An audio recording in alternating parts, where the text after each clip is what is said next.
For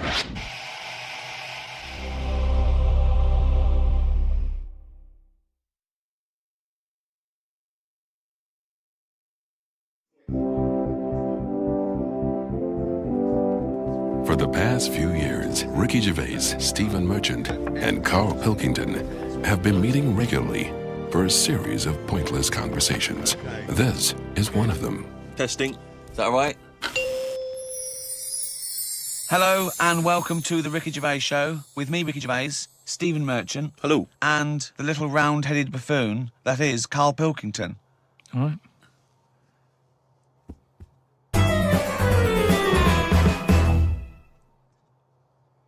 Questions for Karl, just to sort of try and tap into his brain, see what's going on there. Yep. The questionnaire that is often featured at the end of the TV programme Inside the Actor's Studio. If heaven exists, what would you like to hear God say when you arrive at the pearly gates? Is that how it works? Oh. No, What do you mean? What's the question? Well, I don't know. Do you hear so many other things that you have to go through other gates? I can't imagine him being on the door, is what I'm saying. If he owns a place, what's he doing there? He could put anyone on it. It's St. Peter, isn't it, who's normally minding the gates, famously. Right, so it's him asking me. OK, well, let's say it's St. Peter. No. You go through the gate. Peter goes, "Oh, you're expected. He's got an appointment. We're going through to God. Go through a few doors. Go up top floor. Right, past the executive washroom into his big office. OK, that overlooks the universe." So what? So you've gone in to see God. It's an audience with God. You've died. You've gone to heaven. And what would you like God to say to you at that point? Probably just say, you've done well and that in your life. You never did anybody any harm. So, welcome to heaven. Any problems, give us a shout. Here's a little layout of like a little map. It's kind of like... I love this. This is a great answer. And my favourite one is you never did anyone any harm. That's great. That's a brilliant thing for God to say. Yeah. So hang on, he's giving you a little map. So he's got a little map of the area. It's and big. he'll sort of say, this is where you go for this is where you go for that. I'd probably ask him about the ghost situation. I'd say, am I now a ghost then? Or is this just like another planet that I've come onto? Right. I don't know if he'd answer that. I don't know if he'd be sort of a bit... Bit cagey. Yeah, a little bit like, well, I don't want to panic you and stuff. I'd say, right, is it right that I can see past family and that? Because to be honest, I'd probably prefer to stay away.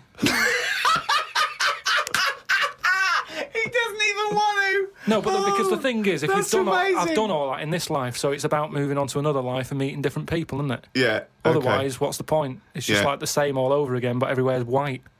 I mean, I don't know if it is like this. Do you think God would like this podcast? Well, I suppose it just kills half an hour, doesn't it? Well, yeah, but time's not a problem for him, is it? Yeah, it is, because he lives for ages, so he needs loads of filler. I bet he's, doing stuff that he's just like, I'm not really into this, but it's something to do, isn't it? Sudoku and stuff. But I think there'll be just as many problems up there as there is here, because at least people are leaving here, whereas up there, that's the thing that I'd be worried about the most, actually, that it's really crowded. Because it's years and years of dead people, isn't it? London does me head in. Up there, it's going to be well busier than that. What about teenagers, and do you feel that life was better in, say, the 1950s? I don't know, I wasn't around. So but you understand what it was like in those days? You've seen Happy Days. I don't know, people always say, don't they? Old people always say, it's a better life in the 50s. And it's like, yeah, it was for them. Of course it was for them. They're old now. Being old isn't great, is it? So you're just happy with your lot. I suppose I was happiest in about 1984. Right. A specific year. Why? It Why was that? It was just I was free and happy. Do you know what I mean? How old were you? I don't know. 22... He's just counting on his fingers now. 12. Right, okay. And it was just good. So the happiest days of your life were between the age of 12 and 13? Yeah, it was good. I had the world ahead of me. Little did you know your hair was going to fall out and you were going to whinge every minute of the day. I had my bike. I like messing about my bike. You had your mates. I had a pet magpie. So you were probably the teenager that you eventually hate? Probably. Were you a good lad, law-abiding? I wasn't bad. I just sort of, just potted about. I mean, when people talk about what was on the telly back then, I don't have that much memory of it because I was always out. I was always playing out. What were you doing when you were out? Just playing about, just like on a bike or... Just riding in a circle endlessly Tell through you, blizzards, I loved it. rain, sleet, Loved it. hail. I never seemed to be in. I was always... When everyone always goes, where were you when Band-Aid was happening? I was always out on my bike. And everything was Like like... you and McGregor. A memory's always sort of like coming in for some orange and looking at the telly and seeing Princess Diana's getting married, and my mum says, have you seen this? And I'm going, oh, I'm going out on my bike. I was always doing that. The only time I was in the house... This is why you don't know anything, because you never stopped. Yeah, but this is what being a kid's about. But That's all what I the mean, being information free. you have, Karl, is as though you've gleaned it as you raced by on a bike. It's almost like, every piece of information you have. Your hair blowing in the wind. Karl, your hair will blow out one day. Oh, don't talk stupid, ma'am. was easy. So yeah, 12 to 13 was good. But you see... And it was all downhill from then, was it? 13, you're a teenager then, aren't you? Life got tough. Yeah. How did it get tough? Just straight away when I was 13, my mum was like, oh, it's your 13th birthday, you're a teenager now. Right. And she gave us a quid to go and get a cake to celebrate it. Went to the supermarket, got a cake, and I just thought, I don't like the look of this. Don't like the look of the way the future is here. On his 13th birthday. Well, you were buying a cake. What did you see at the supermarket? It was kind of like, I don't know, I suddenly felt grown up. And I didn't like it. But I think you were always about 58, really, with your outlook. Well, yeah, my mum always said I was old. She said I was an old baby. She said I could frown before I could walk. So they always had a bit of a worry look on my face. Didn't say much, just always listened. My eyes moved about more than I did. Just sat there looking around, looking stressed. My eyes moved about more than I did. Oh dear, couldn't walk. Well, I can't walk, but I'll try and get a bit of movement in my face. It's a workout, a baby workout. Aye, babies, well, if you can't walk, what about your face? Let your face do the walking. It sounds like that horror film. It sounds like Pilkington's Baby. Yeah. Just you lying there in your cot. I didn't like all the stuff that's set up for you. Like, my mum tried to send me to, a nursery. I said, no, I'm not having this. Just like that. I said when I'm older and I've got to go, I'll go, but let's leave out this bit. And she said, all right. She was... I love the fact he could reason with her. I love him. He's 3 years old with a pipe. She's going, you're going to the nursery. She goes, I think not, Mum. I mean, kids don't play out, do they? Kids, parents are scared to let the kids play out, and that's why the streets are dangerous now, because no one's playing out on the streets. Whereas when I was a kid, everyone was out on the streets. The streets were safer, because there was more people knocking about. Right. Let the kids play out. It must be like a constant, like a Larry painting, his front garden, do you know what I mean? Just loads of people just There was walking never around. any problems. I was sort of taken away by some fella. What? Whoa. No, I was playing about in the garden. Yeah. But my dad's mate, Tony, Yeah. he did tiling with him. He drove past, and he saw me looking a bit fed up, so he just leant over, picked me up, took me to the pub. Now, the thing is, there wasn't panic. People weren't going, oh, God, where's Karl gone? He's out. Just How old were you? He's down in the pub. He's 4 years old, yeah. But he's only having a... He's down in a pub with Tony, probably playing darts. Yeah, I was about 3 or 4. Sorry, so some bloke drives by who happens to be a friend of your dad's, thinks that baby looks grumpy. Yeah. I'm taking him down to But the pub. that's what it was Tony, like. you bringing a baby to the pub? Yeah, I might do, yeah, we're all bringing ours. All right, see you later, mate. Well, that's what I'm saying. Whereas now they go, the baby's gone. There's a big full-on panic going Yeah, on. but I think it says more about your parents that they didn't do that. They looked out in the back garden, you were gone. Some bloke's driving off in a van. They're just going, oh, well, They rode down the pub. doesn't Princess Diana look lovely? This is absurd. So what happened when you got down the pub? I just was there for a bit, and then For a bit, just had a game of pool. then my dad came in. It was like, oh, there you are. Oh, there you are! I love that! Where's my baby? I'm just going to have a quick pint. Oh, there you are.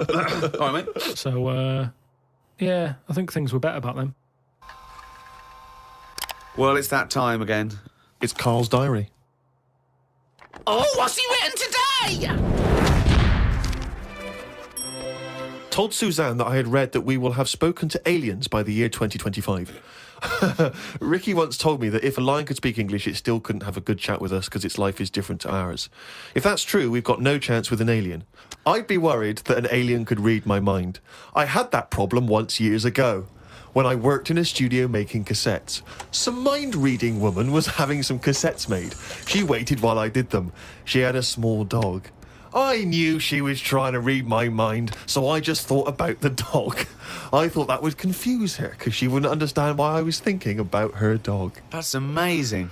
So, firstly, how did you know she was a mind-reading woman? Everybody who came in having cassettes done you'd find out about what the job is. So, you know, if it's a band or whatever, it might be a police station needing blank cassettes to interview people. Yeah. And she had them to sort of use during a thing where they do mind reading and stuff. So you get a recording of it. Yep. And she was just there and she was staring at me like that, just looking over. And a dog was sort of looking worried, and they pick up vibes, don't they? No. They do. And why was Were they looking... I'm not being funny. Were they looking at the roundness of your head, do you think? They were just looking at me, and I was sort of panicking a bit. And the more that I was thinking she's reading my mind, I was thinking she knows that I know that she's reading my mind. So I just stopped thinking about her reading my mind, thought about the dog. What were you thinking about the dog? Just running about on the beach. He remembers what he was thinking. No, just so she thought, oh, hang on a minute, it's not his mind, it's the dog's mind I'm picking up. So you thought she'd go, oh no, I'm getting all tangled up. I've got a cross line here. I met up with my mate Laurie. He said he was in a pub at the weekend and saw a bloke whose hands were on the wrong arms. No! What do you mean? Well, he had his left hand on his right arm and the right hand on the left arm. I don't think this would be a problem if he's been like that from an early age. When I was in Ripley's in LA, I saw a bloke whose head was on back to front. That's more annoying, isn't it, than your hands? Isn't it? Now then, would you walk... How would you walk? Would you be walking backwards, Karl, so that you could walk... So you're basically walking forwards? I reckon I'd walk sideways so nobody would sort of tell the difference. It just looked like... Oh, God! He solved it again! He's thought it through. Oh. Got home and read my magazine. There was a story about a baby that was born that looked like a frog. What magazine's this? That made the news. That was in a proper newspaper in the end. It didn't really have a neck or top half of its head. It would look all right if it always wore a scarf and a hat. The world would be a more interesting place if there were loads of different types of humans like there are creatures. Then some people would be good at certain jobs. Spider people, ant people, builders, cockroach people, dustbin men. Good idea, isn't it? I mean, Cockroach men, spider men, what are you talking about? Look at some insects, right? Yeah. They don't have machinery, yet they're getting by, aren't they? They have their lives like we do. They get up, they wander about, they collect food, they tidy up, they fix stuff, they make their own house. We can't do any of that. So what I'm saying is, why aren't we using them? Why are these cockroaches with all these powers and stuff going about? It's all these powers. But how could we use them? How could we harness them? I just told you, dustbin men. Or whatever that... No, what you do you said mean? if they were also men, if they were cockroach men, we could use them. You've left a big bit out, but when that 1-inch cockroach becomes a 6-foot bloke wearing a jacket... It's just that we always use insects for, like, a bit of fun. You see flea circuses and all that, which is all very well, but I don't think it's getting the most out of them. Woke up at 9:55am. Soon as I woke up, I looked at Suzanne and she looked at me. I said, "Did I tell you about the immune system?"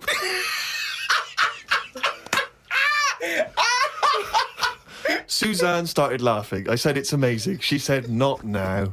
Oh, God!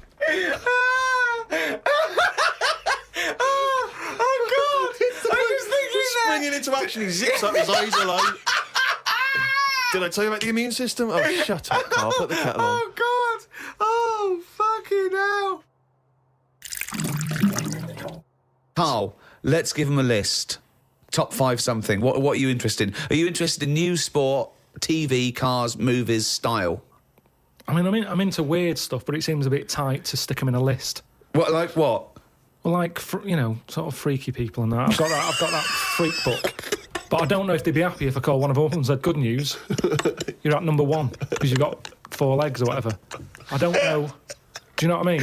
Okay, then this is the Karl Pilkington top 5 freaks in at number 5. Probably something not too good at number 5, but it's still interesting. Lighthouse Man.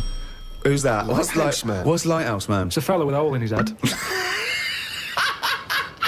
And he, what he does, rather than moan about it, sticks a candle in it. Shut up. What are you talking about? Sticks a candle What are in you it. talking about? Where is the hole? I bet he didn't call himself Lighthouse Man, did he? Well, I don't know. It's just what he got nicknamed because he had this hole. Doctors were like, "There's nothing we can do. Can't fill it." He thought, "What can I do with it?" And it was of the days when there was no electric and that. You had to walk about with a candle. Right. So hang on a minute. I can have both Got a hands little for candle you. holder here. Stuck a candle in it. He just got nicknamed the Lighthouse Man. So again, it's not that amazing, but I like the way he was sort of energy efficient. So was it in his forehead? No, on the very top of his head. That's perfect. You don't want it in the forehead, Steve. You'd have to walk back with That'd your be neck ridiculous. cricked. So he was like a kind of human jack-o'-lantern. He's a lighthouse man. What, Steve? What Sorry, mate, yeah, I better forgot description about do you that. need than the lighthouse man? So yeah, he's probably at number 5. Wow, that's at number 5, Steve. Number 4. What about pig-faced woman of Manchester Square? God, again, you're getting what it says in the tin there, aren't you? Right. And it's just this woman who had a face like a pig. And the rumour was Yeah. that it wasn't a woman. Someone said it was a pet bear and they'd shaved it. That's what that's what Was I've this heard someone? since. Was this someone you saw? Or No, that you no, just read about? this is going back. This is years ago. This is years and years ago. Yeah. When there was loads of like weird looking people. I mean, the fact that it's pig-faced woman of Manchester Square Yeah. says that there might have been one in Piccadilly Circus. yeah, whatever. So there was a lot more of them knocking about back then. Let's assume that it was a woman, and the first one, the lighthouse fellow, he's a human.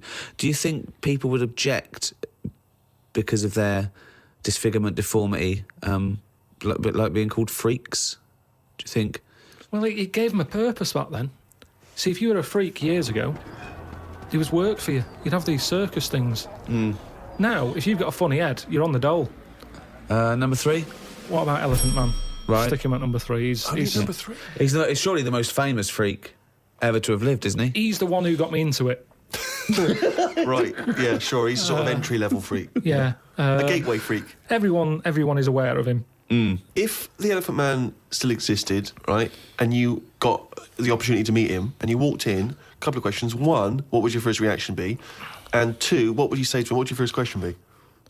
How would I react? Well, I've sort of seen him enough now that it wouldn't shock me. Mm-hmm. So I don't even think I'd flinch. Okay. I mean, like I said, when I first saw you, that was a bit weird. But now, look, I can look at you. I don't double take or anything. What would I say to him, though? I'd probably say, where do you get that hat to fit you? He always had that on. Where do you get that from? That sort of flat cap that he's got. Yeah, that one, didn't he? So, yeah, I'd have him. So he's at number 3. Right. Elephant Man, number 3. I can't wait for Blimey, 2 and yeah. 1. Right, okay, number Well, I 2. know what my number 1 is. It's just number 2 now. I don't know his name, but there's a fella knocking about. Well, I don't think he's around anymore. But he had like a normal body. Looking at him, you'd go, "What's up with him? He's not a freak." Takes his undies off. Got 2 knobs. Right. Wow. Okay. Oh, wait, there's nowhere to start. Do you don't think know. he uses them alternately, like have a wee out of this one, have a wee out of that one? Or does he just like spread the load so he's weeing out of both? I don't think he knows. What do you I mean think he it's sort doesn't of know? like a lucky dip. When he goes to a urinal, Yeah. he can have a little bet with himself. He's just like, I don't know what's going to happen here. So do you reckon he holds them Holds both them out? out, definitely. So he takes his trousers down because, I mean, you know... Yeah, you can't use a Y front. Right, It'd be, Need more like a W front. yeah. So he pops his pecs down there. I don't think it's that much of a problem. It's not like... Wow! I don't know. I'd prefer that than Elephant Man's head. Well, of course you would. Well, that's what I'm saying. What if you had Elephant Man's knob? Yeah, but it didn't work like that, did it? That's the thing. They said he had the body of an elephant, but that's the only thing that wasn't of an elephant standard. His knob was normal. Whereas with this fella, it's the other way round. Everything normal. Take the pants off. Oh, well, what's going on here? But why would you ever take his pants off? No, I wouldn't. I'm just saying if... But why? I don't know why you'd be in a situation with this man with 2 knobs standing there with his pants on, and you go pop your pants off. You're not a doctor. No, say if I'm waiting in a cubicle and he's there. For what? Sorry, you're waiting in the cubicle and he I'm comes waiting, in. I'm waiting to have a wee at a cubicle. He's Oh, in the taking 2 toilet. urinals up and going, Right. hang on, you don't need them both, do you? He goes, well, actually, Oh, and have then a look at this. right. He's got 2 knobs. See, I didn't see him at 2 urinals. I saw him at 1, maybe them pointing inwards. If you had that, and say the first time that you met Suzanne, would you mention that straight up? Would you say, right, before this goes any further, I've got something to show you? Well, let's see. Tell me exactly what you would say. You had normal head then, didn't you? I had the same head, yeah. Yeah, but it had like hair coming out of it, didn't it? And sort Yeah, of like, yeah, but she also had a smaller arse back then as well, so I think we've both been done. Anyway, we need to get to number 1. Yeah, number 1. Okay, it is. It's Pillow Man. Oh yeah. Hello, man. Okay, now explain for those that don't know who he was. He's a fella with no arms and legs, just a head and a little body. Nickname Pillow Man. Well, why is he your favourite? Just because he's amazing. Just the way he just got on with his life. He used to light a cig, just using his lips and his tongue and that. Oh, I've seen not, this. Not fully lit. He'd buy Roll Your Own. Yeah, it's in the film Freaks, isn't it? Yeah. And he had rolls a shave it. as well. Yeah, that's right. Yeah. Where did he have Do you a think shave? he used to do it? He used to get it in his mouth, and I don't know. Jesus. It's amazing. Did he have a knob? I think he did because he had some kids. What? Yeah, he had kids. He was an all right looking fella. He wasn't odd looking. It's just that Sorry? he looked like Samuel L. Jackson. Imagine him with no arms and legs. Right, that's odd though, isn't it? Really? It's weird, but you've got to give it to him. You know, I mean, he's there rolling his own. He's pretty cool looking. I just want to say to people, you say it looks cool, with no arms and no legs to smoke, but don't forget that smoking can stunt your growth. Yeah, but yeah, remember he was on like this circus freak show thing with like a bearded woman. Yeah. Right. Which isn't really a freak, is it? She could have had a shave. Have a shave, you're not a freak anymore. Yeah. A bearded woman. Compared to a fella who's got no arms and legs, a bearded woman, get out. But there was like a fella with no bottom half to his body, called Johnny Eck, was his name. So, when you're knocking about with that crowd, you're going to get a bit. You're going to get a bit. So, yeah, he had kids, and they were all normal kids. They had all the limbs. Did his and wife everything. had arms and legs? Never saw his wife. Never saw his wife. I think He was probably ashamed of her. She was a bit of a freak. for someone like him, you'd think he'd just give up, wouldn't you? You think, forget it. What sort of life is it? I'm like a Mexican jumping bean. It's not worth living. But he just got on with it. To have a shave, I don't even bother having a shave some days. No. Nor did the bearded lady. Lazy fucking bitch. So that's why I've put him at my number one position. It's just amazing, isn't it? The human, how whatever you dealt, some people just get on with it. Yeah. So yeah, the Pillow Man, or Draft Excluder, as I prefer to call him. There you go. Oh. Now, me and Steve are a couple of big shots. We do this for a laugh, but this is Karl Pilkington's only source of income. This is what you do now, isn't it? This is my full-time job, yeah. What do you think of that? Is this Impresses me. Why? This isn't what I ever wanted. Because I haven't got a purpose, have I? I'm sat here talking about the Pillow Man. If it weren't for him, I'd have nothing to say. It just depresses me. That I just wish I had a job where I felt like I was needed. And I don't feel needed. It's not a proper job. We need you. We need you for money for old rope. I know, but this isn't. I wanted something that when you die and that, it's you get up to the gates, whatever, and they say, "What have you done?" And then I'm looking worried, thinking, "Is the Pillow Man about?"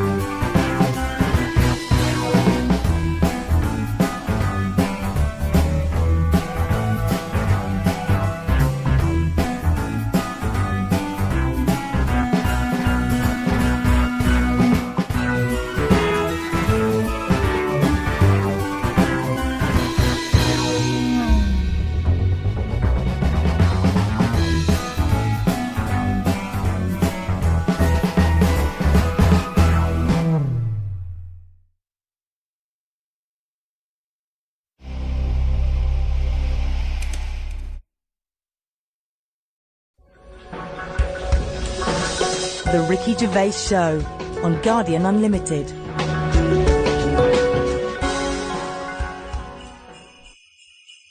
Hello, and welcome to our Christmas podcast with me, Ricky Gervais, Stephen Merchant. Hello.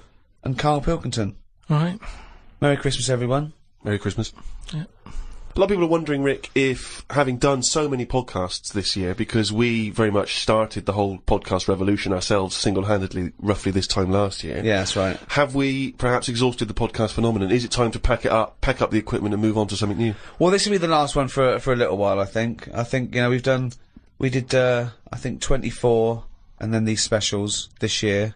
I think we started it about this time last year. Well, I don't know about you, Rick, but I'm bored of the whole podcasting thing, and I know that you probably feel the same way. Well, let's stop for a while. We might get back together again, but it won't be for a while. It's we had a year. It was the year of the podcast. Been a weird year, hasn't it? Go on. No, I'm just saying, you know, when you look at it like that, when you think about all the podcasts that we've done over the year, just a lot of stuff has gone on. Looking back at the year, a year in which we've seen, you know, increasing violence in Iraq, we've seen the advent of more fears over global warming, we've seen George W. Bush take a massive battering in the midterm elections, we've seen many major world events this year. Karl, what stuck out for you? What event do you, if you think, oh my God, if you were doing your own review of the year, what would you put on the front cover? The grub that was eating biscuits on my windowsill. Right, that's just a little bit more up there for you than the capturing of Saddam Hussein and his sentencing to death. Just because, you know, it's I never thought I'd see that this year. So what exactly? What, the capture of Saddam or the grub? No, the grub. The grub. It was just, I was there on the computer, I was having a cup of tea and a biscuit, put the biscuit on the windowsill, I sort of picked it up. Why would you do that? Why would you put a biscuit on a windowsill? Because I'm sat next to the windowsill. It's like something from a cartoon. I put the pie on the windowsill to cool down. Yeah. No, And some ruffian stole it. Yeah.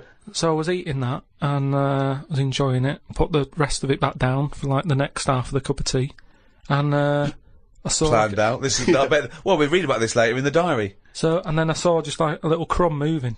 I was like, what's going on there? Yeah. So I looked down closer, and there's an insect that is see-through, but with legs, and just sort of running off with a crumb into like a little hole.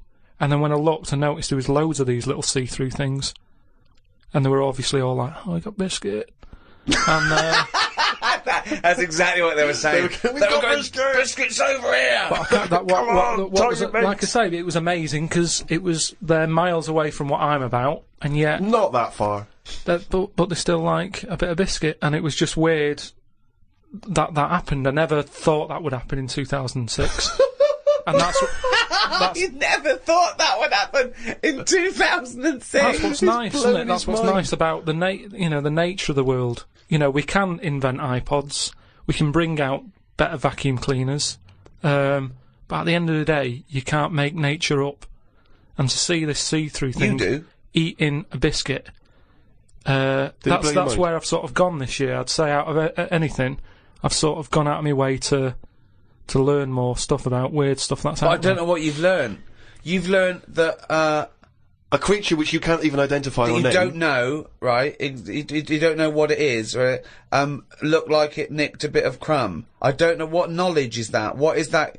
How is that useful? Just because everything is changing. But it's not useful. It's not useful to you, and it's not useful to anyone. You can't pass on that as knowledge because we don't know what it was, but Karl or where thinks, it happened, or why it happened. But Rick, Karl thinks that the grub has an inkling, has a taste for McVitie's in the same way that Karl does. That's why he's from Meggs. He's thinking, I can't believe it. We both love hobnobs. No, as opposed to just being taking the starch from the flour. Yeah. Exactly. Yeah. But what I'm saying is that these things have been around for years. Yes. Maybe longer than us.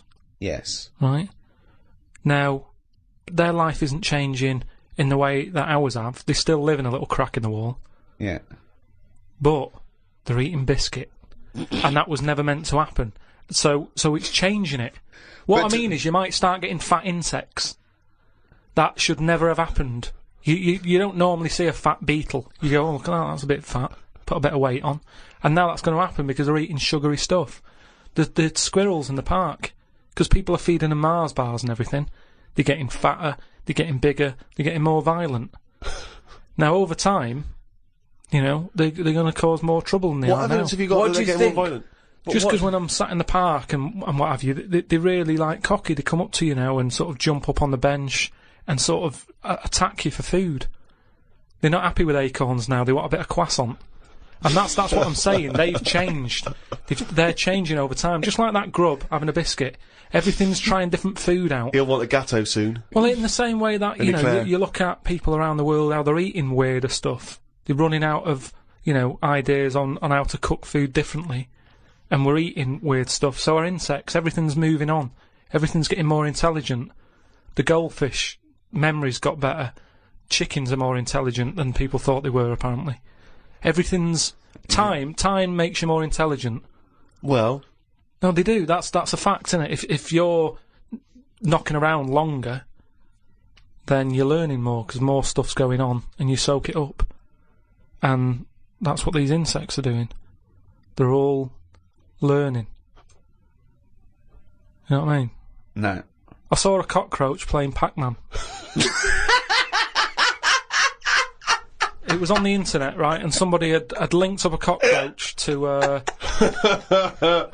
some. I can't even be bothered explaining it, but that's what I'm saying. Everything's moving on. Yeah, but Pac-Man's like such an old hat game, man. It's like from the 1980s. Yeah, that cockroach is so. Come on, Oh, he's still out of date. Get a with life, it. man. Hello, PlayStation 3. Is he Yeah, not rid of it? Hello. Yesterday's cockroach. Oh. Fucking hell. What was he listening to? MC Hammer? Christ almighty. Fucking hell, Pac-Man. Get a life. High five, mate.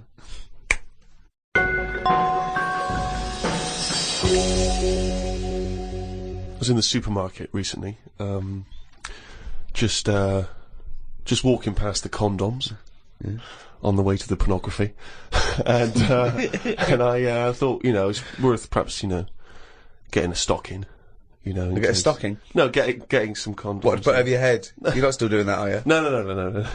No, I thought it was worth getting some condoms in. You know, it's Christmas party season, and you never know when you're going to run out of balloons.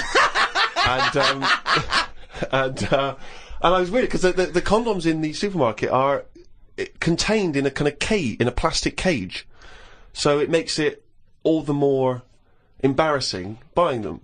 Because I took them off the thing and I was trying to open it, sort of, because I thought that they would, you had to open it. Try it on. Exactly. Okay, this, you know, in case it doesn't fit. Exactly. Bring it back. Yeah. Bring it back, yeah. And I was Do you do alterations? Yeah, we do, yes. £5. And so I'm trying to open this thing, and this guy who works there, is sort of in his middle-aged guy who works there, goes, you have to take that to the checkout. So you can't open that yourself.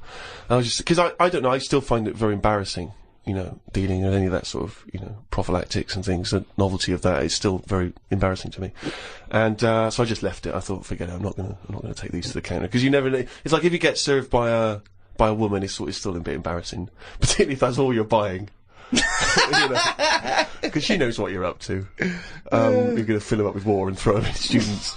And but anyway, the reason I mention this is because it reminded me of the conversation we've all enjoyed in the past, Rick, about when Karl bought for his girlfriend for Christmas. Was it a 2-pack? A 2-pack of what was it? Condoms. Wasn't it about buy one get one free? Yeah. It was a bumper family pack, wasn't it? Not a family, obviously. That'd be weird. Yeah, a family pack of condoms. One for the kids. Enjoy yourselves. So that was a couple of years ago, Karl, the famous condom gate. Have you bucked your ideas up since then? Not really. They were the early days. Do you mean the early days? You'd been going out with her for about 8 years, hadn't you? Yeah, but I just think that as time goes on, you don't sort of buy each other as many presents. Sorry, that was a bumper year, was it? That was a hell of a. She went. Oh, I remember when you used to buy me stuff like condoms. It's gone downhill since then. Well, no, she didn't know she was getting them. What I mean is, there's less. Of course, surprises. she didn't. That's what I mean, though. It was sort of interesting to when I gave them her and said, "There you go, open them." She was not expecting that. And as time goes on... No, she was probably expecting a piece of jewellery or a holiday in Paris. It's more difficult, is what I mean, to surprise someone, innit, over time. No. But the surprise thing is meant to always be a good surprise. Yeah, but don't... If you always get something good... It's like the 3 wise men. What did they get the second year for little baby Jesus? Do you know what I mean? Once he's had that gold, it's like... Oh, I've sort of made it hard work for myself there. I've got to get him something better than that now. So it's best to give him the myrrh. And next year, get in the gold. Step it up a bit or whatever. But don't you understand... Because I don't want to criticise you because you're a lovely man, but having read the diary and read much of this diary, one of the things I notice is the complete lack of romanticism. The number of times Suzanne says, book us a lovely meal out, take me out tonight, and you always write like it's a massive chore, like it's a headache for you. Oh no, I've got to spend a romantic night out with my girlfriend. Because it's the same reason I don't like... Christmas and stuff, is the expectations. I prefer it. If I want to take Suzanne out, I prefer to meet her at the bus stop, She comes back from work and go, "You want to go out?" But you don't Rather do than- that. No, I do now and again. But it's that thing of, oh, we'll go out tonight. I want to leave it to you. Book a place. Da-da-da. It builds it up too much, and it can never live up to it. It's like how you know how like people make a big thing out of having it away for the first time, and they go, "Oh, I'm going to do that tonight." Not the way to do anything. You won't get anything done by planning. That's a quote. That's an amazing quote. That'll be up there with Newton and Churchill. You don't get anything done by planning. No, but like that's I've amazing. Said, like I've said But a you lot. can't just spring it on someone. You have to at least ask her. You up for it tonight? Just see how it goes. That's what I'm saying about Christmas. I might not be in the mood for it on December 25th for Christmas, having turkey and everything. That's what I mean about, in the last podcast, stuff coming round every year. Don't plan it. If you fancy a Christmas, have it. If you don't, just carry on. It'd be nice to live in a world like that. They say, it's a world of freedom or something now. It isn't. No, I don't know what that means. I don't know who says You just that. make up things they don't say. They say, like, today's world is a free world or something. Someone said something along them lines when it isn't. Everyone's still being told what to do, when to do it. Christmas is a big thing, isn't it, that we all have to go through. And it's stressful. It's You're not a happy such time. a miserable sod. You really No, are. but Christmas is it's a big upheaval. It is out of all of those special days that go on, Christmas is the one But that's... what are you doing with your time? It's the question we return to again and again. No, but We why- read it. why- You're visiting your parents. You're hiring Yeah. a car. You're going Yeah. down the calf. It's Yeah. not like you're taking your work away. You're doing Yeah. some important neuroscience work, Yeah. and we've had to take you away from that for 3 days. No, but what You're not doing anything of any value, No. Carl. But what I might want to do, but I can't because the shops are shut because they want to go off and celebrate Christmas. It's an upheaval. Easter's all right. It comes and goes. Do you want an egg? Not really. Don't have one then. You're not forced an egg. I like Easter, and everyone can afford an egg. There's no one being left out. Whereas Christmas, everyone goes back to the family and they have a big meal and all that. And there's a lot of poor people out there who can't do that. So it's more of a, if you're going to talk about religion and the religious sort of occasions, Easter's one that I'd keep. If you plan everything, you probably won't do it in the end. Whereas... Again, that as a soundbite is gobbledygook, isn't it? No, what I mean is, say like Go on. holidays, when you know they're coming, you never enjoy them as much as one when it's surprised on you. Who How surprises can- someone with a how holiday can unless you be win it on a game surprised? show? How can you go, bloody hell, I'm on holiday? Suzanne did it with me. She sorted it all out and booked me time off work without me knowing. That's a lovely romantic gift. Yeah, and I went along with it and we had a great little holiday. Yeah, so maybe you should do something like that. Fair. No, she wouldn't like it as much, and I won't pick the right place, and I know she won't like it. You are one of these people that washes up badly so you'll never be asked again, aren't No, you? that's my job. That's the only job I do. Yeah, Washing up. well, it was a... But to be honest, that's doing me head in at the moment because I've outgrown the sink. He talks about himself like a crab. Oh, God. Gotta get a new sink for Karl. Why? He's outgrown it. No, just He's 33 now and his knee's around his head. Oh, he can't bath in that anymore. No, just my back's been playing up a bit, and I think it's because of the height of the sink. But hold on, you haven't grown. I think I have. Well, A you little bit. haven't. No, you haven't grown at 33. Well, it's definitely something. It's just not very good. Subsidence? I don't know. I've just said to Suzanne, I said this isn't as good as it used to be. It's not. This isn't as good as it used to be. He's washing up. Oh. He says he's got nothing in the flat. That's why he has to do a shop every day, because he's got nothing in the flat. It's easier that way, isn't it? You don't know what you're going to want to eat. But that's why you get a... But you don't have a different meal every day of the year, do you? You rotate maybe a dozen meals, don't you? So you can get in enough ingredients that any time you go to the fridge and go, oh, am I going to have chicken? Or am I going to have fish today? Or maybe I'll have some pasta. I do that every day. Yeah, but I always come down to one of half a dozen meals. You've got a freezer. We haven't got a freezer, have we? We've only got a little fridge. Oh, There's nothing wrong with nipping to the supermarket. There's nothing wrong with that. So you've got too much time on your hands, boy. Uh, It has one thing. It has to do one thing this year: promote the book. Couldn't that we be don't- bothered. Couldn't be bothered, mate. Could not be bothered. I haven't seen Karl an interview with him. I haven't seen him on the TV. Oh, he was on the TV a while back on the thing called The Culture Show on yeah. BBC Two. And I'll tell you what, he was sat there, looked like a little frightened frog in a chair being interviewed. And I'll tell you what, I'm not being funny, but his head looked fucking round. Did it look fucking Yeah. Literally look like a little fucking round-headed twat. Yeah, I'm not doing that. And that's my personal opinion. Yeah, Did you enjoy that interview? not really. Why? Well, I met a guy, funny you should mention that, I met a guy when I was in France recently, and I met a guy, he wasn't a Frenchman, but he was over there, and he saw me, he was a bit drunk, and he came over and he went, Karl Pilkington's got a head like a fucking orange. and I high-fived him and we agreed. I thought, isn't that nice? You know, even when you're abroad, you can find someone who speaks sense. Yeah. And they shaved your head more? No. It's just They the way sort of greased it up a bit just to get a bit more reflection off it. No, they put a lot of makeup on it. They said, do you want any makeup? And I said, not really. And that's when I was, like, at the back where they could have done it. And then I went and sat in the chair, and there's, like, a live audience there. And the woman goes, no, I best do some colouring in. And it was like She gave you a book to colour in? people. No, she started colouring my head in. And she was, like had some brown powder. She's doing my head, doing the top of it and stuff. And I was going, isn't that enough now? And everyone's looking and sort of laughing to themselves that I'm having my head coloured in. I'm sure she was doodling on the top. She took longer than anyone else who she was doing. I watched, like, other people who were on. Well, she's got more flesh to do. When you do usually powder someone, it stops at the forehead. Yours had to go round to the fucking back. Yeah, but the camera wasn't at the back of my head. She was just kept going No, and but going. the shine for the cameras that would get in glare. people's eyes. They've got to be careful. Health and safety, the light will bounce off into the eyes of the audience, blind them. Yeah, well, I wasn't happy with that anyway.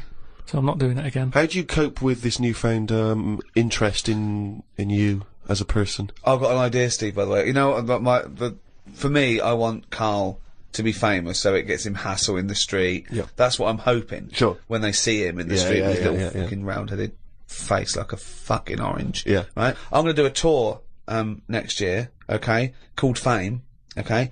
And everywhere I play, if I hopefully play to millions of people in, I might even go to America, but I'll make sure the theatres I play, or there's a picture of Karl on the seat, right, that they can put in their window.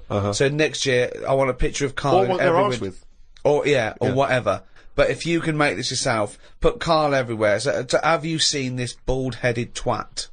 Please make up the posters. Just send emails to friends. Absolutely. I want to see pictures, if you own a shop, but a big picture of him. If you just, even if you're, your own home, your own flat, get it everywhere. Have you seen this bald-headed twat? This is Karl Pilkington. He's got a head like a fucking orange. Get it everywhere. I want to see the world papered with Karl's round head. Happy New Year.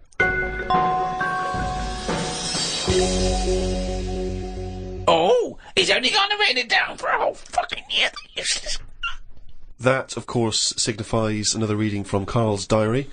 This is the last one of both 2006 and on any podcast for a while. Let's make the most of it. Let's enjoy some of the wisdom. I also think it's the last time ever he will make an entry in this diary, because you're not going to keep another one, are you? I don't know yet. I might just get a smaller one. But I've found that since keeping a diary, I've gone out of my way to do more stuff. Well, you say that, but... Well, let's find out. Let's find out if that's true. No, but I have. I read a bit in the news about people being injured while trying to cut open avocados. It's a food that ain't worth injuring yourself for. If it's a hassle to get into, leave it to the experts. I have never bought one. I have also avoided coconuts and pineapples. The amount of hassle to get into these things outweighs the joys they give. Yeah. It's the same reason I never bought a pair of Dr. Martin boots. Too much hassle when it's time to take them off. Yeah, a lot of my mates used to wear them in, like, the 80s. You know, you can't just kick them off, can you? It's a big upheaval. You've got to unlace them, you mean? Yeah, I mean, since I found shoes with Velcro on them, brilliant.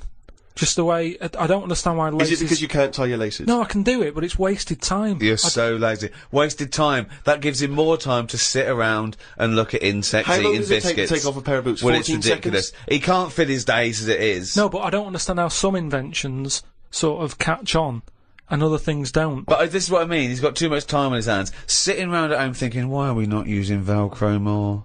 But there's Why one are we Velcro manufacturer going, yes! At last! He said what needed to be said. Why don't you get it sponsored? Because you could wear a Velcro toupee. Because that would be great if we could do that. If someone could invent a little hairpiece for Karl, Velcro's the little bit of fluff he's got on the top of his head, his shiny orange-like head. Pop a little Velcro toupee on. I would love that. I would love to get him wearing a wig. But why necessarily reduce it to a toupee? Why not some kind of carrying device? You know, he could carry goods and things around in there, sandwiches. Yeah, he doesn't look like carrying a bag. Well, what about that? A little thing you carried around, a little Velcro thing you carried a pot on your head for your sort of like keys and trinkets and money and that. Well, no, I've told you about that idea that's out there but hasn't caught on as well. The tie. Right. The tie with loads of pockets and stuff in it. Yeah, but you got to wear a tie.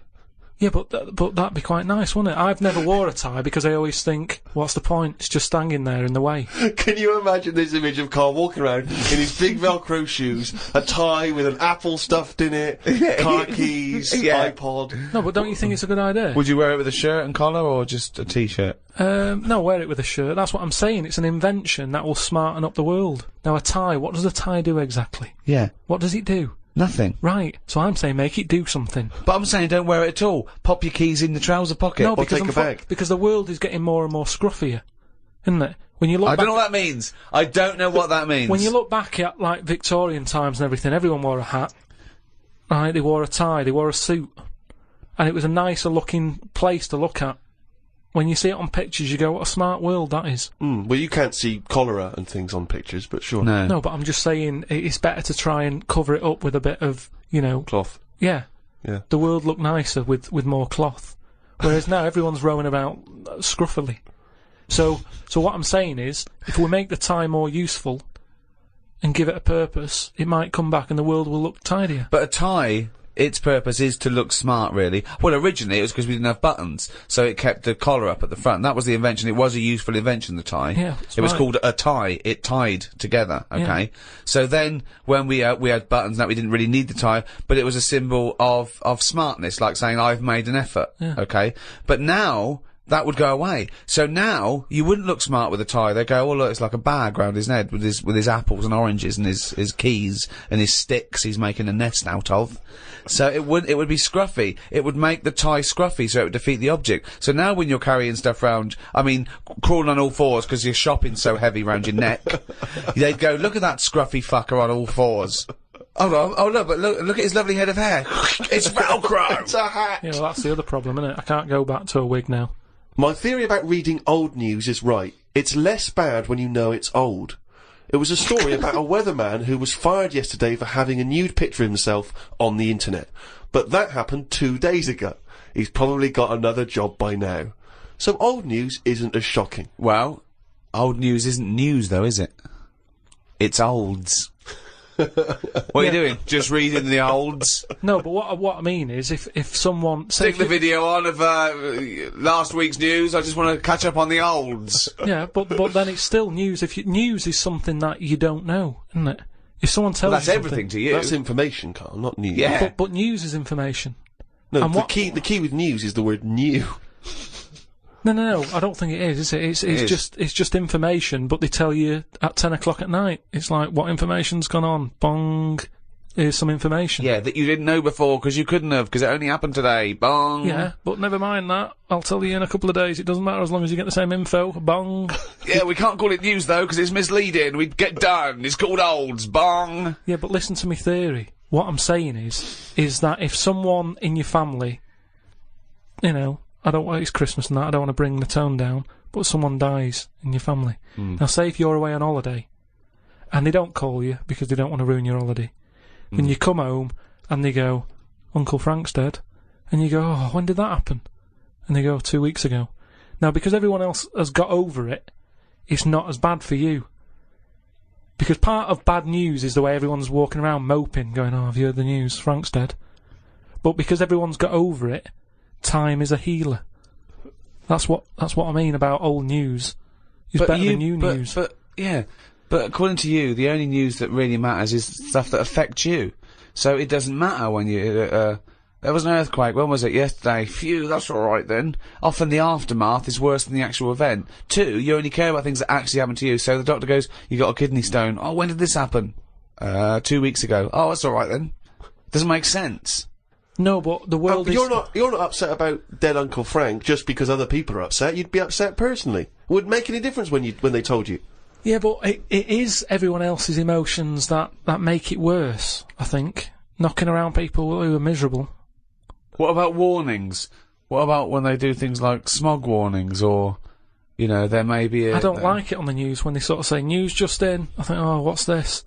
You think, oh, what's going on? But it might be useful to know important information. No, it just makes you panic. What?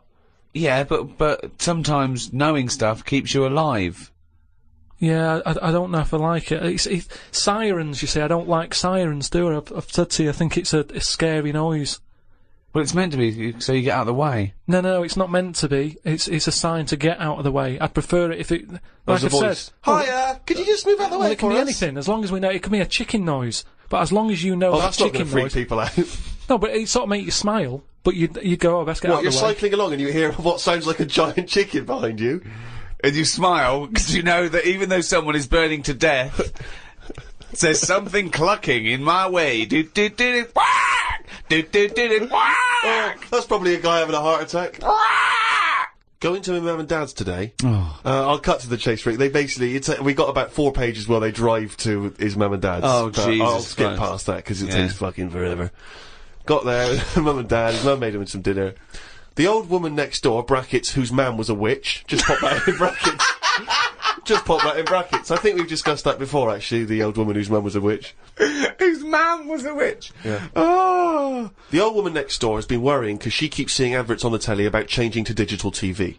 She's saying she doesn't want wires drilled into her walls because they'll make a mess. Me dad told her that it doesn't matter because it'll probably won't happen until 2012 and she'll be dead by then. He didn't say that to her, though, did No, he did. They've got, you know, she's old. She knows she's going to die. I mean, it's something we've all got in common. And he's right, isn't he? Why is she worrying about it? Maybe that's sorted it out. Put it into perspective for her. You will be dead when this happens. Don't be worrying about it. But everybody worries, don't they? You've got that little sort of hole in your head that you fill with worries. You know, everyone's got to fill that little worry hole with worries, and that's hers. Worry hole. Everyone's got to fill the worry hole with worry. We've assumed that there's a worry hole. A worry hole. Unbelievable. I love the fact that, you know, doctors in a million years would dig this up and go, humans used to have a worry hole. Went to bed around midnight. Suzanne and I decided to sleep tops and tails, because it made me get a bit more room. Me dad had cut a bit off the mattress to fit it between 2 cupboards. It's amazing how much of a difference it makes just sawing off a bit of the mattress. You sort of roll to the edge, but the weight of the blankets keeps you in. This is like something from a Roald Dahl book. No, it's just, you know, you think anything, you can sort of trim anything, can't you, and it normally works. But with a mattress, I mean, he only took off, I don't know how long that is, but he's sawn off about that much on the mattress and then has stapled it back together again. Amazing. And it just makes so much difference. Of course it does, because a mattress is a very carefully designed object. Yeah, you wouldn't think so, though, would you? Well, you would think if you had a it's full of fucking brain in sponge. your nut. No. Someone took his brain out of his worry hole? Oh, God. He sawed a mattress in half. So we decided to sleep tops and tails. It just gets stranger. So strange. Why? He did it to make the room nicer with the cupboards on either side. So he sawed a mattress in half. Well, not in half. Can you imagine how much hard it must be to saw a mattress in half? What did he use? What, a big electric saw? Well, it must have been, yeah, because there's a lot of springs and stuff in there. Jesus. So what happens to the springs? They just spring out the sides? Well, some sort of stick out a little bit, but you're not lying on top, are you? They come out the side. So it's just got a bit of gaffer tape and a staple gun. Unbelievable. Hey, man alive. It's like... Does he run it as a hotel? That's unbelievable. There are squats with better bedding arrangements. Well, we've had a bit of a bad thing in our house about mattresses and that, because when we first bought our first flat in Salford, you know what it's like when you buy somewhere, you sort of, you haven't got any money, have you, to buy extra stuff that you need. So, we'd bought a bed, right, but there's that rip-off thing with beds, where you buy a bed, but a mattress doesn't come with it, which I've never understood that. Because it's not a bed, is it? Without that mattress, it's not a bed. It's a car without an engine. You wouldn't go, there you go. Well, that seems cheap. There's no engine in it. So we bought this, like, you know, flat and what have you. And we bought the bed. And then, like, oh, we haven't got a mattress. So my dad got one from Uncle Alf. No, well, from that Uncle Alf fella, because he had one in his van that he used to use now and again if he was, like, travelling round. He'd just kip in the back on this mattress. Amazing. A bloke who drove around in a van with a mattress in the back. So How Uncle terrifying. Alf, right? Well, tell me about Uncle Alf. Well, you know about him, he's the one who slept in a dinghy. He's the one who... Because his mattress was in his car. No, yeah, why didn't he go, oh, well, Alf, where's the bed? Left it in the car again. Oh, blow up the dinghy. Blow up the dinghy. I'm not going to go out and get it. Not at this time of night. So anyway, my dad got me his mattress, and it just stunk of diesel. And Suzanne was like, "Oh, I'm not happy with this," and I think she realised sort of what sort of family She got stuff herself and into. stuff. Wow, she landed on her feet when she got you. So now she's always a bit touchy about, you know, mattresses and things. Unbelievable. Uncle Alf, of course, sadly passed away when he couldn't escape from his sinking ship. The fire engines were too late. No one got out of the way because they were laughing so much. The mad woman next door saw me and said, "Hello, Clive. You live in a nursery rhyme. The old man down the road, the old woman next door whose mum's a witch, Uncle Alf who lives in a dinky." This is not a real place. It's like fucking Narnia. It's a children's TV programme. Unbelievable. Oh, God. Oh, just all of them there on this broken mattress trying to find the golden ticket. Oh, God. Oh, God. The old fella down the road talked to my dad a bit. He kept bees in the back garden. Oh, for fuck's sake. Here comes the bee man. His Yorkie dog was knocking about when he was messing with them, and it ended up getting stung 150 times. Oh, little bastard. What is he doing? It's not dead, but it cost a lot to get all the stings out. I don't know why people keep dangerous pets and insects. The amount of gear he had to wear to play with them is barmy. I don't think he's playing with He's not the bees. playing with them, is he? Well, what is he doing then? Well, I don't know, but I think you should get the dog the same protection. Yeah, but that's just it, isn't it? It's like you can't mix your pets. If you've got a snake, you don't have a mouse. Do you know what I mean? They don't get on. And it's the same with them. Don't have bees. I can't imagine one bit of enjoyment. The only thing he does is the honey. And it's like, well, how much is that to buy? It's not worth messing about wearing a big white suit just to get some honey. There's a shop down the road.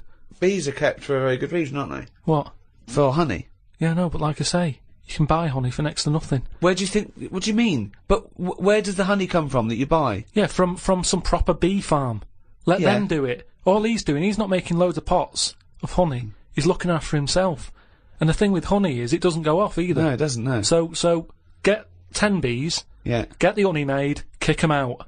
but you eat the honey, that's the point. Yeah, I know, but It that's doesn't. honey. You can't eat it and then it's still there in the jar. It's not magical. Maybe in your world, No. Uncle Fred had that never-ending jar of honey. But how much honey do you eat? What I'm saying is, it's one of them things in it that you buy, and you can move into a new house, buy some honey, and when you leave that house, that honey's still in the cupboard. You don't eat that much of it. So get 10 bees, get your honey's worth. 10 bees! Imagine keeping 10 bees! Well, just get them to do the graft. If you've got loads of bees, they're not all pulling the weight, are they? Because they'll go, well, I'm not doing any, because I'll leave it to the others. Whereas if you've got 10 bees, you know that none of them are pulling the weight if there's no honey. That's what I'm saying. No, no, it's not a workhouse. Bees don't knock around saying, I got a bad back. Anyway, back to this reading from the Twits. The news covered a story about a fish that knocked about 400 million years ago. It was 33 feet long and had a jaw strong enough to eat a shark in one go. All the dangerous stuff seems to die out, and yet things that you think wouldn't stand a chance, like worms, are still here, yet they have no legs or eyes. I saw a future human in the news article the other month about the future woman. She had 3 breasts. They looked alright. Well, no, that's not. I can't see how that's going to ever evolve. No, well, they say about how, about evolving and that. I read that, there's going to be ugly people. People are starting to go ugly. Yeah, they're still going to have bilateral symmetry, I imagine. I don't know what that means, but I'll tell you now, right? They're talking about, like, people who are just like, you know, you look at them and you go, oh, look at the state of that, right?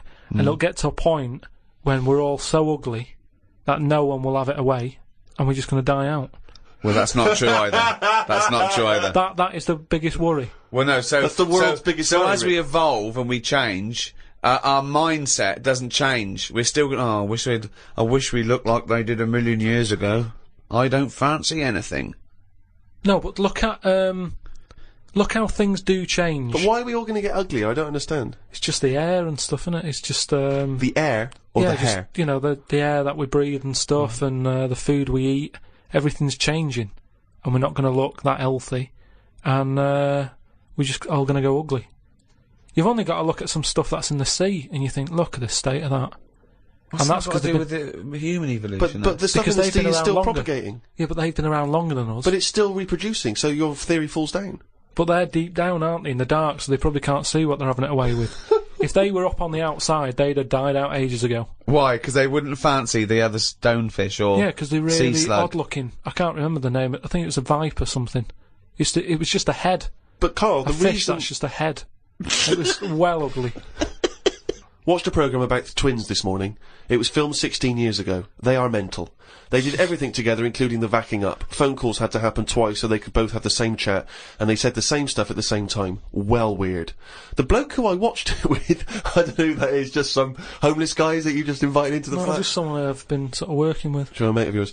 He said he fantasised about having it away with a pair of twins. I don't see the point in this. If you're going to have two of something, I would prefer to have two different. Have two different women. If I had two cars, I wouldn't have the same one twice. Same rule with women. I don't even normally like buying the same pair of trainers twice in a row. No, if you're going to have something new, make a change. It's like that fella who was going out with a woman and then left her and went out with a twin sister. Not worth it. Not worth it! It's not worth the upheaval, is it? Because it's exactly the same model. I watched the final of I'm a Celebrity, Get Me Out of Here. It was between singer Jason Donovan, singer Mylene Klass, and singer Matt out of a boy band. I had my money on Donovan, but Matt won it. I think it was because of his last task. He ate a fisheye, some grubs, a big fat insect that they have on every year, a crocodile knob, and a kangaroo anus. I feel like we've come there, Rick, to where we entered. It was this time last year when we first started the podcast that we were talking about I'm a Celebrity, Get Me Out of Here, and you coined the famous phrase, I could eat a knob at night.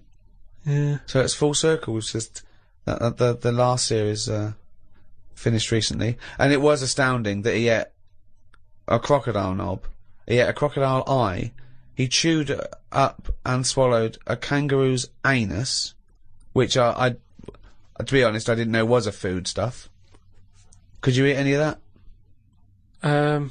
If I had to eat any of them, it would have to be the anus. What, really? Yeah, more than the other stuff. I couldn't eat anything that's still alive. No. I 'cause, agree. I I think it's couldn't eat a bit- any of that. I bit don't know cruel. under what circumstances I'd have to go, right, that's it now, we're not going to survive, the ship isn't coming, there is nothing on this island I can eat, give me the crocodile's penis. So it wouldn't bother me. I could eat anything. I could do almost all of the challenges on that programme, but I couldn't cope in the camp. I couldn't cope with the lack of food and the uncomfortable bed. That's all that would do my head, and I'd drive people spare, whinging and complaining. I couldn't cope with any aspect of it except the physical challenges. I couldn't cope with sleeping with people snoring, the things crawling over you. I'm not so squeamish about that, like snakes and things, that's alright. But the eating is ridiculous. It's out of the question to eat a worm or a grub. It doesn't concern me. I don't know why. I don't see really what the difference in it. The texture's probably the same as lots of other things. What would hunger do to you, though, do you think? Would you think I would change? Do you think, if it really was a choice, if someone said, and I knew I would die if I didn't eat worms... I think you would, yes. I think you'd complain and you'd whinge for a while, and you'd try and put it off, and you'd hope a ship would turn up. But when it didn't, you'd start chowing down on a bit of crocodile anus. But then where's the rest of the crocodile? Well, yeah, that's I a say good who's point. been eating that? How come I've got this? You know, you're meant to work together as a team in bad time, and yet I'm being handed an anus. Forget it. Let me starve.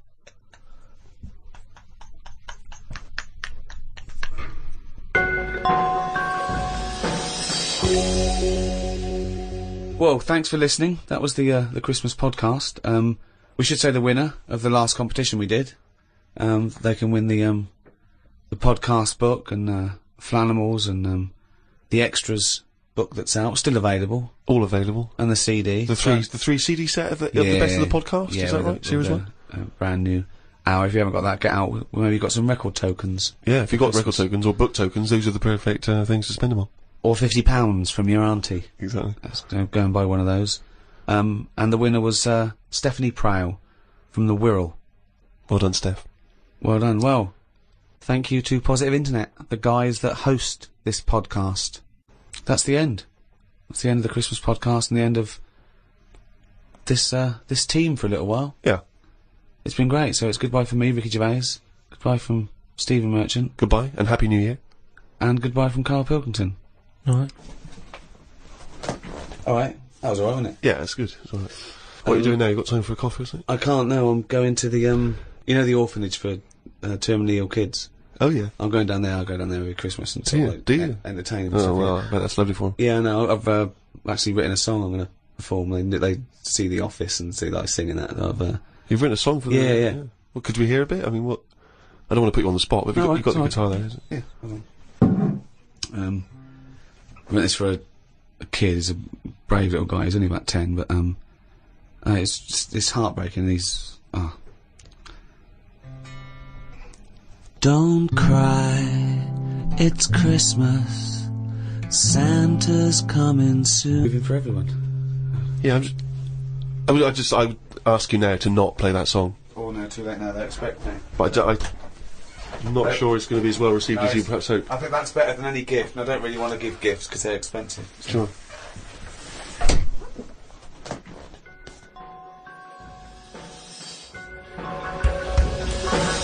The Ricky Gervais Show on Guardian Unlimited.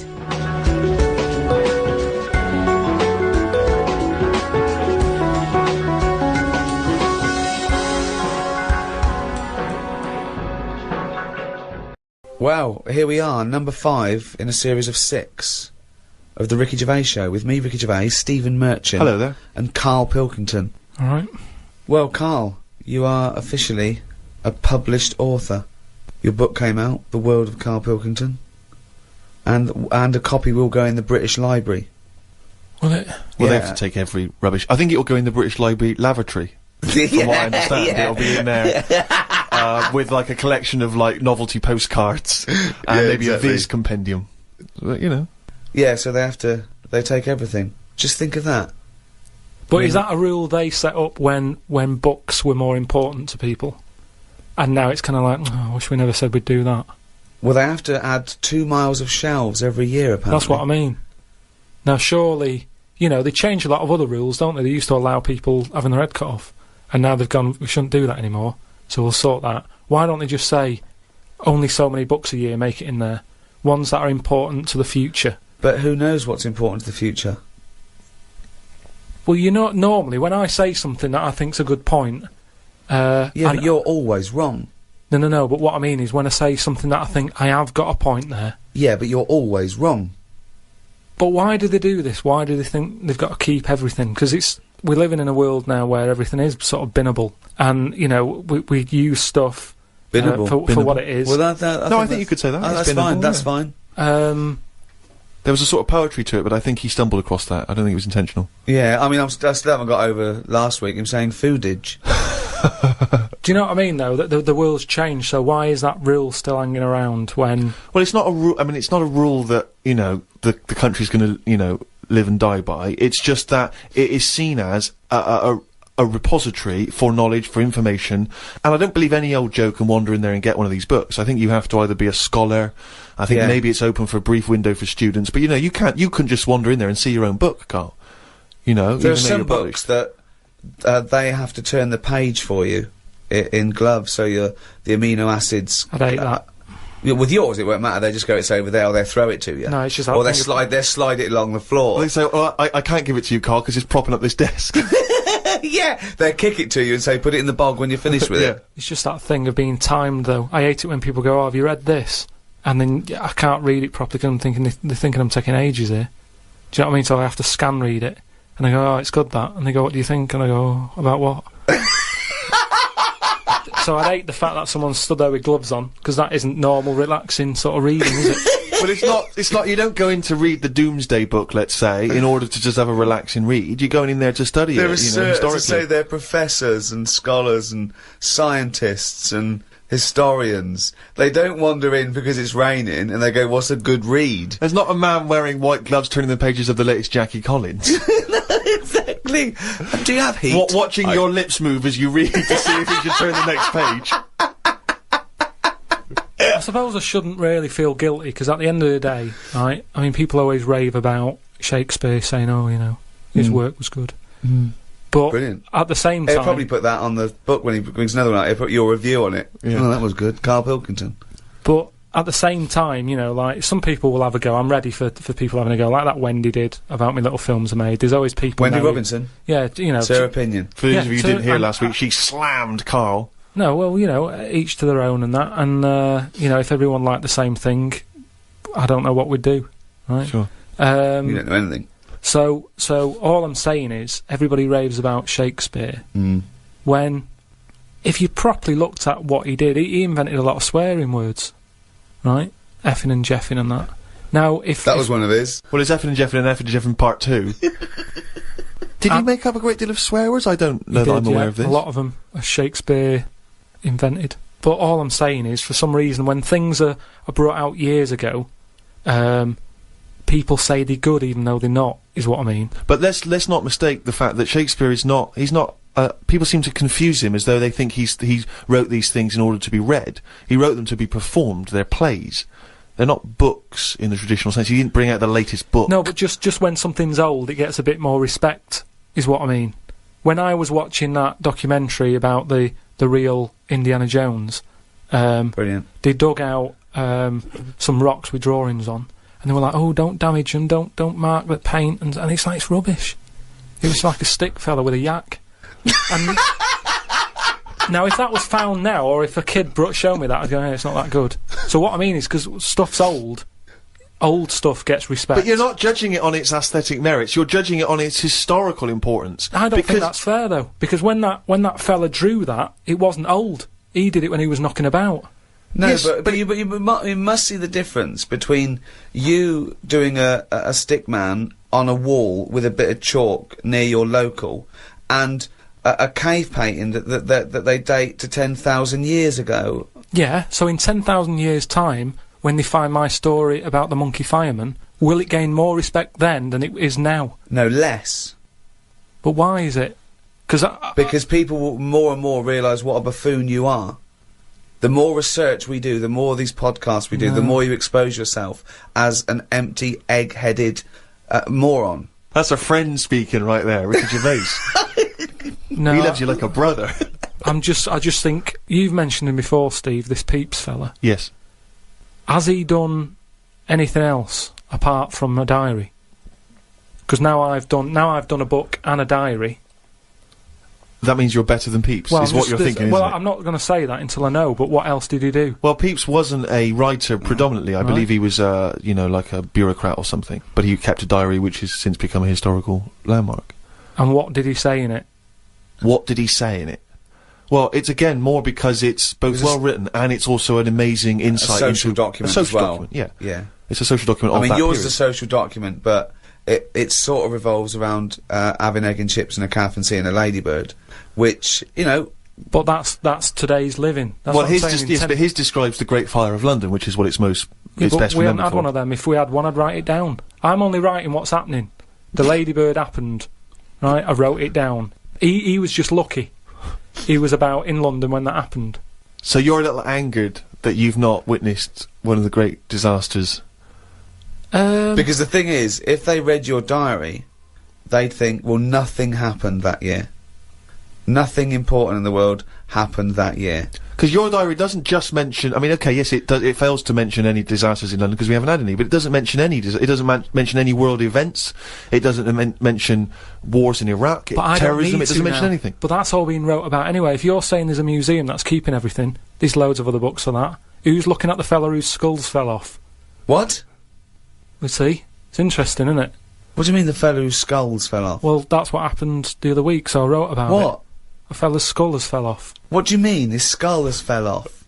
It's something to do with circulation.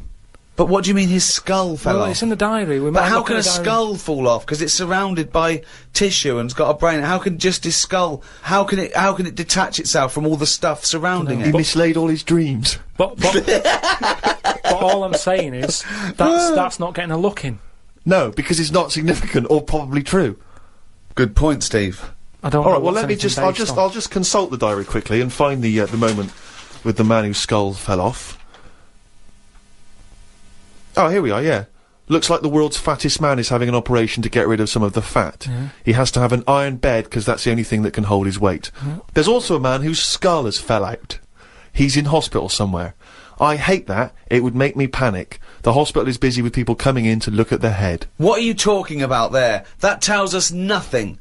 Right, it's impossible for a skull to fall out. How are scholars in 10,000 years going to be... What are they going to decipher from that? They can sort of go... There's not enough incident detail. But how did his skull fall out? Circulation problems. But answer the question. How did his skull fall out? Fall out of what? He was at home, and I don't know if he was combing his hair or something, but it come off. What did? His skull. What do you mean, his skull? Do you know what the skull is? It's a part of the head. Well, no, it's the structure of the head. It's the bone. Do you mean the top of the skull? This is only useful if you have all the salient facts. Then it would be of interest to us. We could. Well, I couldn't take that on. I'm busy. I'm not going to start looking into stuff in depth. Just get the details. God, you're such an idiot. You are the best. Oh, idiot in the world. Well, I don't want to be premature, but that entry is followed by, I injured my toe the other day by dropping the toaster. Instead of letting it hit the floor, I tried to catch it with my foot. I didn't think I'd done any harm, but my nail looks like it could fall off. I might show it to the doctor when I get me kidney stones out. We could easily get by without nails on the feet. They are more trouble than they're worth. You're so wrong. You're so wrong. I think on the days when cavemen without shoes and animals need nails, I don't think we need them now. I honestly... Because you hear about ingrowing toenails, right? So that's a problem. You've got to cut them. Stuff gets under there and gets infected. Get rid of them, you won't have any of that. As long as you wear shoes. No, you'd have unprotected toes and fingers, wouldn't you? I didn't say on the fingers, just on the toes. So why do you need them on the fingers and not the toes? Because you use your hands to do stuff. I've said about toenail out. It'd be good to have it growing on the head. What? Just having like a sheet of it, just like a nail on the forehead. You wouldn't look weird because we'd all have it. I'm not saying. What are you talking about now? I'm just saying I don't want to go on about evolution and stuff because we've done it all. What do you think the skull is for? No, but I mean on the outside, so that when you bang your head, it's a little bit more protection. Like people, I mean, you're looking at me like that. Why do you wear a helmet on a bike then? Because the bike wasn't meant to be invented. We weren't meant to whiz along at 70 miles an hour with evolution. I know, but because life's changing, like you've said. But you can't go, let's evolve, let's re-evolve. Okay, let's assume we've got this nail on our head that's growing out of our forehead. So we look like one big thumb. Yeah. Which weirdly, Karl kind of, I mean, you can almost imagine it looking at Karl now. You can imagine a big nail there. Does the nail continue to grow? Do we have to trim the head nail? Yeah, in the same way you get a haircut. Why is that preferable in your mind to just wearing a crash helmet in instances where you might have something hit your head? Just because, for a start, helmets, you have to carry them around with you. That's one thing that's put me off having a motorbike. Whenever you see someone on a motorbike, it's all like the clothes they've got to wear. And it's like a big upheaval, innit?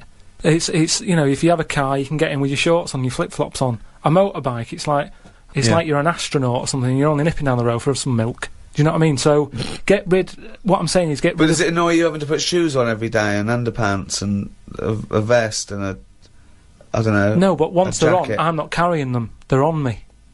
If I had to then take the shorts off for whatever reason and walk around holding them, I'd go, I can't be bothered. I don't like holding a bag. I don't like bags. We carry too much around with us now. I don't like carrying stuff. It's just a hassle, isn't it? It's just endless things he doesn't want to do, doesn't like doing. It's like carrying bags. Who the hell has a gripe about carrying bags? Why is that a concern? Because it's stuff that's on you. I love the way that he wouldn't mind having a nail growing out of his fucking head, but he doesn't want to carry a bag. What's good with it is everybody's got one of these. But it's not going to happen, Karl. And the most important thing in your body, apart from the heart, is your brain. So protect that, not the toes. The toes we can get by without the toes. People. But your head's important, isn't it? There's a lot of stuff in your head. And I know all this just after seeing the Bodyworks thing. I went to see it's a show on where there's a load of, like, dead bodies and that. And you can see how much stuff's in the body. And there's loads of stuff. There's nothing in there that you don't need. It's all doing stuff. Everything in your body. We've been telling you that for years. But you reckon you don't need the toenails? Yeah, that's on the outside. I'm saying everything that's on the inside of your body, right? You don't need the appendix. No, but it doesn't that depend on what lifestyle you have? Well, it's a hangover of when we probably ate a lot more cellulose, and it's. Yeah, well, they might come back. Things are always coming back, aren't they? So if people start eating them again. What about male nipples? Sort of looks all right though, doesn't it? Because the chest is quite plain, so with nothing on it, you'd go, oh, "What's this?" It just balances it out. I think it looks all right. I think it works. So leave it. But what were we talking about? But wouldn't you rather have maybe a little like a rib cage around the testicles? Because you get a whack in them and it. Oh. Yeah, that's pretty good. Not an invention, Karl. It's not an invention, and we can't do it. But would you be able to sit down still? Because that's the good thing with them at the moment is movement. So it sort of works. But don't they say they said something about testicles at the Bodyworks thing? Well, they're on the outside. Put yours away, Karl. You're not one of the exhibits. They're on the outside because they have to be a few degrees below body temperature for the Sertoli cells to so work. that's an odd design that they had to go there because it is it's a bit of an odd place to have them. Where would you suggest? Dangling from the throat? Sort of. I want to redesign you, right? You can possibly do this now. This is something you can actually do, probably. You could probably have your testicles anywhere. So where would you want them? You've got a giant forehead nail. Yeah. You could have that. It probably wouldn't grow, but we could certainly have that. I just mean, like, because if all it's about is temperature, you don't want to get them too hot. Yeah. Well, they're getting hot down there 'cause you're wearing pants and what have you. So have them nearer to the outside of the body. Well, they are on the outside of the body. No, but we wear pants over them. So you wear pants over them because they're testicles, and polite society suggests that you don't show your testicles. Yeah, well, that's the odd thing, isn't it? That's what's happened somehow. That we've said testicles shouldn't be seen. Well, then just put a hole in your trousers. If it's only about, keeping them cool, and because they're too hot, why don't you just hang them out your shorts? Because there's too many sort of seats that are shared these days, isn't there? But what I'm saying is... Well, what are you saying? Where would you put them? Somewhere like, sort of under the ears. So it sort of just looks like lobes. So you would redesign your body to have a pair of testicles hanging from your ears? And when people are sometimes talking, they do sort of mess with their ears, and they're always saying, check for lumps. More handy. Does the penis remain where it is at the moment? Leave that where it is. Yeah. Well, I don't know about you, Rick, but I would love to see, perhaps on the web, it's very easy to put stuff on web pages now, some kind of illustration, could be computer generated, could be drawn by hand, of the new model Karl. Bear in mind, people, that he's got some testicles underneath his ears. And a big thumbnail on his forehead. Big thumbnail on his forehead. Talking to Karl, I want to see Karl's head everywhere. It's the roundness that I like, okay? So, do a viral campaign. Anyone out there with a picture of Karl, just get it everywhere. Because I want, eventually, everyone to, as they walk past him in the street, to shout, "You shaved monkey," or "Look at that bald head," or "Look at fucking coconut face coming this way. You got a head like a fucking orange."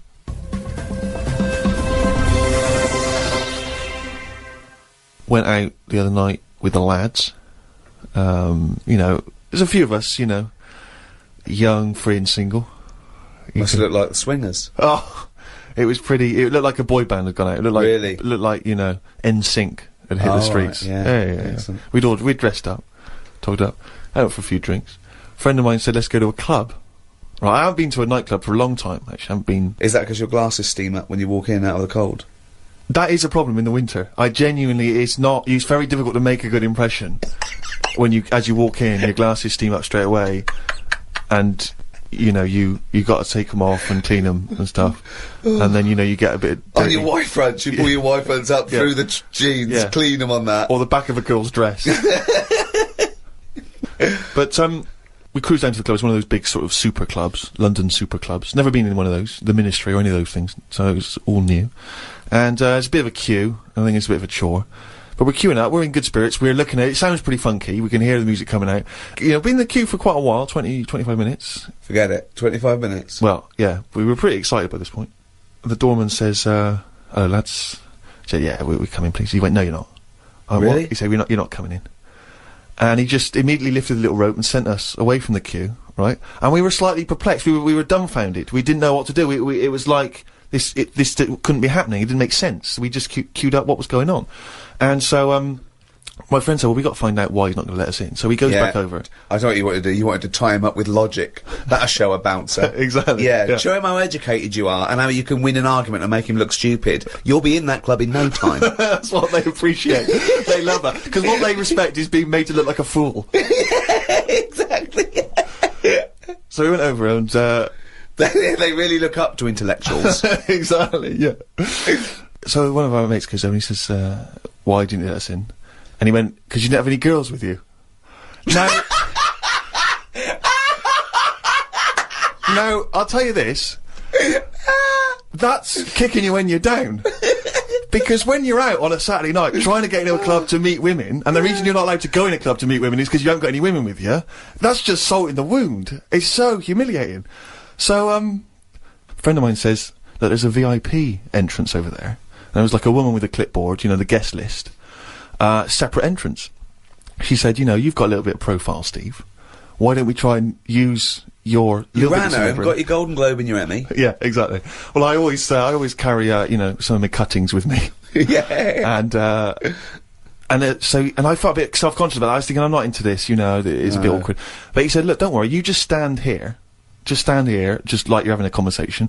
I'll go over, I'll point him out, I'll go, oh, there's, you know, Steve Merchant over there, at the office, or whatever. Oh, God, Steve! So I thought, well, you know, the thing is, we were out, and I was a bit frustrated, and I thought, you know, we may as well try everything. So I stand there, with my friend goes over, and he has a word, and he comes back, and he says, it's fine. She can't let us in the VIP entrance because she's not allowed, but what she can do is walk us to the front of the queue. Right? You can walk in front of the queue and explain. So I think, okay, fine. Oh, God. So the guy takes me and my mates, right, this girl, she takes us, we walk past everyone else, right, to the front of the queue, right? She goes up to the guy, she says, this is Steve Merchant, office. The guy goes, I know he is, we're not letting him in. Oh, God! Oh, God! By now, of course, some people have recognised me, so they're trying to have my photo taken. So there's people inside the line that's being allowed in the club. I've got to lean across the rope to have my photo taken with them, even though I'm not allowed in the club. So they go, oh, alright, this is Steve, they're having the photos taken, right, camera phones and that. They're going into the club where the music, the party's kicking off. I'm outside waiting for the next chump who wants to have his photo taken. I mean, it was mental. So, that's unbelievable. I was furious, and then one guy, I remember he was chatting, and he goes, oh, yeah, brilliant, I love the podcast and all that stuff, I love Carl, is Karl with you? I said, oh, Carl's not out here. And his girlfriend was with me, she went, who's that? And he went, oh, this is Steve Merchant, he does the office, he does the thing. And she went, who cares? Who are you, Bruce Forsyth? And it's that thing when suddenly I'm being humiliated and embarrassed by someone's girlfriend. I never asked for that. I never asked for her opinion on me. I'm sorry if I don't impress you, if I'm not sufficiently famous for you, but it's not my fault. It's your boyfriend who brought it up. It was like I'd gone over to her and tried to show off, and she was annoyed. So by now I was just furious. Oh, so God. I thought, forget this. Well, I was walking down the street, and there's a group of builders sitting down having a cup of tea. One of them goes, all right, Rick? I went, all right, mate. The other one went, not as fat as on telly. I went, oh, thanks. Not as fat as on telly. So he went with, well, you are fat, but you look even fatter on telly. He didn't say, oh, God, you don't look fat at all, or, oh, you look big on telly, but you don't look fat. Just went with, not as fat as on telly. And there's nothing I could say, but cheers, mate. Now, when you said cheers, mate, did you say that because you were... Because I'd say cheers, mate, because I'd be a little bit scared of them. No, I was I'd be worried about it's the like repercussions. sarcasm, and, you know, I laughed after. Yeah. So you can get away with sarcasm with working class blokes. I'm a little bit more secure with a working class male than you, aren't I? I'm terrified of them. I feel like they're going to turn on me at any minute. You don't feel confident sort of backing in a lorry driver? Terrified. Oh, right, Because okay. if I did, he'd probably lean out and just go and get your dad, mate. Yeah, not you. Fuck off, I'm not interested. Not you. Yeah.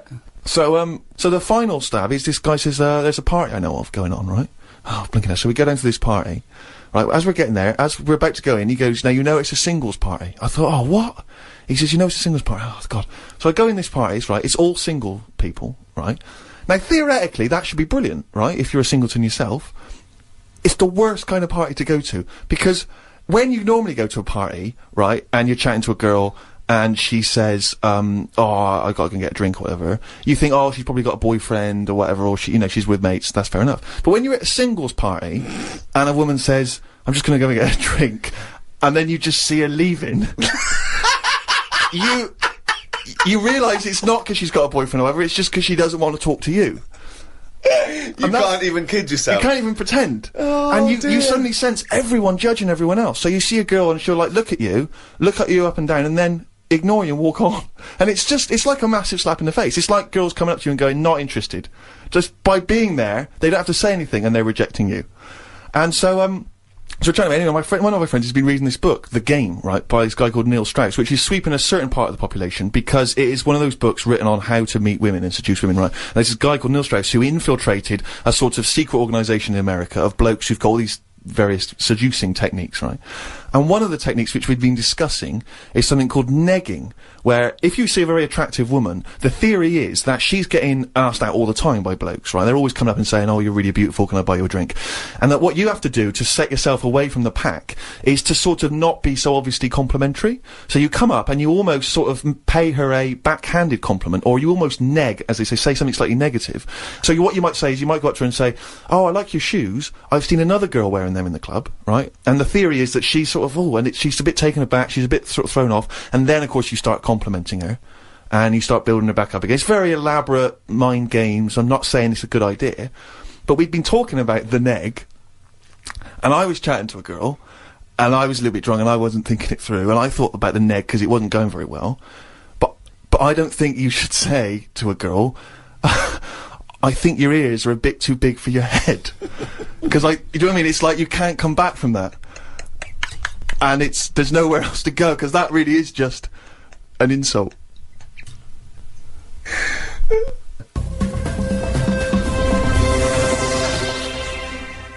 Oh, he's only gone and written it down the little fucking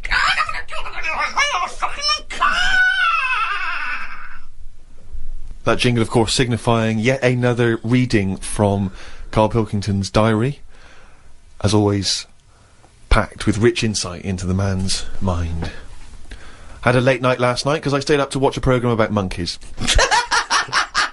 It's already good. Of course he did. It's already good. Now, before I read on, I mean, is this not some kind of monkey news? Is this not a late return to monkey news? Well, it's not that good. Is it not? Whereas the other monkey news is... Oh, chimpanzee, that's some more shit! This is what he says. This is what he gleaned from the programme about monkeys. It sat on a bridge and wanted stuff off people to walk over the bridge. What? So it was acting as some kind of toll booth, This was is it? ridiculous. No, it was a bridge in like the jungle. Oh, shut the fuck up. And it's a monkey that sat on a bridge, and a lot of tourists go through the area. No, it's a monkey to look at them. who realised that if he sits there, he'll get stuff because it looked like it's a cute little chimp begging. No, but every time. Yeah, because you give a monkey, I'm as bad as him now. If you give a chimpanzee a banana, and he starts realising that humans have things to give. Yeah, but it's all squirrels sorts of learn stuff. that. But you don't go, you wouldn't say, went to the park, the squirrel's waiting at the gate. You have to give them a toll to go in. They're only going to give them nuts. They come up to you every time. You fucking idiot. Went to bed after watching it and fell asleep thinking about it on the bridge right now. It's a bit bad, really, because the monkey should work harder for its food. It made me remember the slug I saw yesterday that was eating bird poo. Nobody would ever help a slug with food like they do with ducks and monkeys. A slug's life is pretty bad. The only time they come out of their den is when it's raining. Den. So even their days out are depressing. It is. Do you know what I mean? No. It is like... it's a horrible thing to be, innit? A slug. Love him talking about what is it like to be a slug. No, just because, like, the monkey, even though it was being quite aggressive, everyone was like, oh, give it some water, and it was well, like, kitted out. It had, like, you know, chocolate bars, bottled water, some, like, you know, fizzy stuff, and all that. An iPod, it was listening to Monkey News. It could have had one if it wanted one. It was getting away with murder on that bridge. And that's just because it was furry. Yeah, if that was like a blob, like a slug, there's no way people would be that friendly towards it. And it just annoys me how you get this pecking order for, like, no matter what creature you are, favouritism. And that slug was only eating that bird poo because it wasn't being offered stuff. If it was offered toffees or whatever. Well, it's just sad, isn't it? It's come to that. That's what its life has come to. Yeah, but it's not. as mollusk that's down on its fucking luck. It didn't live in a big country house, and this but wife it left is. it the kids when it started hitting the bottle. And I kind of thought, and look, they do only come out in the rain, and it's depressing, and it'll probably get killed in a bit, and that was its last meal. I just... Last meal? But it wouldn't prefer steak and chips, Carl. It doesn't have... It must like a leaf or, you know, at the end of the day, it's an insect. They love It's not an insect. Well, it's part of that gang. It's part of that... No, it's part of They that... hang out together. They hang out together. Why do you think it's part of that Because gang? it knocks about in the woods in the same place as a spider does. But what I'm saying is they're eating boring stuff because that is what's It's in not their boring area. stuff to them. They're not. I have no opinion of it at all. They take in sustenance. No, but where you are is what you eat. When I'm in London, I'll have beans on toast for lunch. On holiday, what? Tapas? Go on, I'll have a bit. So it's whatever you eat, what's in that area. Suzanne went off to work and I went to the shop to buy some envelopes. The shop was empty, but the fella behind the counter was on the phone and just kept talking even though he could see I was waiting. I started to count backwards from 20. When I got to 6, he hung up and served me. I won't use the shop again. Question, why count backwards from 20? So he's thinking, what's going to happen at 1? If I start counting from 1, he's going, well, let him carry on. What, out loud? So, not really loud, but like, more of a mouth action, so he could see who was doing it. You know, like Sorry, you just started miming counting backwards to a man in a shop. He's on the phone. The Yes. shop is empty. I Yes. thought he'd like me custom. He could have served me and stay on the phone. Even though I don't like that, at least he's still doing what you know, he needs to do. I'd have said, within the sorry, shop. can I just get these, please? Yeah. Well, I stood there and I thought, it's annoying me now, my kidneys aching, and I started to get a bit of a sweat on. So I thought, right, I'm going to give him 20 seconds, and if he hasn't got off the phone, I'm leaving. And when I got to about 6, he served me. What's wrong with that? Again, You are giving one yourself... of the strangest people. It's just giving yourself a thing. I could have been stood there for Free. ages. He's one of the strangest people who's free to walk It's the about, streets. No, I set myself a little target, and I thought, I don't want to waste another 30 seconds in here, I'll give him 20. It worked. He served me at 6. But it didn't work. Yeah, but did he do it because you were doing that, or did he finish his phone call? I don't know, I was busy counting. Looked at what's been going on in the world. There was a human head attached to a seagull's body in a jar. Is that all it says? This is the sort of weird stuff that goes on behind surgery doors. I doubt it ever flew because the head would have been too heavy. Well, of course it wasn't. It didn't happen. It wasn't live. No, but they try this stuff, don't they? That's like that programme I watched with a Well, monkey's head who on. has ever tried to put a human head on a seagull's body? They've done loads of stuff like that. It's part of us moving on, isn't it? It's What are you talking about? I'm not going to Carl? get into argument about Well, science you're because wrong. it's all Don't behind talk closed doors. shit. How do you think we can change a heart now from another body? You have to try things out. It's trial and error. All sorts of weird stuff goes on in hospitals, but we let it happen because it's to help us out in the long run, isn't it? But what are they aiming towards when they're going to find out if you can put a head on a seagull's body? What is that? What are they want to learn, and how do they want to apply that knowledge? A new heart. It is obviously for a reason. It saves a life. Yeah, What is this to save money on transport? Instead of getting a bus pass, you go, can I put my head on the seagull's body? I go, well, it won't work. Well, try it. Yeah, but there is odd things like that. Like, I saw a fish the other day, right? And honestly, it's the weirdest thing. It was just like a blob with a face. Now, I would never have said, yeah, let that swim about. I'd have killed it from day dot. I would have gone, get rid of that. Oh, God! Under what circumstances would you have killed that from day dot? Or, I'm just saying, looking at it, I'd say that does not work. And it looked sad. It looked like it didn't want to be about. Have you got her number?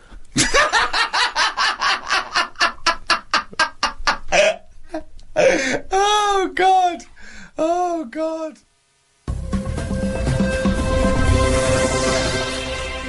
Well, that's it for another week. The end of episode 5. One more to go in this series of 6 of the Ricky Gervais Show.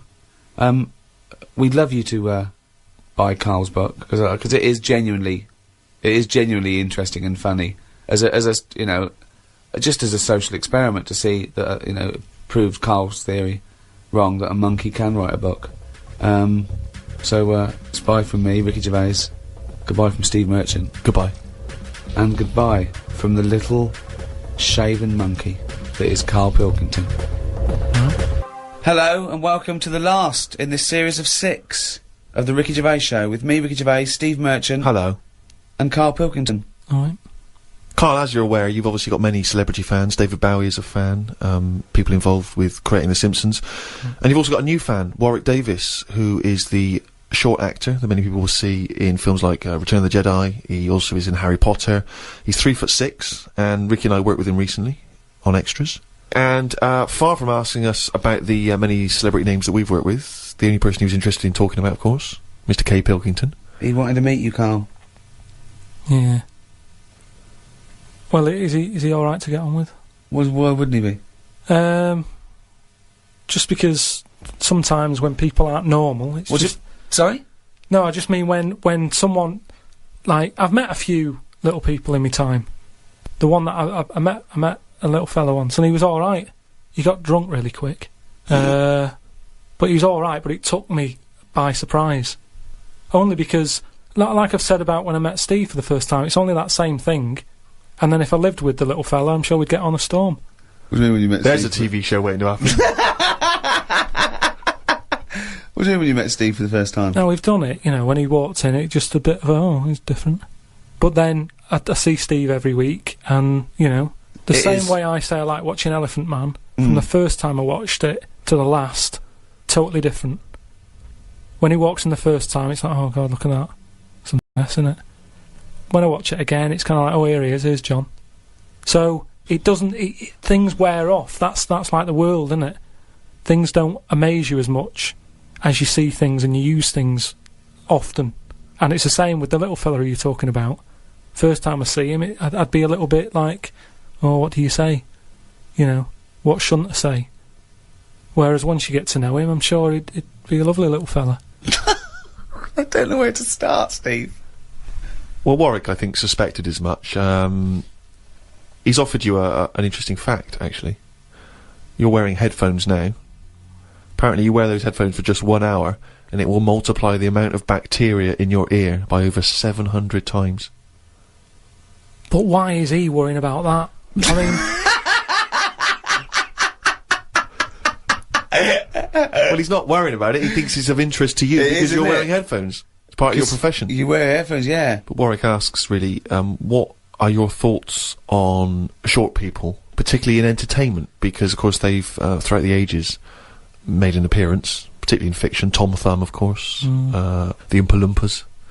What do I think of them? He's just wondering, you know, I suppose, what your take is. They're all right.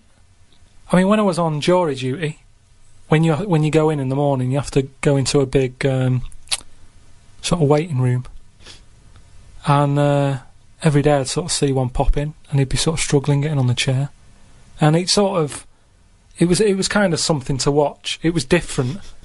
That's what's good with things in life. If you look at stuff and you go, oh, look at that. And seeing him struggle on the chair, he was happy. He wasn't struggling in a way that he felt uncomfortable. He'd obviously climbed a lot of chairs in his time, and this was just another one. And watching him, it just makes you think. You go, you know, I should appreciate that I don't have that problem every time I have to sit down and what have you. But I don't think it's that bad. If I had to pick being really tall or really small, I'd go for the really small one because, you know, the world's a more interesting place for him, isn't it? Everything's bigger. Do you know what I mean? We go to New York and go, wow, look at this. And they go and they go, oh, dear. Do you know what I mean? Everything's a lot bigger. Everything's more amazing. Food portions. Everything's a bonus. So out of the two, I'd be small, and maybe that's what I'd chat to Warwick about for a bit, just to get to know him. Brilliant. It's a shame in a way that he's not been able to pop in. I'd like to hear that conversation. But I've got, you know, speaking of like weird stuff and that, I've got a new... Well, we weren't, but go on. No, I've got a new book. Do you know I had that Freaks book? The Top 50 Freaks. Got a new one sent to me. Really? Yeah. And do you know, like, everything normally has a name. So, like, if it's the two-headed fella, you know, they're all nicknames like that, aren't they? They've got two nicknames, I imagine. But this new book I've got, right, on the cover of this one, it's got, like, a woman with 3 breasts, right? And she's called the three-breasted woman, as you'd expect. And there's what else was in there? There's a fella, the one face. Why is she posing nude though? That's what I want to know. showing off. It's not the worst disability, is it? Well, just 'cause you got 3 doesn't mean you have to get them out for the lads, does it? Tart. I know. Well, she looked happy. And there was a fella with, like, one face but 2 bodies. Doing one face but 2 bodies. One face, 2 bodies. What do you mean one face, 2 bodies? Surely one head, 2 bodies. Ed as well, but it was mainly the face that was weird because he looked fed up. What are you talking about? How What can are you have talking a face about? without a head? How can you have... What do you mean? How did it join to the neck? Well, it did have a head, but the fact is, it was weird that it had one face to me. What do you mean? Well, if you've of got course one he had- head, you'd yeah. have one face. Yeah, I know, but it was the fact that he had one face and 2 bodies that I didn't think. But one why do head- you keep saying one face and 2 bodies as Why opposed not to one one head? head and 2 bodies? We're all the man with one face. Yeah, but now I've got one body. Yeah, well, surely he's the man with 2 bodies then. Again, the description. Roll up, see the man with one face. Yeah, I know, yeah. He's just got, like, a face and then one neck, and it splits off into 2 bodies. It's No, really weird. it Honestly, it's doesn't. weird. But It was ages ago. Well, no, it doesn't happen. So it's full of stuff like that, right? And what I'm saying is, that fella, you know, the one-faced man, the 3-breasted woman... He wouldn't be known as the one-faced man, is what I'm saying. Well, they've all... That isn't the peculiar thing about him. Yeah, well, they all had names like that. Right. But there was one thing in it that didn't even have a nickname. It was so weird. What do you mean? It was. It just said unidentified. What does it look like? Sort of testicles for eyes. That's. It just reminded me when you What talk do you about mean strange. testicles for eyes? And what is it? Did he have a normal body? I didn't even look at that. Oh, So that's what I'm saying. Though, you're attracted to the oddness of the thing, and that's what I was saying about Warren when he walks in. Warwick. You know, it'll be odd for a minute, and then I'm sure For we'll, him it will be, yeah. He'll get used to you. you know. I mean, like I've said, I'm surprised that things like that don't happen more because, especially after being in hospital and seeing how the body works and that. You have How no does idea it- how the body works. No, honestly, I've got me Right, head you round it a have bit. no idea. You've learnt nothing. I've got me. You've learnt nothing since the age of 7. I've got my head round it a bit more, and the way that there's loads of people in the world, and yet you don't see people with like dangly eyes more often. It amazes me. I love the fact that he's amazed by not seeing freaks. Yeah. It's incredible. He's walking down the street going, oh, everyone's got one head. That's Yeah. weird. Suzanne, see any dangly eyes today? No, me neither. It's weird, isn't it? What's going on in the world? Oh. Warwick's not been the only correspondent. We've had a number of people. Remember years ago we used to encourage people to send in questions, and those questions have been drifting in ever since, really. Just things that people want to throw at you, see how your mind works. Karl, do you mind answering a few? I suppose you might loosely term these philosophical questions, or at least questions that might help you think, ponder on some of the bigger ideas. This is your forte, Karl. Philosophy, isn't it? Question 1. Karl, are all men born equal? Well, we've talked about Warren. Warwick? Say if like the pillow man, right, the fellow with no arms and legs, if everyone was like that, he wouldn't be...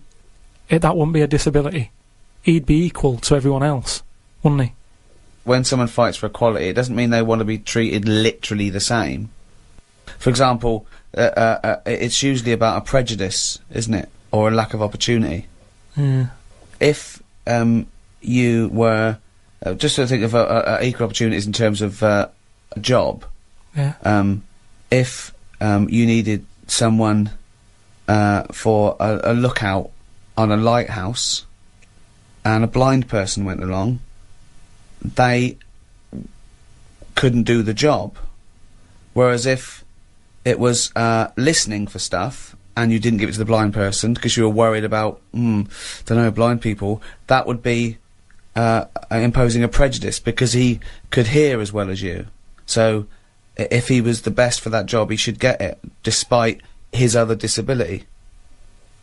But I'm pretty sure, yeah, your ears are important in a lighthouse. I'm pretty sure he's come down on the wrong side of the argument, Steve. Keep going. Go on. No, I just want to hear that, you know. I mean, if they want to go for any job, go for it, but then don't moan if you don't get it. That's all I think. Is that your equal opportunity statement? That's your statement. Well, I don't take anyone on, so I don't have all these worries. But I'm just saying, if I was in charge of that lighthouse, and the deaf fella turned up, was he deaf or blind? Well, it depends. I gave you There two was one of each. scenarios. There was a deaf guy and a blind guy. And no one else. I'll put another advert in.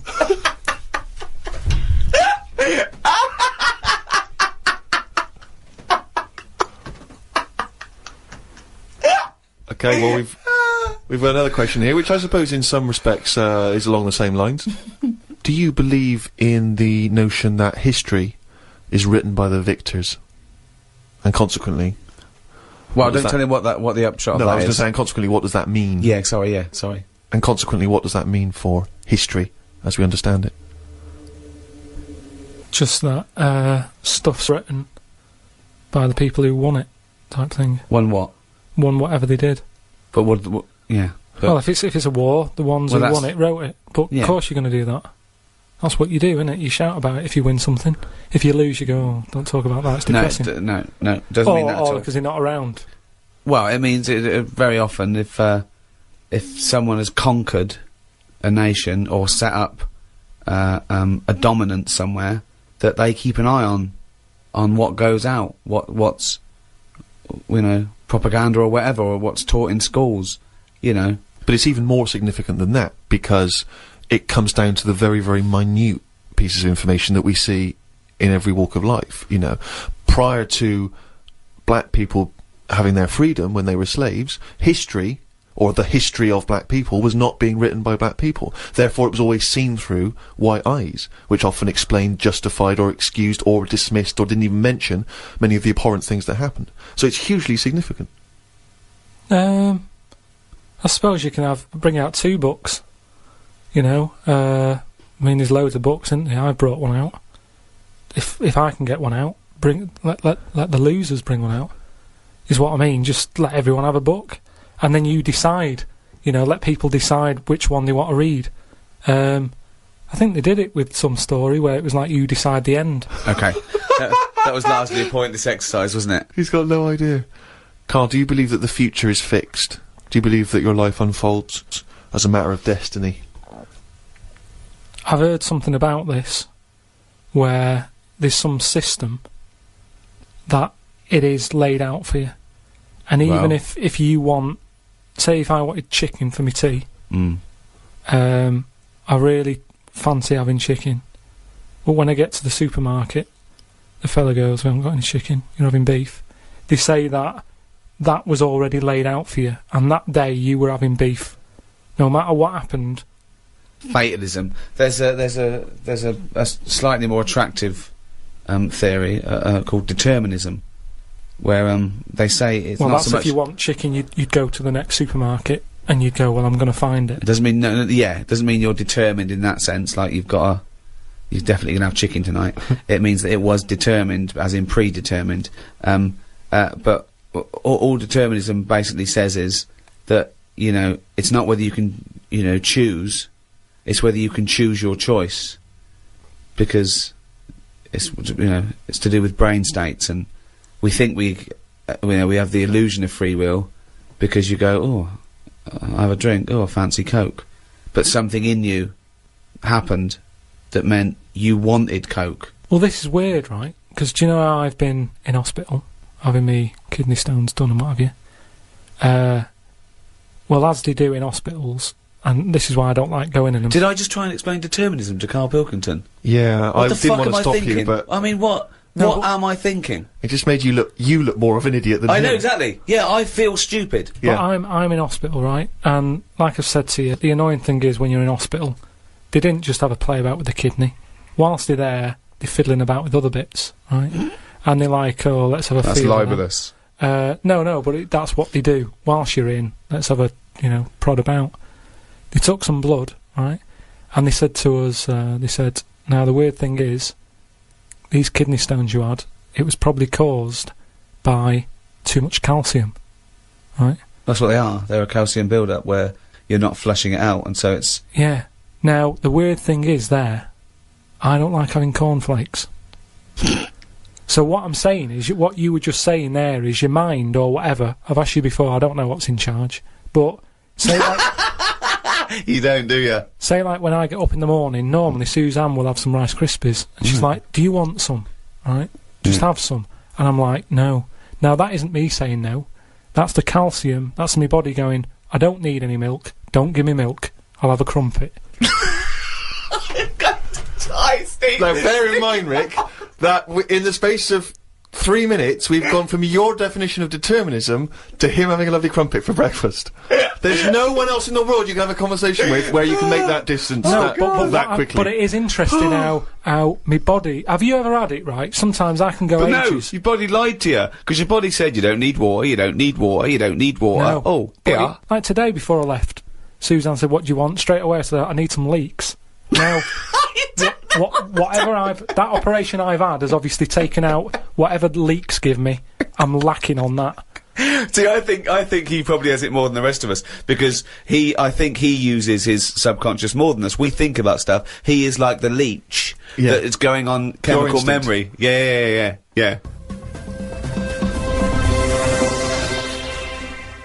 Oh, he's only gonna rain it down. That jingle there signifying, of course, once again, another reading from the diary of Karl Pilkington. Now, of course, for those of you who have not been keeping abreast of Karl's medical complaints, just bring us up to speed, Karl. You had to go into hospital this week, because previously you'd had... I've been in and out, honestly. I've been in and out of that hospital, just with kidney problems, really painful and what have you. And, he had kidney stones, alright? No, but seriously. Monday. I had a bit of a lie-in today because I have to get up early for my operation tomorrow. Not only have I got to have tubes shoved up my knob, but I also have to get up at 5:50. Suzanne said I could have what I want for my last dinner. It's not your last dinner, you're going for an operation. Yeah, but you can't take things for granted these days. Oh, I had shepherd's pie and peas. Suzanne made it from scratch. As nice as it was annoying. Because making stuff from scratch means loads of pots, and it's my job to do the washing up. So much as the food was nice, there was loads of pans and that. People who get their last dinner on death row don't have to wash up. Got up at 5:55. You were supposed to be getting up at 5:50 on the other page. You were 5 minutes late getting up. He's often late. Often late. No, just because I needed to have water. Before 6 o'clock, they said, don't have anything after 6. We'll get up at 5:50 then, like you were planned to. You had 5 minutes sleeping. Doesn't take 10 minutes to have water, though, does it? Well, why'd you say 5:50 in the first time? Because then it tricks me head, doesn't it? Going, oh, I had an extra 5 minutes. Tricks me head. Because then it tricks me head. It... Got to the hospital and had to wait in the waiting room. There was another 9 people in there waiting to be sorted. I got called in. They sat me on a bed and took all my details down. 5 minutes later, I'd been knocked out. I got woke up when they were ripping a pipe out of my throat. I felt more rough this time. The doctor came to see me and said he couldn't find a stone, so I must have passed it. I said, are you sure? He said, yeah, we filled your kidney with water and expanded it, and there was no hiding place. I sat in the recovery room for an hour while they found me a bed. One of the fellows who was sat in the room with me this morning got wheeled in. They couldn't wake him up. All the nurses were laughing because he didn't want to wake up. I bet they were laughing at me when I was in the theatre. Someone told me they totally strip you when they're operating. I would have looked like the alien on the Boswell incident. Boswell! Boswell! It's quite a nice analogy if it weren't for the fact that you said Boswell. It's the Roswell incident. Didn't sleep much through the night because there was a 60-year-old fella shouting at the nurse about his pillows. I don't think I slept through a full hour with one thing or another going on. My bed was next to the toilet, so I kept hearing the flush. How do they sleep in hospitals, though? They wake you up to give you fucking sleeping pills and things, don't they? How do you sleep in there? It's always hot. It's always like 90 degrees. There's no air. Is that to make you drink water? I don't know what it is. There's no air. There was an old fella across from me who kept breaking wind. He didn't even try and cover it. He was just of that age where he didn't care. Just like, that's what I do. I'm in the hospital, leave me alone. What do you mean? Just, I don't know what was wrong with him. I talked to him because at first I felt sorry for him. I was a little bit like, you know, he's had no visitors. No one's calling him up, so I'll talk to him. But then he got that familiar with me that he'd just be doing it whilst I'm chatting to him. Just like he's my granddad or something. It's just like, oh, that's what he does. It's like, well, I'm ill as well. Stop doing that. Honestly, unbelievable. He didn't even try and cover it with a cough. It was just like, that's... With a cough? How would you cover just non-stop. Got home and sat down. My pains are coming back, but the doctor said this would happen, that my insides are still in shock, so I need to take it easy. It's 9 o'clock. I'm in agony. I can't do the diary for the rest of the day. Jesus. So you may as well just tell us then what happened. Right, well, yeah, after that, went back in. Suzanne just got frustrated with me because I was rolling about on the floor and she was trying to watch Arthur, right? So that was on the other night. I thought it was when you lodger. So, and she said, look, if you're in pain, do something. She said, you know... You went and got a cold plate. Yeah. No, use an ashtray. Plates are for liver damage. She said, right, come on. Let's, I can't put up with this. It was like 2 o'clock in the morning. So we left the flat and what have you. Got in a taxi. He filled up on the way, which was annoying. He didn't. That is cheeky. That really, I mean, he could On the way to the hospital. So, because he's not an ambulance driver. Did you explain that to where you were going I to? was in that sort of thing where you just can't be bothered. Do you know what I mean? I was in a sweat and stuff. He came back with a scratch card and some barbecue. Briquettes, yeah. So anyway, he gets us there and he doesn't charge us, which is pretty decent of him. That's all right, yeah. So I go in and there's like, I don't know if you've been in like A&E at like Grim, I imagine. 2:30 in the morning. It's just depressing. Fluorescent light doesn't help because it makes everyone look iller than they actually are. So in there was a woman who was just sat there crying. She wasn't holding onto any part of her body. She was just sat there whinging. And when you're feeling bad, you've got that going on. So you just want to tell her to shut up. There was a fella who was like moped over in a wheelchair that someone had just chucked in. Moped over? It looked like somebody had just sort of found him and wheeled him in. Nurse? Who's the guy moped over? So this gay fella came through. And, How do you know he was gay? Just the way he was. I'm not having a go. He was a good fella. Do you know what I mean? A doctor, you mean? No, he was a nurse. Right. And he came through and just sort of went, "Oh, how are you?" And I was like, "Oh, I've had better days." So he got As me you on mentioned in the diary, I remember the first time when I came here, they said the nurse might put a tablet up my arse. I thought the chances of that happening had just increased. Oh, Karl! Yeah, but I would have let him do it. Honestly, I was that sort of out of it. That Of course you'd let him do it. He's a qualified nurse. No, but the way I am now, say if it was just a tablet for sorting out my blood pressure, and I walked in there and he went, "Oh, hello," and he said, "Yeah, let's pop that." I'd go, "Hang on a minute." But what I mean is that night I would have just let him put 3 up. Honestly, it's just weird, isn't it? How your body just goes, let them get on with it, and you trust anyone, don't you? When you're in that much pain and you need, and they're a qualified nurse, yes. They gave me some morphine, and my sort of head caved in again like last time, and then the pain went. But anyway, just turns out that I'd had a load of like blood clots in the bit from my kidney to my bladder, and that was acting as a sort of a stone again. No, it's just a scab, isn't it, where it's curing it? So. No, but all the work, when they blew up the kidney 4 times its normal size, so there was no hiding place for the stone. Yeah. So when they did that, it caused a lot of blood. It must have ripped the sides of it and stuff. And then that blood was in the kidney, and it went down the pipe and blocked it up a little bit. And that's the pain that I had. It was sort of, had problems getting through all this thick blood that they caused. So, the weirdest thing that happened when I was in there, right? The morning, like, after I'd had the morphine and what have you, right? I slept pretty well. But I woke up and you have like a telly for your own bed that you're allowed to use if you pay for it, right? So the glow from that woke me up because they come on at about 7:10, and the telly's in front of your head, right? So you're getting this glow and you're going, "Oh, what's that now?" And I looked at it, and all it had written on it is, "Karl received bad news about your father." Right? And I was like, is this what they do now? Because it's such a big hospital, did they just text you sort of news to your bed? And I was kind of like, like I say, it was early, it was 7:10 or whatever. Thinking, what's going on? I didn't have my mobile. Suzanne took that.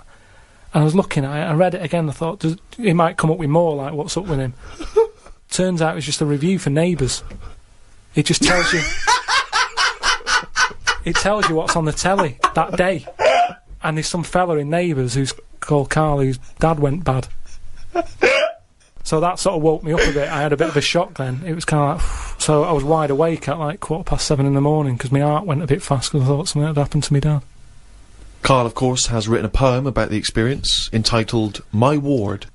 All I've done here, I've been through I don't know what the word is, a bad experience. Trauma. A trauma, yeah, I've been through a load of trauma. So I'm just finishing it off with a little sort of picture for people. Go on then. In my ward. It's called me ward. Me, a Chinese fella, and an old bloke who looked like Mr. Burns from The Simpsons. Don't know what was wrong with him, but breaking wind was the symptoms. No one visited him or called him. He seemed quite lost to me. As well as wind problems, he had a colostomy. When I left, I said, "See you" to the old man. Turned out the other fella wasn't Chinese. He was from Japan. I never found out what was up with him. You've got a little picture there, haven't you, of me sat in my ward. I'm sat there with that fella who I didn't talk to, the old fella who had wind problems. And that's what a poem is, isn't it? But the detail about you thought he was Chinese and he turned out to be Japanese, how is that evocative? That's just a piece of misinformation. It's just I like it. I imagine a lot of people making I that like same it, because mistake. you know why? It's like, he even makes digressions within his poem. Yeah. Do you know what I mean? It's like, he could have gone back and erased that, but he didn't. He left that digression in, and I think that's great. It's very honest. Yeah. So, you've done quite a few bits there from the diary, right? The other week you were saying a diary to sort of be famous and what have you, it's got to have a big event in it. That's a big event in my life, right? Peeps did a diary that had big events in it. You said about the fire on Pudding Lane. I've had a kidney stone here. You write about puddings you've had. So, is that as big as... Is that a proper diary thing? It's a proper diary anyway. I think, personally, the 5 or 6 pages you've written about your ill health are genuinely interesting, and I'm sure, in years to come, it will be an interesting evocation of the NHS at this modern age, and how it is, what it's like to be in hospital. What other diaries are out there? Well, a lot of them are fictional, of course. Bridget Jones and the like. There are lots of memoirs, but to publish a whole diary, I mean, you can the two most famous diaries, I'd have thought, was Pepys and Anne Frank. But Kenneth Williams' diaries were published after his death. Many celebrity diaries have been published. Alec Guinness, people like that. And is that just their last year, or did they do it when they were doing a lot? Because if they're old and sort of not working well, a diary isn't that good. Well, often the moments prior to their passing are some of the most interesting. You see their final thoughts and final days. Yeah, but are they just... You say different things when you're ill. When I was on that table about to go under and you're thinking this might be it, different thoughts on the world. Do you know what I mean? Different priorities. What's the most profound thing that you thought that it was because of your illness? Just as I went under, the last thing I said to this woman was, "Oh, you look different with that on." And oh, you look different with a hat on? Yeah, it was the woman who gave me the injection, and she'd been round to the bed beforehand sort of saying, "Right, you're allergic to this. Can you eat strawberries?" And I was a bit like, "Why are you asking me that?" And she went, "Well, no, a lot of people are allergic to strawberries." And I was saying, "But is there any trace of strawberries in the stuff?" And she's like, "No, it's just that a lot of people are." And I said, "Well, no, I eat them." And then she's like, "What about fish?" And I said, "I like some, but I haven't had them all." And and then she turned to Suzanne at that point and said, "What, do you know of anything he can't eat?" She sort of said... Like turning to the mother? Yeah. When the child can't answer. But she was this woman, and she didn't have a hat on or anything. And then when I went down there, I didn't realise it was the same woman until I was lying there and she started to inject me. And I just said, "Oh, you look different with that on." And then I went out, and when I woke up, the woman sort of came round and just sort of said, "Oh, it's weird that was the last thing," like you said. And that made me think that could have been my last, like fighting on the beaches or whatever. That could have been my little thing. You look different with a hat on. Karl Pilkington.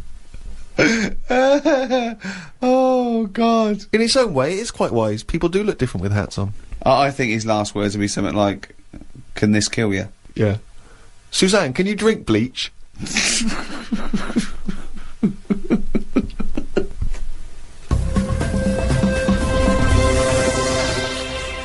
So that's it. That's the end of this series, the third series of the Ricky Gervais Show. We'll have to give it a rest for a while, won't we? I'm exhausted. Thank you, everyone who bought the series.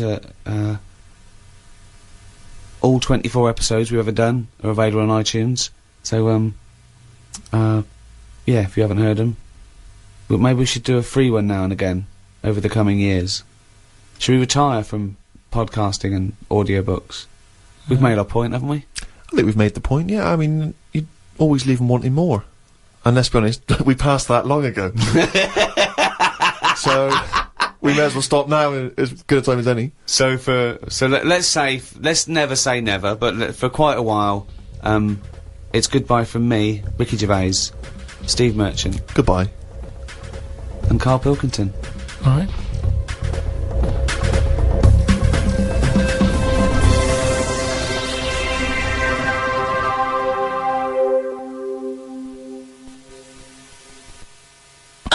Chimpanzee that monkey news, you little round-headed... Right, years ago, people only drank water, didn't they? How long ago are we talking? Going back a bit. Okay. And it was just the norm. Everybody was happy with that. It was kind of like, you know, what, you're thirsty, have some water. It was just what you did. And it was more of... Well, no, not only water. No, it was. It was kind of like... Well, they drank milk at birth, didn't they? Yeah, as a baby. But then you don't have that when you're older. What I mean is more now, as we've discussed, is more of everything. So I thought there was fruit juices in. Yeah, but what stuff. I mean, when people were thirsty, it was like, well, have water. They didn't go, oh, what do you want? Do you want this? Do you want that? I'm just saying they had it for a purpose as opposed to something for the taste buds. Right? Yeah. So anyway, so this town, right? It was in the middle of nowhere somewhere. Mm. It's the detail that makes the story, isn't it? The pinpoint accuracy of detail. So it was a while ago, and it was in a town somewhere. Brilliant. In the middle of nowhere. And what used to happen is barrels used to appear, right? These sort of, do you know, like how they have wooden barrels, that beer and that comes in? Right. Mm. One of those used to just be in this village, and everyone who lived there was used to this sort of drink that used to crop up, right? Well, because they were used to it, they didn't question it. It was kind of like, yeah, it's what happens if you live here. Sorry, so I don't understand. So what's in the barrel? It's a barrel in the town square. Well, it's this drink. Right? And so it's not water? It's not water. It's a mysterious other drink. Well, I'll tell you now, it's like a fruit drink. Okay. And back then, I mean, I speak to my mum, and she didn't have a banana till she met me dad. And they were made up of fruit. Sorry, is that a euphemism? I don't know what that means. No, but what I mean is... Was that he came a-calling with a banana? No. With a bunch of bananas and some flowers? No, but what I'm saying is, it was like a fruit drink, and for years and years, people didn't drink fruit. It was an eating thing. Do you know what I mean? It was an eating thing. It was an eating? Yeah, what, it was. You're thirsty, have some water. What? You're hungry? Have a banana. Have an orange. Sure, whatever. but the idea of combining the two, crazy. They never used them in that way. So anyway. So a mysterious fruit-based drink is turning up mysteriously in this town for years. No one questions it. No one thinks. They just think fine. It's in that area. I'm sure, like in Here the come the little man. No, but in the same way that in Scotland they'll have fried Mars bars and that. Yeah. They don't bat an eyelid at that. Yet when we go there, well, no, they didn't appear mysteriously. They didn't just appear one day. I assume they go to the newsagents, then take it home and pop it in some batter. But what I'm saying is they don't think anything's odd about that. But as time goes on, people have started travelling more, haven't they? Ooh. And you have visitors sort of came in to the town, and they were saying, "Oh, I'm a bit thirsty. Have you got any water?" And they were like, "I don't have water. Have some of that in that barrel." And they were like, "What's that?" And they were like, "Oh, it's a drink." So they had it, and it was really like refreshing. They were like, "What is this?" And they said, "Don't really know. It just crops up." Of course they did. No. It's what. No. It's what you get if you live here. It's part of living here. Right. So they were like, "Brilliant. Do you sell this?" And no, they don't just sell it. We don't even know where it comes from. Just have some whilst you're here. You don't even know where it comes from. No. So the thing is, this helped the town out. That's before the monkey appears. This shit. Yeah. So all these people are enjoying the drink. Word gets out, and it went on for a couple of years. But they say it travels fast, doesn't it? If it's good news, it travels. If it's good news or bad news, it travels fast. Yeah. So news travels fast. Yeah, just news. Yeah, news stuff does. So anyway, so some fucking monkey news doesn't. This has taken half an hour. So some big business fella who was on holiday in any specifics? He was from Chicago. Right. Oh, and he flew How tall in. was he? Hold on though. So this is after Chicago was founded. Yeah, Chicago was knocking about. Oh, they had loads of drinks then. Yeah, they had alcoholic. coffee, tea, alcohol. they had every drink under the sun. Yeah, but not like every drink under the sun. Not like- Apple juice, grape juice, they ciders, wines. So he came in. Oh, if Chicago was founded. Then, he came in. Yeah, probably 19th century. Oh, there's loads of shit about. And he was saying, this drink you've got here, he said, it's good stuff, you know. He said, whose is it? And they said, well, it just appears and what have you. And he said, well, that's a bit odd. So anyway, he got a bit annoyed with it because he wanted to take it back with him to Chicago. He knew there was an audience for this. Well, yeah, because they got bored of tea, coffee, all the other drinks all and the other available. drinks and that, yeah. So he waited at night. They've been around for years. Waited behind a truck. A truck. Oh, so it's, So we're in the motorised age. Oh, so at least 1890 something. I'd have thought. And he saw this little fella bring the barrel out. How little was the fella? It's hard to tell in the dark, and they were quite far away. And the barrels, you know, it's you know what I mean, it's hard to work out. Yeah. He was short. His arms were long. So they followed him in, right, and saw what was going on. Okay. Like how it was being made. And they said, you know what, we can have a go at making this ourselves.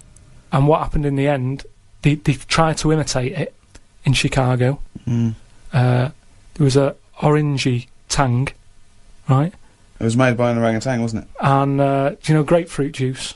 They had like ape fruit juice that they were good at crushing the fruit with the feet and what have you. And that's how them two. So it was great ape fruit drink. Yeah. Which probably got abbreviated over time. Ape fruit juice. No, it was great ape fruit drink. It was because it tasted great. That is a load of shit, Karl. That is why we stopped doing it. White van, Karl. White van, Karl, absolutely. Do you want to explain the premise? Well, we take the Sun, ask someone else, and ask Karl. It's as simple as that. That's The it. Sun have just taken a normal person, we flipped it. We're gonna ask Karl the same questions about the week's news. Yeah, just basically your opinions, Karl, as ever. What do you make of, well, obviously the big news, David Beckham's broken foot? Is this a big concern for you? No, I mean, it's sad, you know, it's sadder for him more than anyone, because, you know, to like, be in the World Cup is, like, the main thing for him, innit? Yeah. But he's still a young lad, and, I don't think he'll give up. I reckon he'll still turn up.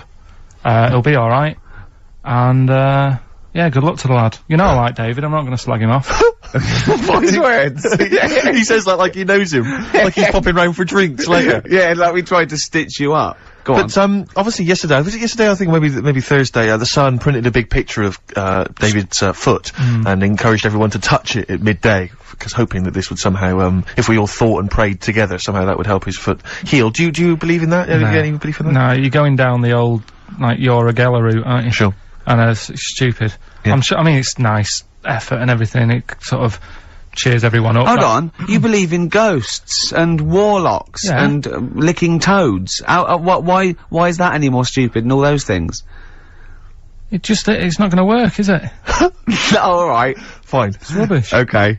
Okay, what about this then? There's, apparently now available £1.5 million apartments available on an exclusive ship which sails around the world. Yeah, it's like, What do you make of that? it's a huge thing, and you live on it, and it's, I mean, in theory, How big is it? it's mental. Do you know It's when- like Huge a luxury town liner. centre. Do you know how, Because- like, people said that the Titanic was the biggest ship? Was that only then? They've got Yes. bigger ones now, haven't they? Yeah, A lot bigger. oil tankers are much bigger, and, yeah. No, but actual Liners are bigger, yeah, it was the biggest then, yeah. Because my mum told me that there was one that was that big that it had, like, rough areas on it.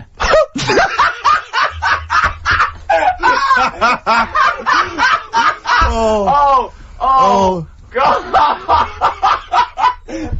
don't go starboard. Oh, God! No, but do you know what I mean? Right. It was like we're thinking of moving, we're seeing Yeah. the captain, we're thinking of moving to a nicer area. Oh, I've heard they're very rough in aft. Oh, God!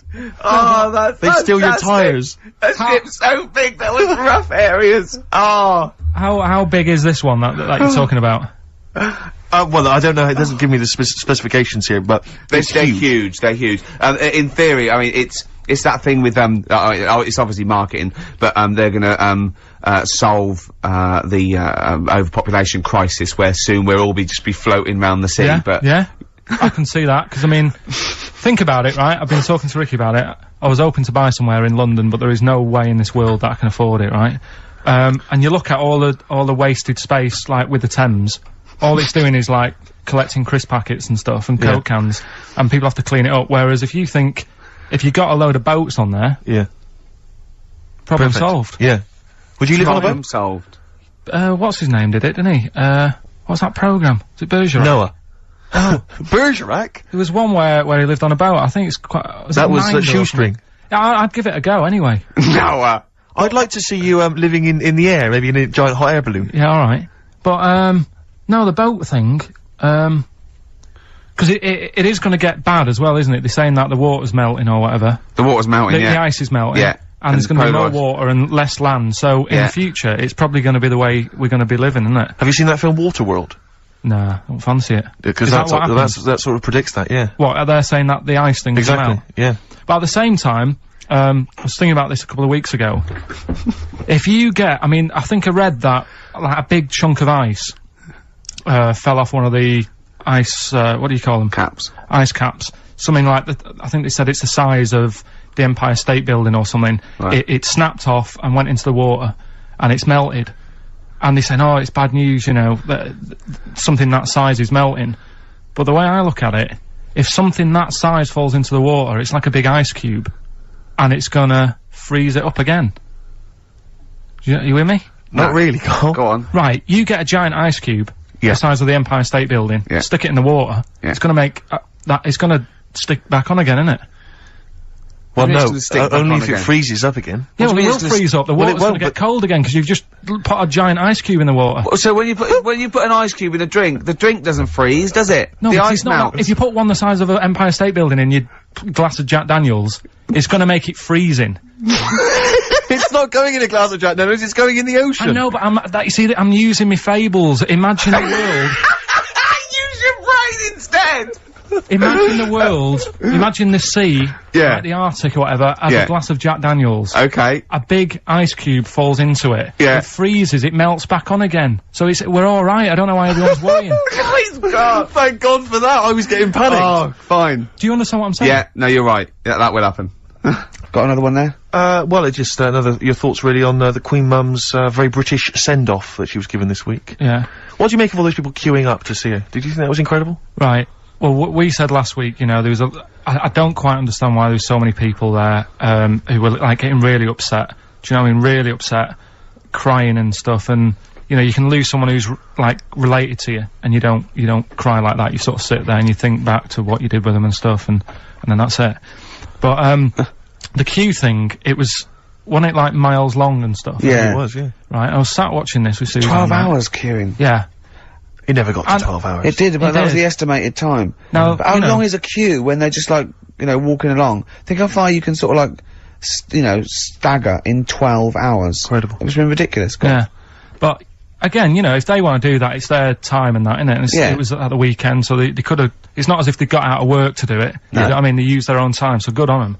But I thought, right, what they could have done... Remember when I studied Che Guevara? Yep. Yeah. Right? And don't be offended by this, it was just an idea, because they did it with Che Guevara. Remember when they cut him up? Yes, Remember? they cut him up, yeah. What was the reason for cutting him up?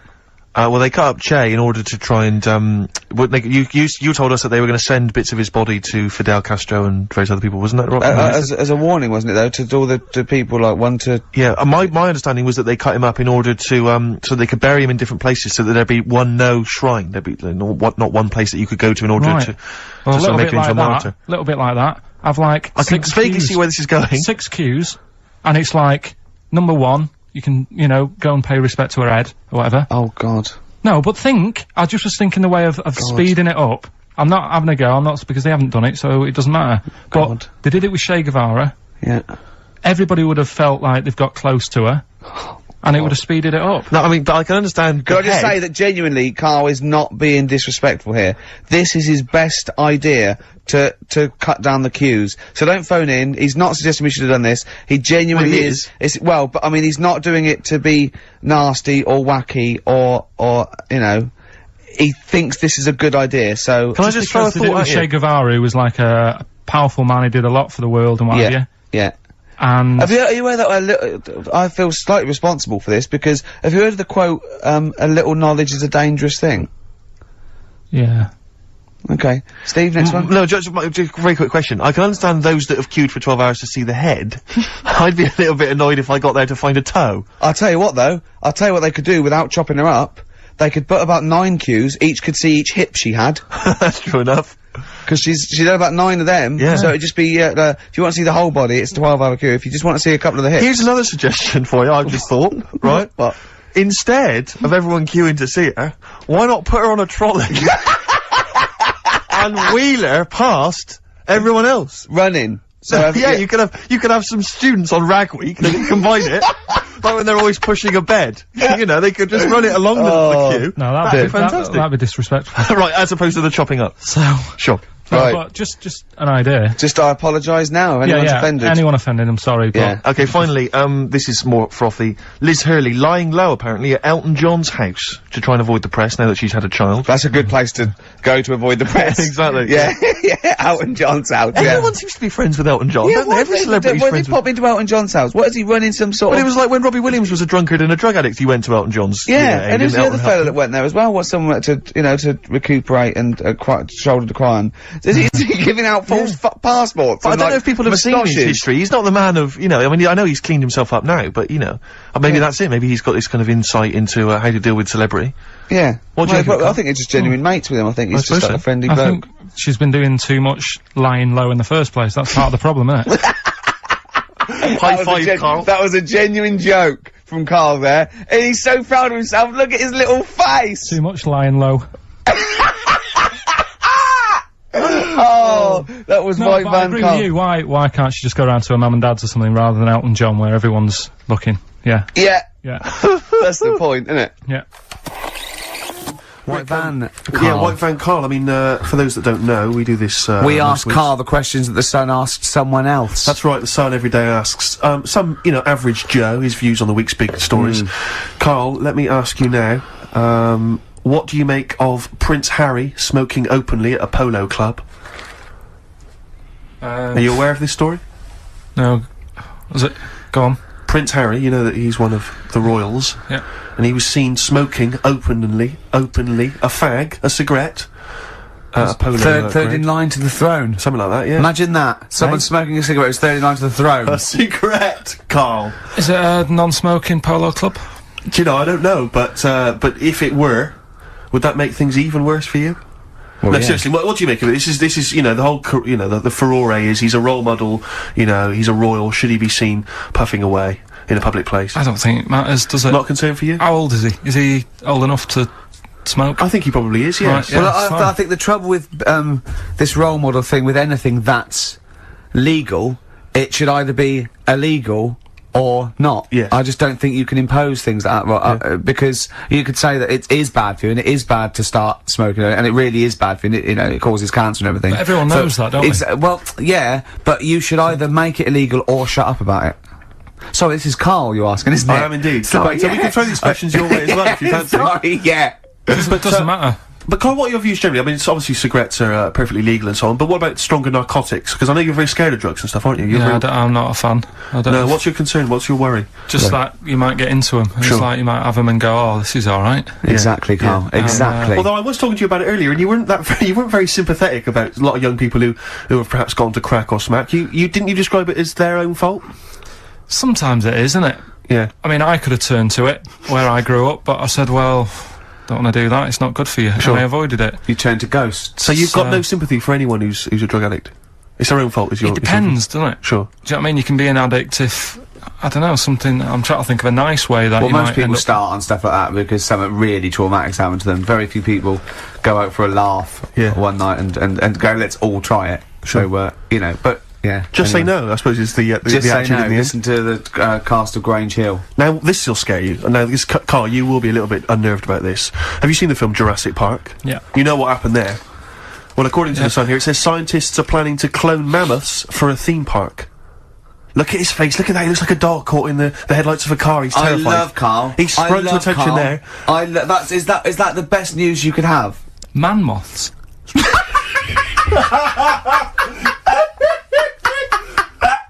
Right. Yeah, man moths. I Man love moths. the fact that that's why he was so excited that they've bred a man moth. What is this? Yeah, it's a human being that hides in your wardrobe and eats an entire jacket in a day. Yeah. What do you mean, man moths? Mammoths. Mammoth, the big hairy you heard cow of a from the mammoth? Ice Age. I mean, elephant. You're not so excited about that, then? You can take or leave bringing back mammoths to life, but a man moth... A man moth is a different matter. Oh, if we'd have never brought that up, he'd have gone and told someone now. Yeah. You know, they've bred an half man, half moth. This and is that's what we that's how mean. things start. This is what we mean when you hear these ghost Are you stories. slightly deaf? Is that it? When you hear these stories, you're slightly deaf. And his head was in the basket, and he went, count how many times I blink. Is it? Carl, is English your first language? Are you actually foreign? Is that the thing? Yeah. Should we speak when we say slower? foreign, we mean not of this planet. Yeah. Should we speak slower? Would that be a help to you? No, go on. Next What do you one. make of Do that? you think that's good? Seriously, Would you the think idea that's of good to bring back mammoths? prehistoric animals. These giant elephants. They're slow, aren't they? It's not as if they're going to like get out and run fast and they can't capture them. They'd probably be a fence, to be honest, Carl. They'd probably be a fence. No, but I'm Ridiculous. saying, but you're asking it as if like, oh, it could all go wrong, but it couldn't, could it? Well, Really? but the point was about Jurassic Park is they thought it wouldn't go wrong. They thought they had it all under Yeah, but control. that was and Have you dinosaurs. learned nothing from Jurassic Park, Carl? Dinosaurs would say, oh, think about it before you do it. But with a airy elephant, it's not going to. Not a concern for you. Would you go along to see him? Would you be interested in that? If it was in the area.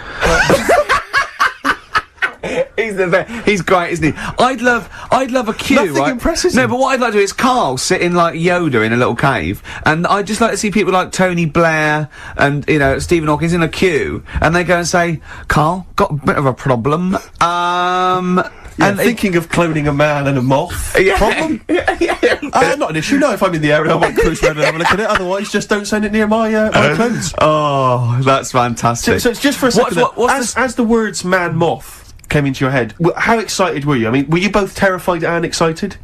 For the moment when you thought that they'd cloned a man and a moth? I pictured What kind of face did he have? Did he have the moth's head, or was it a man's head? just a little man head. Right, what was his face? What did it look like? He just was like a bit shocked. Perplexed, yeah. Yeah, So it was like he'd been grafted onto the body of a moth without his consent. And when he was asleep, lad. Yeah, he'd woken up. he just went in to have a goiter removed, Yeah. and they said, we've He replaced woke your up with goiter with the body of a giant moth. Yeah. Is that alright, Mr. Jenkins? So he had the head of a little. Was it a little boy or a man? little man, Right. Okay. and he's just bumping into a lamp. He's just bumping into a man. if you went into hospital and they'd done something, what's the worst thing they could do, right? What would you rather have done, right? You wake up and you've got lobster claws for hands. Right. You wake up and you've got duck's feet. Or you wake up and you've got one horn coming out of your head. The worst thing, Yeah. probably the horn coming out of my head. Why? Get in the way. That'd be useful, wouldn't it, in fights and stuff? And for like parties, people would play Well, I suppose quoits. the lobster claws would also be quite handy there. Definitely.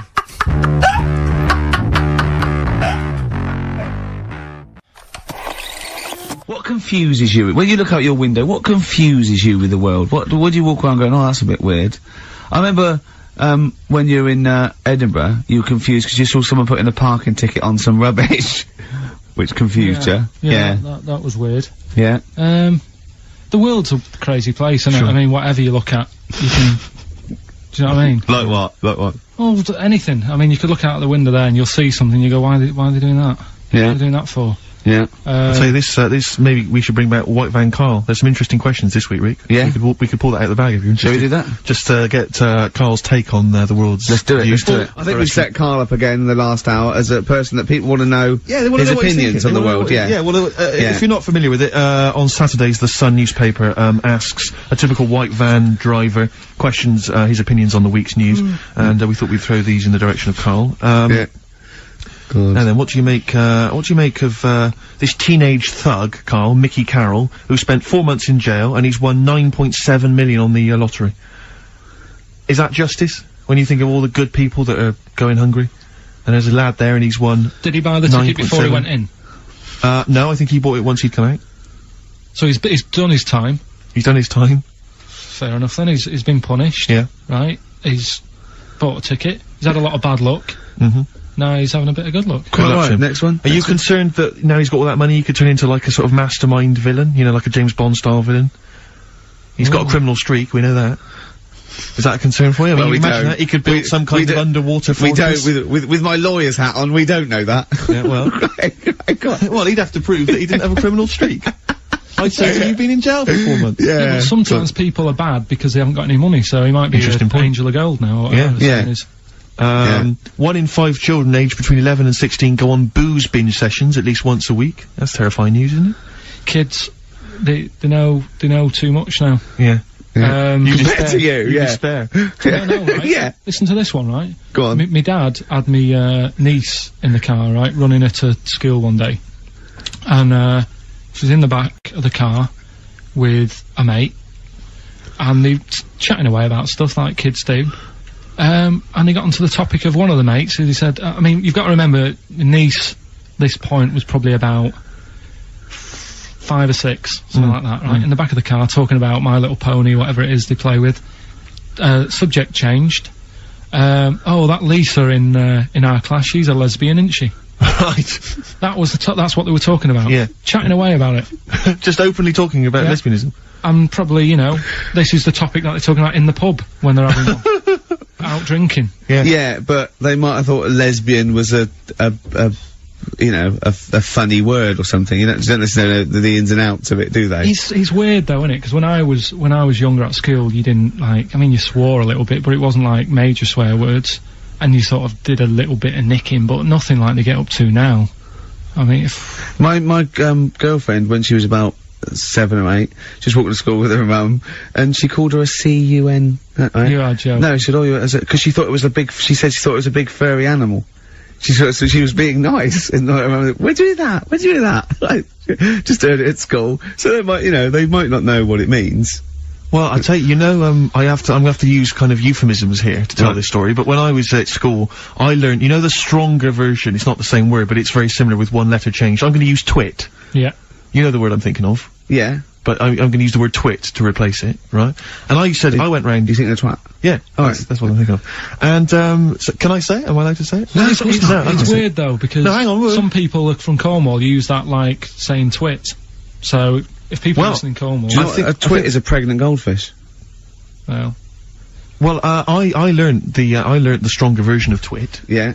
Twat. For those that aren't sure. I learned this at school when I was like 10 or whatever, and I didn't know what it meant. I thought it was just a stronger version of twit. Yeah. I thought it was just if you were really annoyed with someone because they were a real twit. Because I is worse than I. Exactly, apparently. So, Karl would be a twit. And so I started using this at home because I didn't realise what it meant. I started using this at home. Oh, you twit, you're a twit. And saying it to my dad, you're a twit, but not saying twit. Yeah. And my dad didn't know what it meant either. That's great! I couldn't believe. So he started using it as well, right? So then we'd be driving in the car, he'd be saying to my mum, you stupid, say to my mum, you don't, pull over, you're gonna bum it, you twat. Saying this. Then I learned at school from Mark Johnson what it really meant. Yeah. Stopped using it, obviously finding out it was quite an offensive word. Yeah. I didn't want to bring it up to my dad. I didn't want to sit my dad down and say, Dad, you know that word we've been saying? Yeah. You know what it means? So now, to this day, I've never brought it out with him. So we'll be driving, I'll go home for Christmas, we'll be driving around, he'll be calling my mum that word.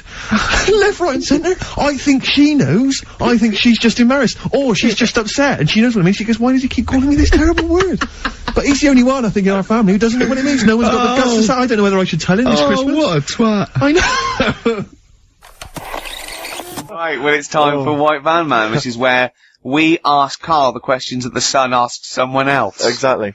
It's an article in there where they ask them, typical man on the street, the big questions of the day, gives them their platform to the nation, and we think this is just too good to let out, because we only care about one person's opinion in the country now. That's true enough, he's the K-man, and there he is. There he is, right. Karl, your thoughts, please, on Kylie Minogue slagging off Britney Spears for ignoring her fans at her premiere. Are you aware of that story? No. She got booed at her premiere of her new film, Britney, because she'd left her fans waiting for like an hour. Some of them had travelled up from Bristol, other parts of the country. 3,000 of them. Loads of them screaming for her. She just went straight into the theatre an hour late, just gave them a quick wave and straight in. Didn't even bother to shake their hands, sign any autographs. So they were booing. What do you think of that, Karl? And Kylie's obviously said that was outrageous, and you should treat your fans with respect. What do you make of it? So she did wave. Like, Yeah, but literally as she was walking into the theatre. was it raining? No, I don't think it was. He's like a defence lawyer Yeah. who hasn't really read the brief. Exactly. So I was He's just winging it. Judge's first joke, was it raining? No? Oh, shit, I was relying on that. Wasn't raining. Was she running late for the start of the film? Yes, but that's her own fault. I mean, the people are inside. They're not going to start the film without her. It's Britney Spears. Yeah. She could take some time out. You know, when Tom Cruise came here, he spent like an hour and a half shaking people's hands, talking to people on their mobile phones, all sorts. That's Tom Cruise. He's a bigger name than Britney. I know, but He's a smaller person, but he's a bigger name. What do people want from people? Do you know what I mean? Yeah, An autograph, things like that, a photo. This one's going nowhere, Steve. Is there another one? Fair enough. You know, it's not bad. If she had more time, she might have done it. I bet she would have done it on another day. I mean, I'm not feeling too good today. But you're going to still take time out to sign people's autographs, surely, when you leave the building. Yeah, there's always a bit of a crowd, isn't there? Next. Go on. What do you make of New York's ex-police chief saying we need more bobbies on the beat? He's come over here. He's the guy that sorted out crime in New York City. He's come over. He said you're going all over the place here. You need more bobbies on the beat, more policemen, a visible police presence. There was something last week about some copper in London who was sat on a bench, and he was asleep or something. Oh, yeah. And people were like outraged because like he should be looking after, you know, England's people, not nodding off on a park bench, which is a bit daft because They were shouting he should be looking after England's people. He should be looking after England's people. Was this the 16th century you went back to? What do you mean he should be looking after England's people? you know, wherever he was, if he was in like a park somewhere, Yeah. they were like really annoyed because he was asleep. But Sure. the way He's I probably look at it, undercover. No, but the thing is, if there would have been any trouble, I'm sure he would have woke up. Yeah. If there was any sort of, if someone needed help and he screamed, he would have woke up. So I don't know why they were having a go at him. Yeah. And And he might not have been there at all. So, you know, it was, you know, so Yeah. he probably have his radio turned on, didn't he? Yeah. Listening to Heart. So you're not concerned then that there's not the crime's going I up? think there's enough. I see quite a lot of them whizzing around. Okay. You're happy then? Yeah. As As long as you're happy, Carl. So you don't think it's too much crime? No. Just the right amount of crime. Yeah. What about the fact that new gambling laws give Blackpool the green light to become a British Las Vegas? What do you make of that? Are you a gambler? Little bit when I go on holiday, like going in the arcade and having a little flutter. Sure. What's your favourite? I have a sort of- go on the fruit machines. Yeah. There's a good one called The Simpsons. Right. Is that your favourite? Yeah, it's quite good. Is that a tie-in with the TV show The Simpsons? Yeah. Okay. Will they make Blackpool the next Vegas? I don't think so. No, nor Can't do see it I. happening. No. You been to Blackpool? Yeah. What was it? Was it anything? It's a bit rank. Is it? It is a bit rough. Okay. Needs a lot of work doing on it. Yeah. No, that won't happen. Okay. And you're not worried about this encouraging gambling, generally? Gambling's not a vice you're concerned about?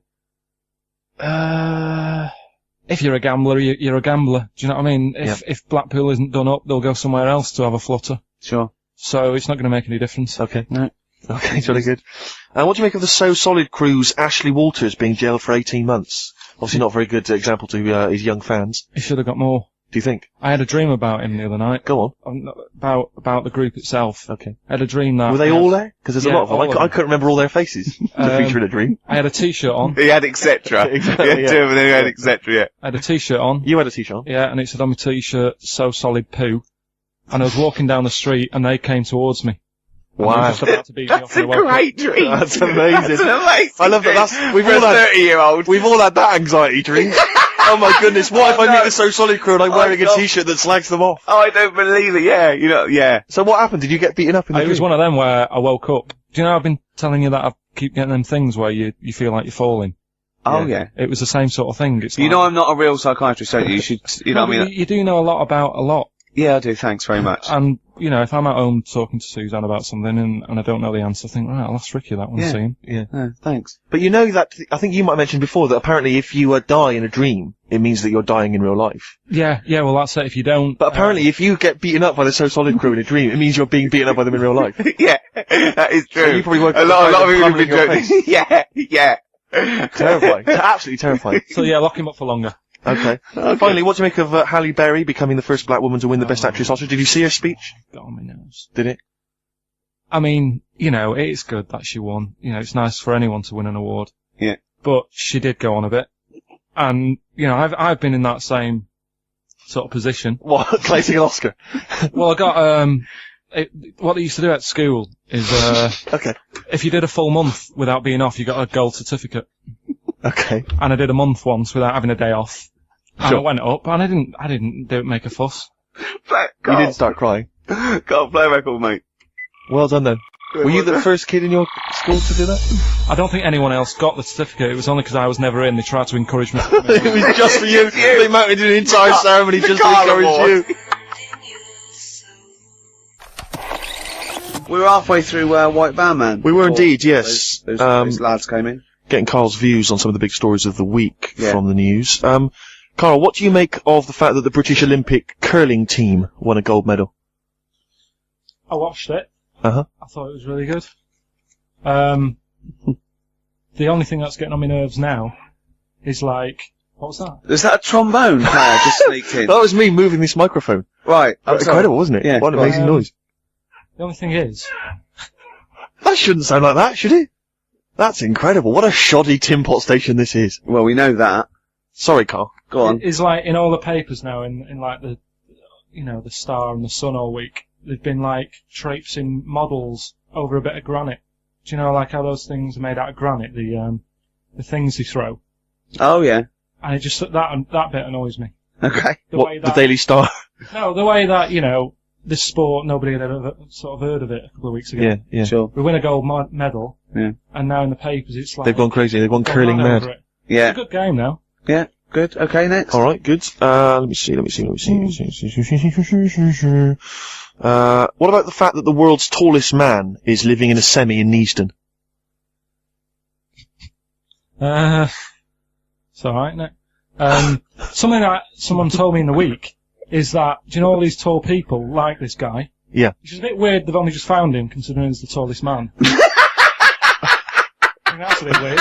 Yeah. Someone genius. told me that, do you know the guy who was in James Bond, the big bloke? Yes.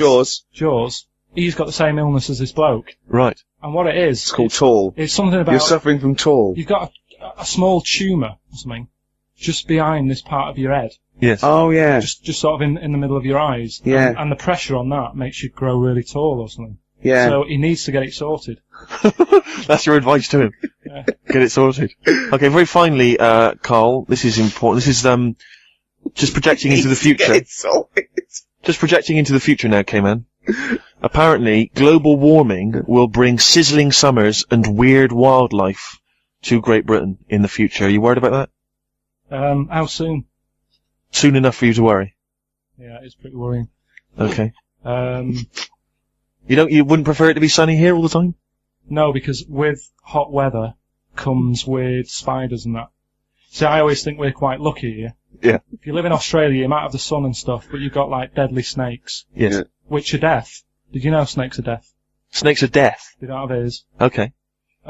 So you're alright walking about behind them. Yeah.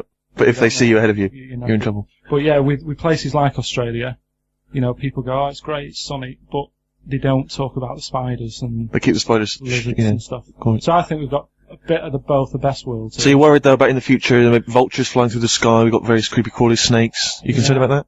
Yeah, well, there's a load. I saw something in the news in the week that a load of sparrows or something was somewhere.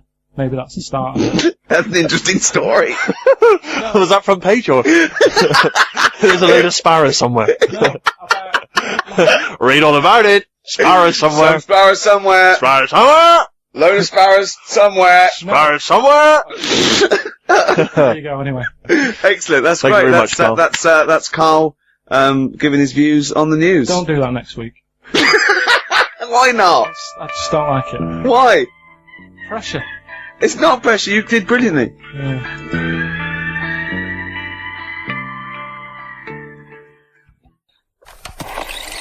Well, it's time. Well, Go on. that time, isn't it? Yeah. Play the jingle. Yeah. White Van Man, Karl. Brilliant. Recorded at great expense, that jingle. Yeah. Yeah, this is where we just hijack an idea from The Sun, which is White Van Man, where The Sun asks, in this instance, a cabbie by the look of it. Oh no, a fruit and veg shop owner.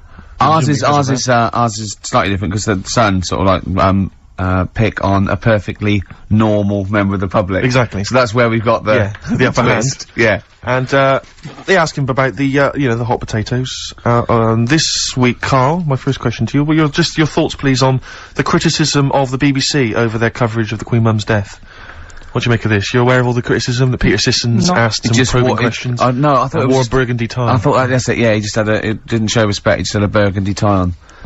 See, that's not really not showing respect, is it? No, it's not. You know, you show your respect by sort of doing the news on it, giving her a bit of coverage, and showing, you know, Bit of publicity. what a good woman she was or whatever. Yeah. And then you move on to sport news or whatever. Do you know what I mean? Yeah. I totally agree. I don't like the way everything's morbid. I was thinking about it. It's like, you know, the way in birthday cards and that, people always put funny things in them. I think you should save things like that for funerals, for like funeral cards and that, and try and cheer people up at times when they're low. Do you know what I mean? Because on your birthday you're quite happy anyway, so you don't need someone putting a funny comment in a card. I think, you know, when you send a card... What would you suggest? Well, you know, whoopee cushion, but on the vicar's chair. How would you liven up the funeral? Just little things in the card. I mean, you're just writing stuff like, well, you know, at least you're still alive or whatever. So as you're giving the eulogy, that'd be good. So suppose someone's husband's killed in a car crash, you go around with some flowers and a little card, and it says, "At least you're still alive." Well, maybe something funnier than that.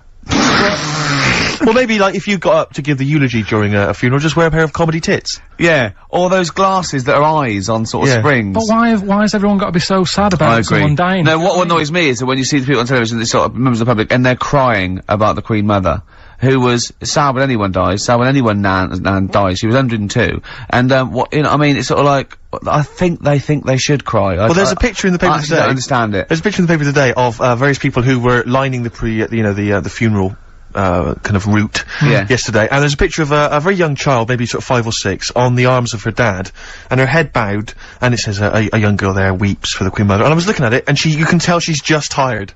Well, she's just tired and bored. It's so transparent that it's not crying. It's Most just, what are we doing when their nan dies? Exactly. You know, it's sort of like. But what is a 5-year-old girl gonna be? Why is she gonna be crying? The Queen Mum said, "Oh, I can't believe it." Yeah. Teletubbies? No. The Queen Mum. Oh, not the Tweenies. No, it's on in a minute. Yeah. It's just like. Oh dear. I mean, I know. I'm sure. You know, I don't know much about her. I don't know if she was a great woman, and obviously, you know, it's always sad when someone dies. But it's like, it's interesting that there was a lot of tourists in that long line of people that are now queuing from hours upon hours to see her dying in state, because it's clearly just people who want to be a part of history. Must be gutting if you're over from Sweden and you find out that, you know, the Queen Mum's died. Oh, you must be devastated. You probably don't want to carry on with your visit. Exactly. Really. Okay, listen, Karl, I think we've covered that. what do you make of the, what do you make of the first genetically modified baby? Oh. Are you worried about this? Do you know what did they do? What? Let me see what it says here. It Well, says, isn't it just choosing the, you know, eye colour? Well, this is the concern, isn't it? That in the future you'll be able to decide whether it's a boy or a girl, how intelligent it is, what it looks like, is it handsome, is it ugly? Obviously, no one will choose an ugly baby, and so on and so on and so on. And so it means that, you know, where will it lead? Where will it end, Karl? Are you concerned?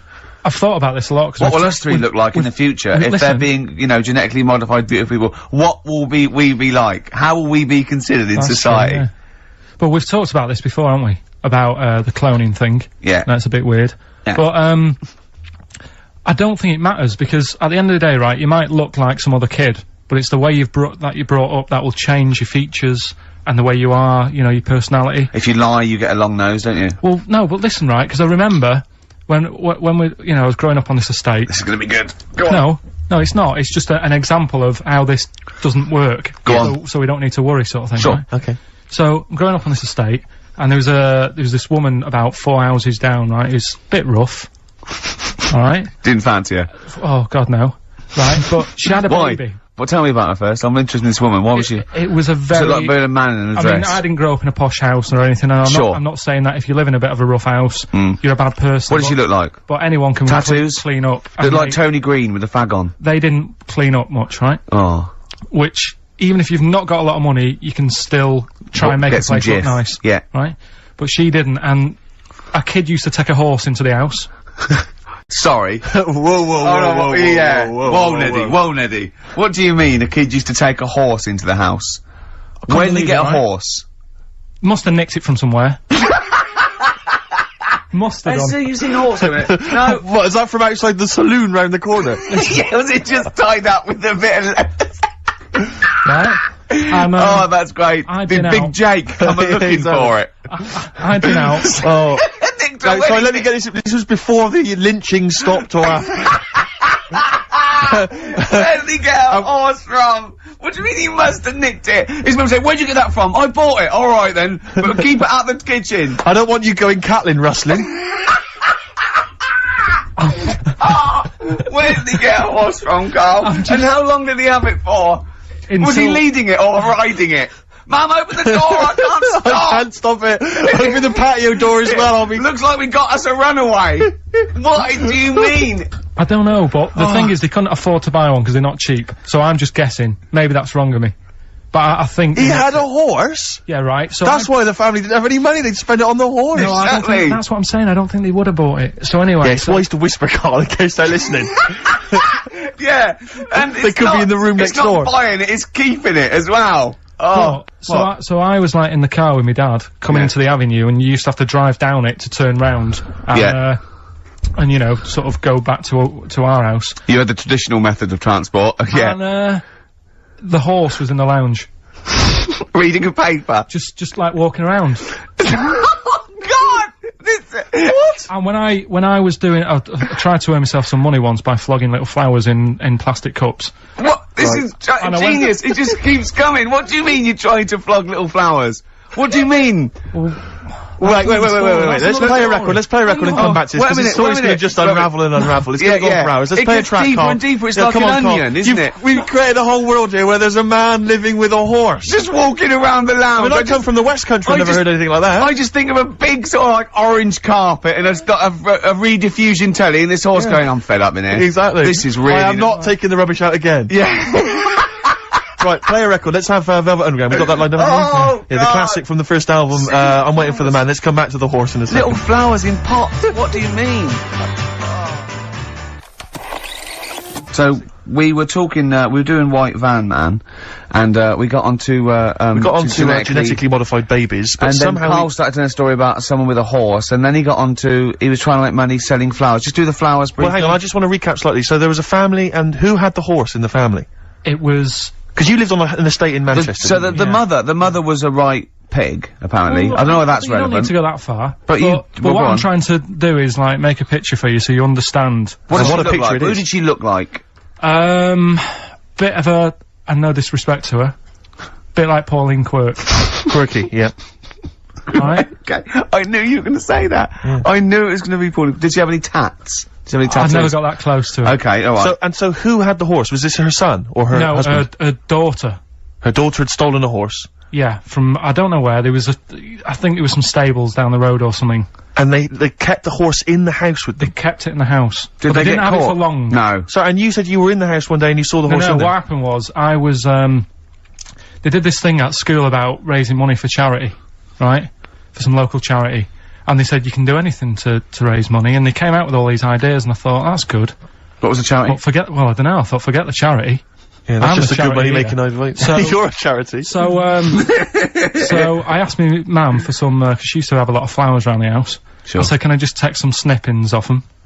And, I'll go and buy some plastic cups.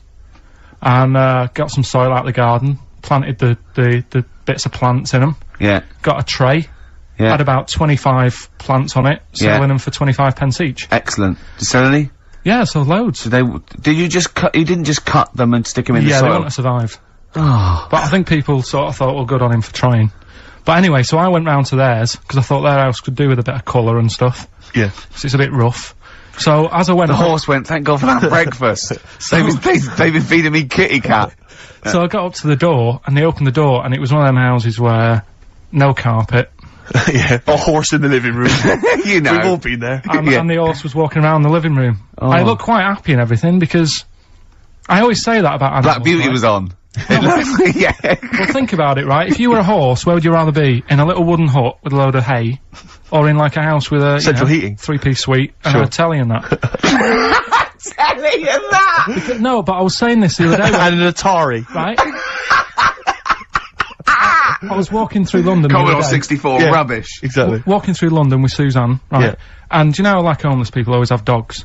And she said, "Oh, I hope she looks after it." I said, that dog is happier than most dogs. Right. Because people always walk past and give it a pat on the head. Yeah. It's with its owner all the time. Yeah. It's out in the open. It's not locked up in a house. Yeah. It doesn't You know what I eat, mean? but other than that. No, it does eat though. They're always all right. So that's what I was saying. I think this horse was doing all right for itself. Do you know what I mean? Well, not many horses have got their own house. Exactly. For a start, But yeah. anyway, that's That's what by we the were talking by. about. Yeah. So anyway, this family, who's a bit what we were talking about. It was about cloning. Genetically modified kids and all that stuff, yeah. Right. Now, what I'm saying is, you could say, you know, right, Steve, you could have a baby, right? And Ricky could see it and say, God, I want one that looks like that. Yeah. Right? It could happen, Rick. So... Come on, work with him. So you take it to the doctors, and I don't know what they do, they inject it with something or whatever, Yep, that's how it's done. Yeah. and get a little baby, and there it is, it looks the same. Now, the thing is, you separate, you both go off and do your own things. Yep. Right? Now, you look at Stephen, you look after your baby. Yeah. You treat it well, you give it good food and I'm that. a good dad. All the vitamins and stuff. Yeah. Ricky just gives it cheese. Right? So, then it changes its looks, it goes a bit fat. You know, it gets tired easily, and that sort of thing. Now, when this family... Why am I just feeding a baby cheese? Right, this family had a horse in their house. Yeah. They had a little baby. And my mum went round and said, "You're not going to believe this, but it's a beautiful looking baby." Right? Yeah. And I was like, well, you know. And the weird thing is, it was a good looking kid, but as time went on, they didn't really look after it. And I'm not saying like abusing it, but it used to run around, it used to play out till like 10 at night. Yeah. It used to chase cars. Right. It was a bit... Did it have hooves? Yeah, no. Chase cars! Right? What sort of kid chases cars? Oh, God. No. Was it called Rover? The weird Did it catch sticks? It's Liam, it was called, right? Right. Now, the weird thing is, it was a good-looking kid, but as time went on, and all that, like, not eating properly and its hair was all patchy. It's not Liam Gallagher, is it? And chasing cars and that, and it became an ugly kid. It's definitely Liam Gallagher. And that's what I'm saying, right? You can clone all you like, but at the end of the day, it's Yeah. how you brought up. Brilliant. Wow. Whoa. Life. Wow. That was a hell of a point. Oh, God. But am I right? You're always right, Carl. Finally, White Van Man, what do you make of the fact that Sainsbury's are bringing in square tins? Is Is that a true? concern for you? Is that true? Apparently so. Why? Because Dunno. like it's easy to stack. This is what the guy in the Sun has said. That should be interesting for... That should be... His comment on Sainsbury's are bringing in square tins is that should be interesting for meatballs.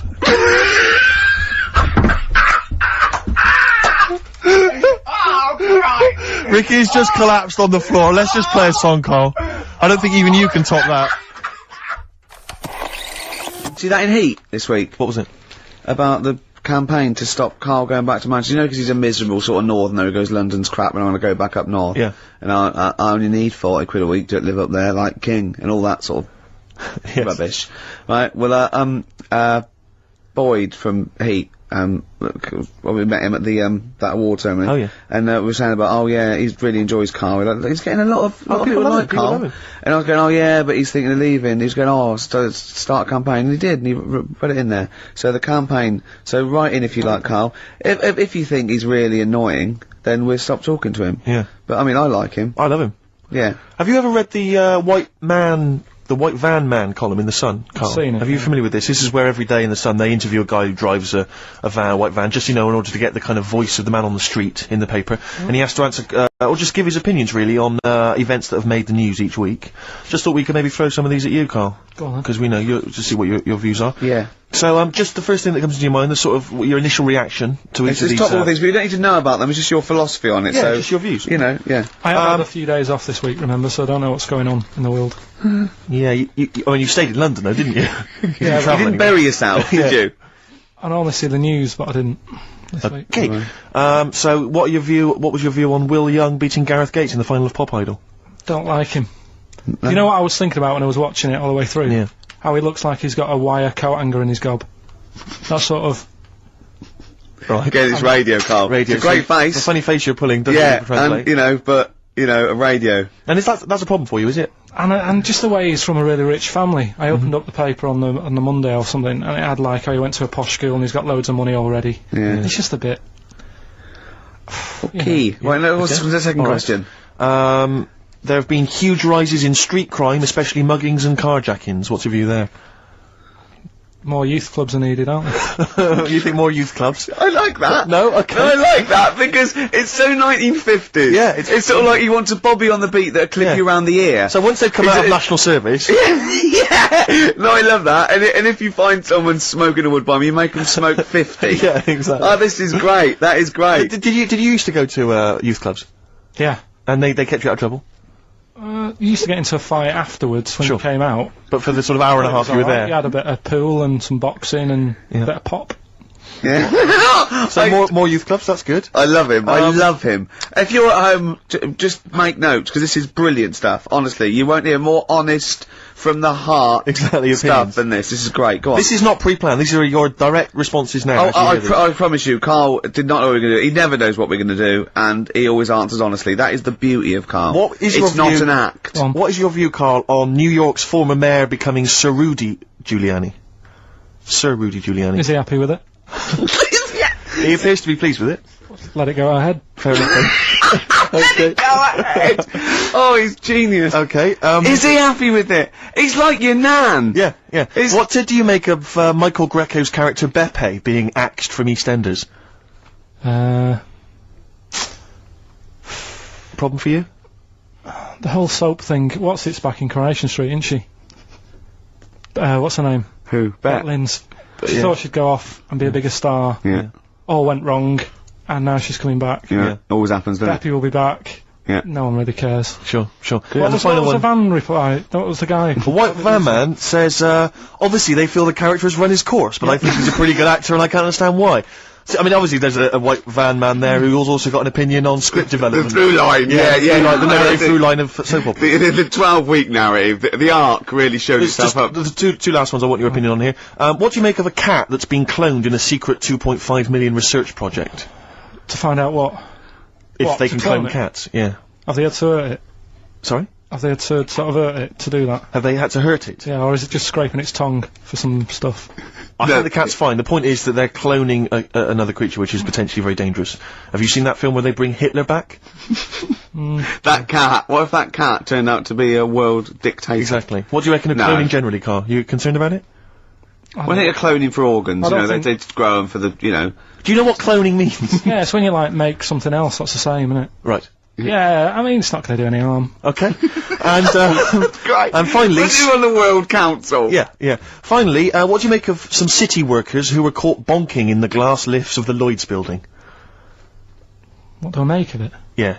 Is that a problem for you? Do you think that's unprofessional? Was it the lunch break, or...? I think it was lunch break. It was their own... All right. It's their own time, I think, fair enough. It only takes 45 seconds to go from the bottom to the top. Is that a problem? They moved quickly. They acted, on instinct. You think fair enough? If that's their natural instincts and they're both consenting, you think fine? Yeah. Okay. Yeah. Thanks very much, Karl. There's little Karl over there. Steve, it's time for... White Van Karl. We should definitely get some jingles. I think the show sort of lacks jingles, I think. Yeah. Noises. Yeah. Funny sound effects. Yeah. Wow. Yeah. What's Mr. Nosy Neighbour interested in? Hello? What's going on here? Oh, we should definitely get some pre-recorded comedy noises, Karl. Yeah, well, that's my job, but unfortunately I'm busy reading about Hitler.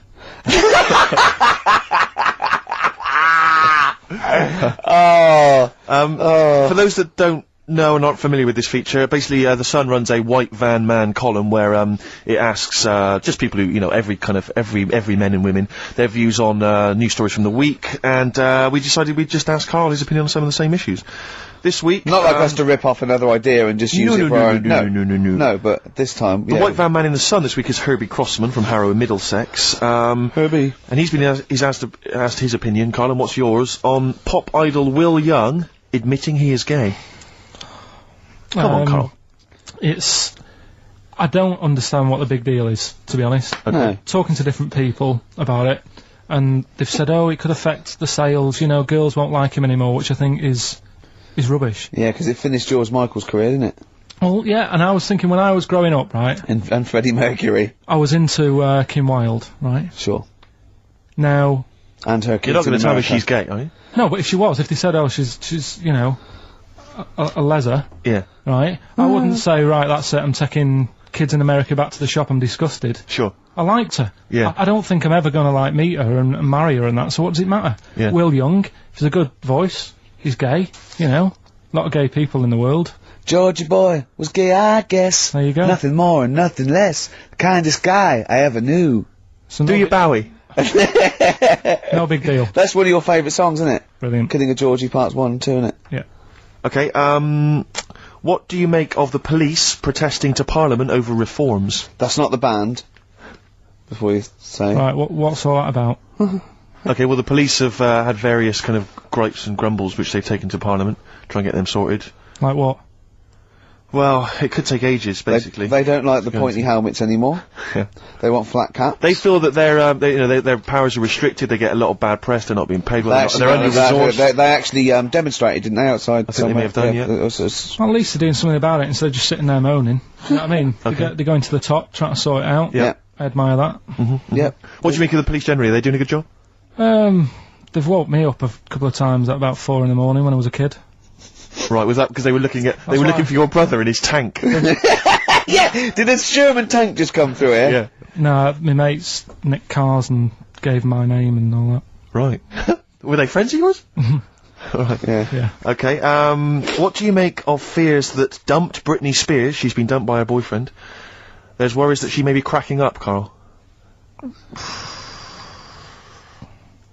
You concerned? What are the signs? Well, I'm not entirely sure, I'm just reading from this section, but I would assume that she's obviously showed signs of depression, maybe? She'll be alright. I remember, like, you know, Zoe Harris, when she sort of got bored of me when I was a kid. Yeah. Get over it, I don't even think about it now. What, and how long did it take you to get over Zoe? Zoe Harris. How long did it take To you be honest, right, it was like one of my first girlfriends, and she was a pain. I remember I went out with her because she wouldn't stop hassling me, right? Yeah. I remember. A good reason to fall in love with her. Oh, go on I then. never talked to her, and then the bit that really got me, I thought I half liked her, and then I remember, right, we were at a school party, sort of infant school, Infant school? right? Are you sure it wasn't junior school? Well, it's on the cusp, Yeah. right, when you're about to leave infants and go to the next one. Yeah. And, she was crying because You were saying, I don't think we should move in together. He was crying. She was crying. Oh, was she? Had you She stolen must her have milk? been- She must have been nearly 6. Why didn't she grow up? No, she was crying because somebody had stood on a dress and put a bit of an hole in it. And I said, oh, for God's sake. I can't stand it. Oh, So God. you, I just think him. so you gave her a slap. I just think of him, like, 6, like, with clogs and a flat cap, going slightly bald, going, for Christ's sake, woman, come on. Oh, Light my pipe. That finished it because all the mates were saying, come on, Karl, she's upset. And I was like, oh, whatever. So I saw her again. hold on, though. Wait a minute. What do you mean all the mates were saying, like, come on, Karl? They were 6, weren't they? Yeah, but they were saying, come on, she's crying. Help her out. And, Well, and you it's did just- nothing? I don't know. She's got injured. Got a hole in her skirt. Yeah, but she was upset and you were her boboyfriend. Well, So what did you do? Tell me the story. Where Well, were it you? didn't work out. You were at some kind of school do. There was a hole in her That's why dress. it didn't work out, he said. I don't, do you treat your current girlfriend in the same way? This callous disregard for someone's feelings? His current girlfriend does not tread on her dress. Does she? Oh, she didn't. So, tread, as far did as she? you're concerned, what was her name? Sarah? Zoe. Zoe Harris. You just felt like, well, you know, if she's going to make a whinge about, you know, a silly little hole, screw her. Yeah. You're all heart, Karl. What would you have done? I'd have gone over there and give her a lovely kiss. No, you wouldn't. Yes, I We would. were playing Dead Arm. In the corner. Ask him another question. Okay, very final One more. thought then. What do you say to the fact that a judge has decided that we, the general public, have a right to know about stars' flings? Basically, this is an excuse. This is basically saying, should papers be allowed to print tittle-tattle about celebrities? Oh, this is. Providing it's proven true. Oh, this is something about, isn't it, of Division 1 football or something? It's definitely out of Premiership football, it's unfair. And it is true, but he's trying to keep privacy, and the judge said, well, it's not for us to censor the press over things that are true. it's up to the general public to either boycott or not, that publication. What do you think, Karl? What about all this, exposing, going through the, the bins of celebrities? It's not right, is it? But No. people are interested in it and buy the papers to read it. Do you know what I mean? I mean, like I said to you the other week, everyone has a go at Beckham for not being that bright. But at the end of the day, he's a good footballer. It doesn't really matter what goes on off the pitch, does it? You know what I mean? Yeah. So but what if you were a celebrity and they sort of splashed over the front page the fact that you just, didn't care less for Zoe Harris and her torn dress? Zoe Harris is still upset. Yeah, they dug her out, The night Karl Pilkington reduced me to tears. Nah, I haven't done anything that bad. Sure. I wouldn't be worried. Did you win the dead arm contest? No. I was thinking about that the other day. Do you think there's a chance I could get blood clots in later life? Did you play that a lot? Yeah, a hell of a lot. Do you ever do it, but like kind of headbutting? No. Okay, because that would have explained something. Dead arms. Sure. Any more? No, that's it, Karl. It was with People's Blessing, was it? You had to give them a go? Yeah. And you played it with girls? No. Alright. Oh, with my mates. Right. So you were playing dead arms while she was off dancing and getting her hole ruined? Yeah. You romantic, you. That's great. And you haven't changed a bit, have you? You still do that to this day, don't you? At functions and events. Okay, we just do White Van Karl then. This is your opinions. You can't be wrong on this, can you? There's no right or wrong answer here. Okay. Right. But so this is where we ask Karl his views on the big news stories of the week. Basically, we've stolen an idea from the Sun newspaper, and So this isn't cruel, this programme, is it? I don't think so. Picking on me. It's not, is it? It's weird because a few people have said, "Oh, you're picking on me." It depends how you look at things, doesn't Sure. it? Yeah. But you do like it? We could look at it like it's a laugh, so it's not a problem for us. We like you. You're our favourite. Yeah. I'm going to say thing in the world, but I don't mean that, in a derogatory way. No, I'm cool with it. Yeah? Yeah. Right. Okay. So your views, please, on the fact that attitudes are changing to the possible marriage of Charles and Camilla. Oh, what do you think of that? The roars at the moment, because the recent tragedies are apparently high in the polls, and people are coming around to the idea of Charles and Camilla getting hitched. What's your thought? Whatever, really. I mean, if they're happy with it. The thing that comes out of it most is it just goes to show, right, that there is someone for everyone. Just because, I mean, no disrespect to Camilla, I'm not a good-looking person either, but she isn't a stunner, and yet she's gone and picked up a royal. Right? Yeah. So I think it's good for things like that to happen, because it cheers you up. Do you know what I mean? Gives you a bit of hope. Thanks, Karl. So yeah, it's good. If they're happy. If anyone's happy, it's a good story, innit? Yeah. You know what I mean?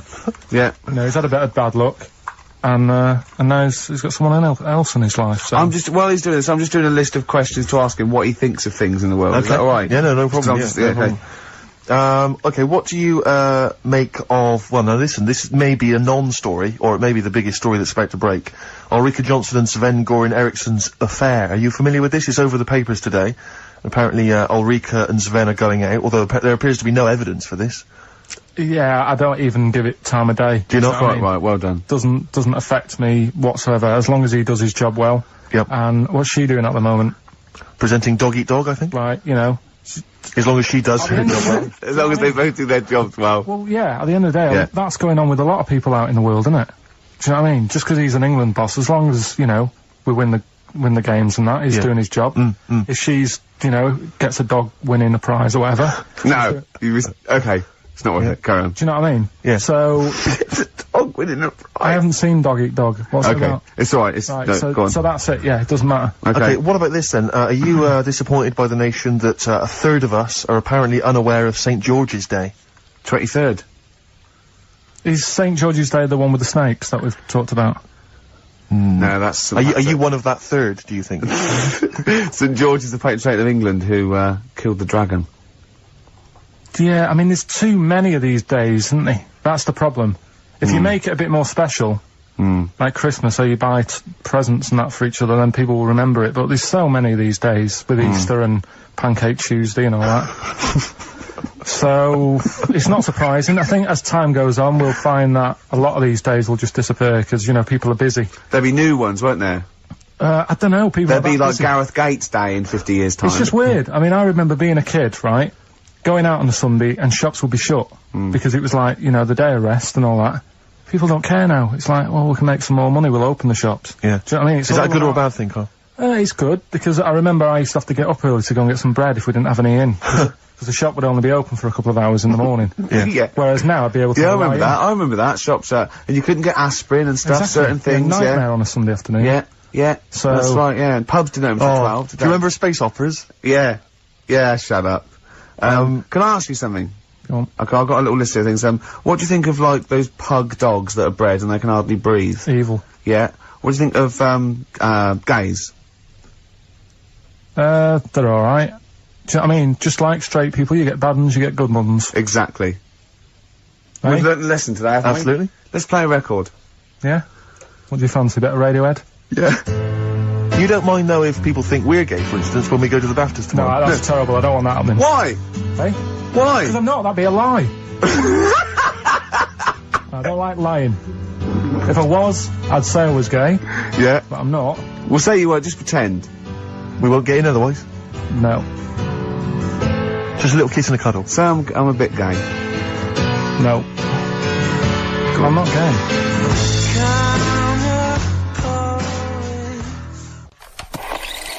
Should we do it now? Well, I think we should have a White Van Man session. Oh, White Van Because I Man think people tune in for the White Van Man Yeah, session. people who haven't tuned in, they don't know. If people aren't familiar with this, the Sun runs a column every day which is asking some punter from the street their views on the week's big events, and we just thought, why not hijack that idea, but apply it to Karl Pilkington. Karl, I've seen much news again this week. you've not seen much news. Don't worry, I'm sure you have an opinion on Just it. have you, just give us it from your heart. So Gladiator. Okay, so, well, on the subject of Gladiator, what do you make of Russell Crowe's appalling behaviour at the BAFTAs? This is, I heard a bit about this. This is, when he got some director or something, because... Director or producer and threatened them, because they cut his bit, didn't they? Yeah, they cut a poem that he'd done during the See- acceptance speech. I watched it on Sunday night. Sure. I didn't realise it wasn't live, to be honest. Yeah. But, I quite liked the way it was to the point and didn't mess about. He went up, he said thanks. So you're saying that he shouldn't have beaten up the director?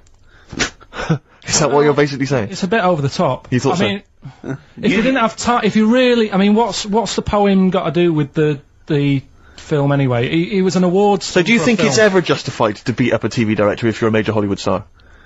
Depends what he's done, but I mean, Right, what would he have to have done, Karl, for it to be fine for him to then beat him up? the thing is, right, forget all the beating up. At the end of the day, it was a awards thing for a film.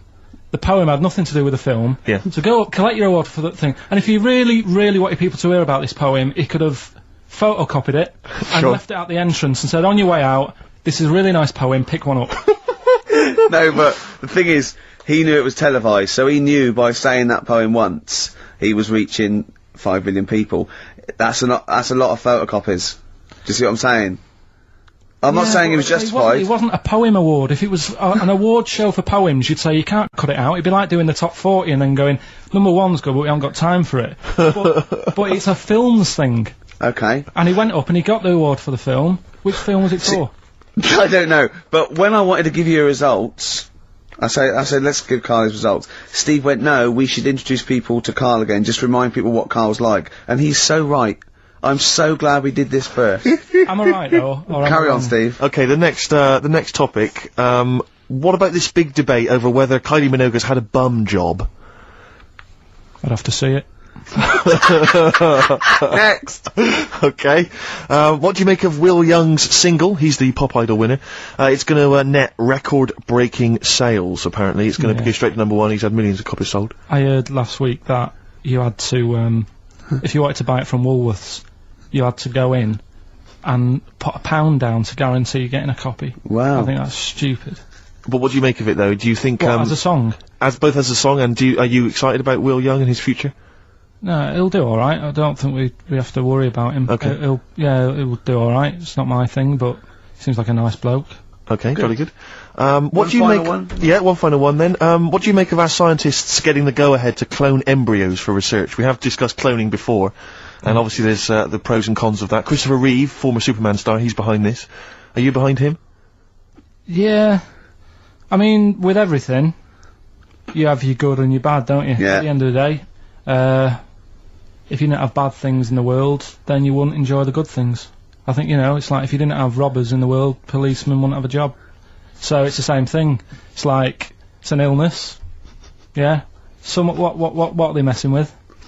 It's probably a bit too detailed to go into there, really, but, Do you know what I mean? yeah. It's good and bad. You can't have it all. Yin and yang is what you're saying? Yeah. Okay, Carl, I can't argue with that, mate.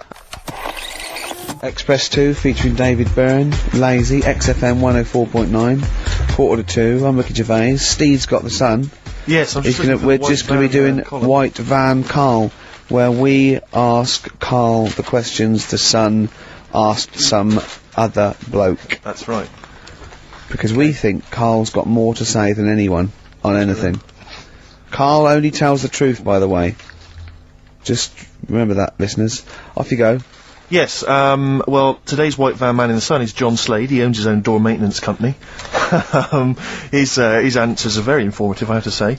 But, Karl, what do you make of the Channel 4 producer, aged 30, who duped a school into believing he was a teenager for a documentary? Are you familiar with this story? No, go on.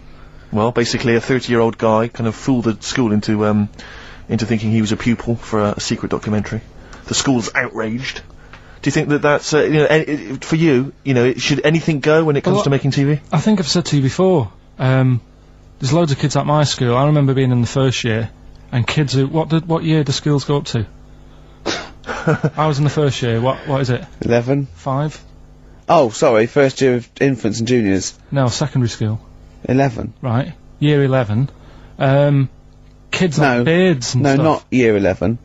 They're 11 when they first go to secondary school. Right, well, I'm 11. The kids at the older end. Well, there's a fifth form, and then there's you can leave when leave when you're 16, I think, can't you now? Right, well, kids who were 16 looked old. They did have beards. I remember going there and thinking some of them were teachers. I think he's answered that. Next one, what's the next one? Tattoos and everything. I think they're kids in the earlier years, even. What do you make of the fact that Mariah Carey's £38 million payoff has cost EMI staff their jobs, and we're talking 1,800 EMI staff who have lost their jobs? What do you think of that? Yeah, I mean, is that silly money, Mariah Carey, on 38 million? She doesn't need that much. She doesn't need that much. She has to dress nice, though. It's not her fault. I'd say, it's bad business. Okay. Because, EMI, did you say? Yes. Right. They've got rid of them staff. Yeah. Mariah Carey's left. Who's going to do the work? do you think Mariah should come back and do some temping? Well, they should have got a loan and paid her. Okay. Do you know what I mean? Vicious circle, that. Right. Have you haven't done a business degree or anything, have you? Commerce. You did commerce. Yeah. Where did you do that? What did you do with that? At school, I'd learn how to fill out a cheque, pay a bill, and I think I had a trip round Kellogg's. Did you get an O-level or GCSE? We know he didn't. You know. But was there a commerce exam, or was it just a division of maths? Remember. What did you fill out a cheque? A subset of It maths. was an option. It was like, if you want to do it, you can. What was it? Fill out a cheque. Pay a bill. Pay a bill. Have a visit round Round Kellogg's. Kellogg's, and I saw my sister's boyfriend there at the time. He sorted me out with some variety packs. Really? What was in them? You know, Rice Krispies and Good stuff. Cocoa Pops? Space Dust or whatever it is. Space Dust! So, sorry, that wasn't Ken Dodd, no. No. That was someone else, wasn't it? That was an aunt. That wasn't Special K. Oh, dear. What about this then? Home Secretary David Blunkett admits that muggers rule some streets. Weird this, because when I was out with you... I don't believe it's going to be weird, whatever you say, No, Karl. Go on. when we were in that pub that night and we got talking about muggers and that, the tip is, what I tend to do, because I nearly got mugged once. You what? You nearly got mugged once? I nearly got mugged. Yeah. But I tried this technique of acting a bit mental. Right, and how did you act mental? Well, this guy wanted me trainers. And I was in Piccadilly Gardens in Manchester. It was quite late one night. And he come up, he said, I want them trainers. I said, you want them? I said, I worked hard for these. He said, how dare you come to me asking? And I got a bit livid. And he looked at me like, oh my god, he's got a right one here. And he left me. Were you acting mental, or were you just mental? No, I put it on a bit. Were you not petrified, though? Well, you don't think about it, do you, when you're sort of in the eyes of danger? Well, not you, clearly you're a brave man. So what did you say? I just went a bit mad. I just kinda, because he said he wanted the trainers and they were dear ones at the time. And I just, no, you're not having these. So I've crafted you. I said I wanted these trainers. Yeah. And, you know, went on to tell him how I work at printers and I don't enjoy it, and You know, I put in all these hours and that, and I have to cycle home for about 5 miles, and Did he give you his trainers? Yeah. Did he have a knife or I just anything? left. No, it didn't get that. Didn't get that violent. Well, that's very brave of you, Carl. Yeah, it's That's good. good advice, though. Just that mental. See, Watts actually tried it the other night. Oh, Liza Minnelli. Yeah. Well, she says, I've worked hard for these diamonds. Yeah. It's not easy being the daughter of Judy Garland. You don't know what it's like. Finally, apparently, there was a crook that got a security job at Heathrow. Right, he was a crook and he got a job at Heathrow. As robbers steal another £2 million. Apparently security down there is lax. Yeah. Is that concern for you? Is this another Yeah. 2 million? Yeah. Why is all this money at the airport? It's those sandwich shops. You know how they're really expensive, the sandwiches in, like, when you're in a plane? They're like £2.50 for tuna, which is ludicrous. Yeah. That's basically the reason. What do you mean, why is all this money at airports? What is it doing there? Why? Have a go. No, have a go answering this yourself. Why is anything at an airport? It's going somewhere. Or coming in from somewhere? Yeah, but money, you can sort it out through the bank, like phone banks and that. Have you done commerce? You know a lot about paying bills and writing out checks. Yeah. Tell us about Kellogg's. What was it like? What was in the factory? Was it just like squashing bits of corn? Pretty boring, really. Just loads of conveyor belts, Yeah. boxes of cornflakes everywhere. Just what you imagine. Yeah. I So don't is know it what more, we're meant to this learn is where from you it. might be working? This is where you're likely to work if you Possibly. leave There was school. 2 trips. There was that and a trip to Manchester Evening News. Okay. And I left that early because I had a job in Cordon Bleu. In Kellogg's. Cordon Bleu, what's that? It's like a supermarket. Yeah? And I had to leave the trip early, and the teacher went mad saying they thought I'd got lost on the, in the building and stuff. What, you and it didn't caused tell a right anyone? uproar. No, because it was like day 2 of working in this supermarket, and I couldn't be late. I thought by the time I explain where I've got to go and everything, I'll be even later. Sure. So I just left, and then apparently they were searching the building and everything for me. How old I'd were been you? stuck in a printer. Don't know. Stuck in a printer! I don't know. What was the printer's name? You worked at a supermarket called Cordon Bleu. Yeah. Cordon Bleu! Brilliant. That's great, isn't it? It's rubbish. Oh. Got sacked. You've had What did you get sacked for? Messing about in a back in the car park round the back. Yeah. Right, there was a grid, and all the concrete had gone funny. So when it rains, you got like a big lake, Oh, yeah. right? And I got in. Do you know those big metal trolleys you get to like put all the food in whilst? Oh, yeah. And I got in one of them, and pushed myself out into this lake. Of cement. No, Of it water. was full Oh, it of was water water, 'cause it'd been right, raining. right. And I got stuck in the middle, right? And the boss was like, "Where's Karl? He's meant to be doing, facing up the beans." And I was like, And you were stranded in a lake. So someone said, "Oh, I saw him messing about out the back." He came out and saw me stuck in the middle of this lake in a trolley, and he said, "Get back in." I said, Would you say, no, I'm filming sharks? I said, "It's too deep. I can't get out. You'll have to pass me something." And he said, "I'm not passing you nothing." He said, "You can get out of there and walk through it." I said, "I'm not. I've got my trainers on, probably the same ones." Yeah, you've risked actually." your life for them. Yeah. I said, "I'm not getting these wet." I said, he said, "What are you going to do?" I said, "I'm going to wait for the water to go down the grid." He said, "The grid's blocked. Now get out or you're sacked." I said, "Well, I'm not getting out." He said, "Right, you're sacked." So you were sacked? How long did you have to wait for the water to go down the In grid? the end, I did get bored, and I sort of did a bit of a leap and a jump and got 1 foot wet. How long were you waiting? About half an hour. Just think of it. Just think. I mean, how did he get himself into that situation? That's fantastic. Should we play a record? Oh, definitely. That's Your a choice. joy. Oh, you're an absolute pleasure. More White Van Man next time on the show. Now it's time for White Van Man. White Van Man. Yes, Just for those explain what it is. that don't buy the Sun, they think it's beneath them. White Van Man is a column they have, I think, every day actually, and they just get sort of some, Joe Public to kind of comment on the week's news. Just seemed to me, that it might be interesting to get Karl's views on some of the big events. Not because we think that Karl hasn't got a valid sort of viewpoint. No. Because Karl sees the world differently to some people. That's all, and that's what's interesting. Like an artist does, or a Exactly. Yeah, he's very bohemian in his outlook. Yeah. Do you feel that you're up to scratch on this week's news? I don't like this, but don't you? Don't just relax. Why not? it's pressure. No, because you It's just not have to pressure, give us your first Just opinion. for your honest answer. That's all we've ever asked of you, Karl, and it's all you've ever given us. Your honest, your first from the heart view. Yeah. All Don't right. worry, just No, relax. just chill out. Are you worried that people are listening and thinking you're an idiot? If my girlfriend's listening now, go and have a wash or something. Go and have a wash. Not very nice, is it? It's the opposite of Napoleon and Josephine. Yeah, go on. If you're going to visit me again, Josephine, say what? Well, I'll ease you in with something fairly easy, a music-based question. Kylie Minogue versus Dido as Queen of the Brits. What's your view there? Go and have a wash. It doesn't really matter, does it? What does it really matter? With the Brits. I was watching it the other night, and I think Kylie will be a good-looking old woman. Do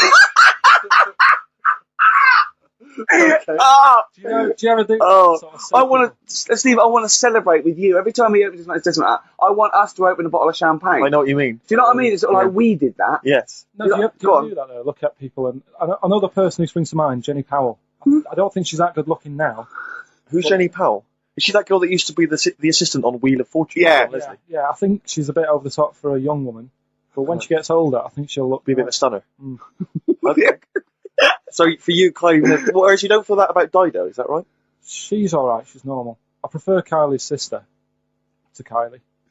Okay. Looks, I can imagine her being hard work to live with. And Who, Kylie? not really washing up and that. Right, sure. Okay. And what do you make of taxes rising in the next budget to pay for NHS improvements? Well, my dad went to hospital to have an operation once. Yeah. So I feel like it's worth paying it because I've got some. Because people might have to go to hospital. Yeah. Yeah. But it makes a change when it's someone in your family, doesn't it? Yeah. Because you sort of realise. Yeah, a change is as good as a rest. And the weird thing is, if it weren't for my dad, I wouldn't be here doing this show because when he was in hospital. Well, no, I'll stop you there.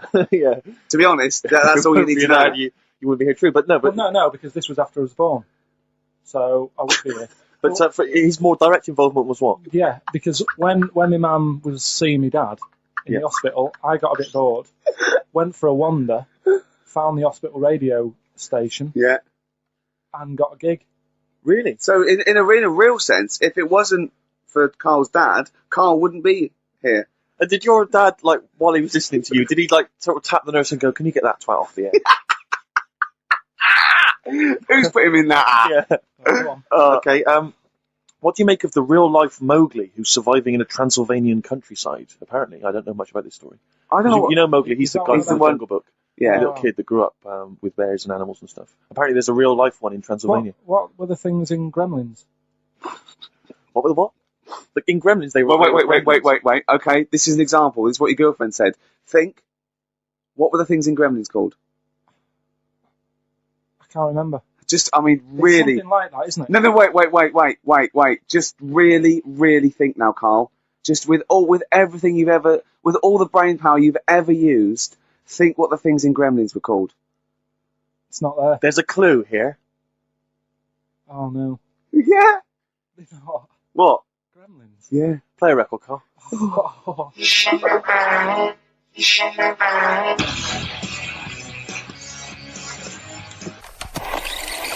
Right.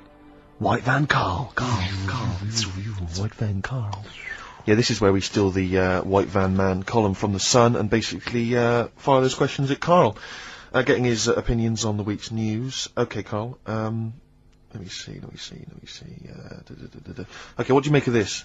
The average woman, apparently, takes 27 minutes to get ready to go out. Did you know that? Are they saying that's a good thing, or...? No, they're saying that the bare minimum... takes... No, average, this is what surely. No. But I remember reading, I'm sure they said that it takes them 27 minutes to get ready to go out, at the very least, I think. It's not that bad if it's for a night out. 30 minutes is alright. If it's going to get to 20 woodbines. But, yeah, or, if the house is on fire, and it's like, quick, yeah, get ready and get out. I don't think it's in a fire, no. I think, go on. I think that's 27 minutes. I'd take about 27 minutes. I can take up to that. But do they include the getting up, having a bath? Doesn't give me any more details. No? 27 Well, minutes. that's difficult to go by. Difficult to go on that one, isn't it? How long does Suzanne take to go out of the house? Depends, like I say, if we're just nipping out shopping, the old flip-flops and trackies on? Yeah. But if you're going out for the night, it takes a bit longer, doesn't it? Yeah. Yeah, you've got wire in the trackies. yeah. Go on.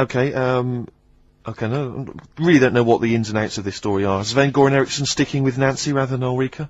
Well, it's his wife and not his girlfriend. Yeah, I don't know if the story's true. No one seems to have offered any evidence for it. Anyway, Everyone remained silent. It's rubbish. And, okay, what do you make of this? David Beckham apparently was driving despite having an injured foot and, just further threatening his World Cup chances. Now, obviously, you're a big football fan.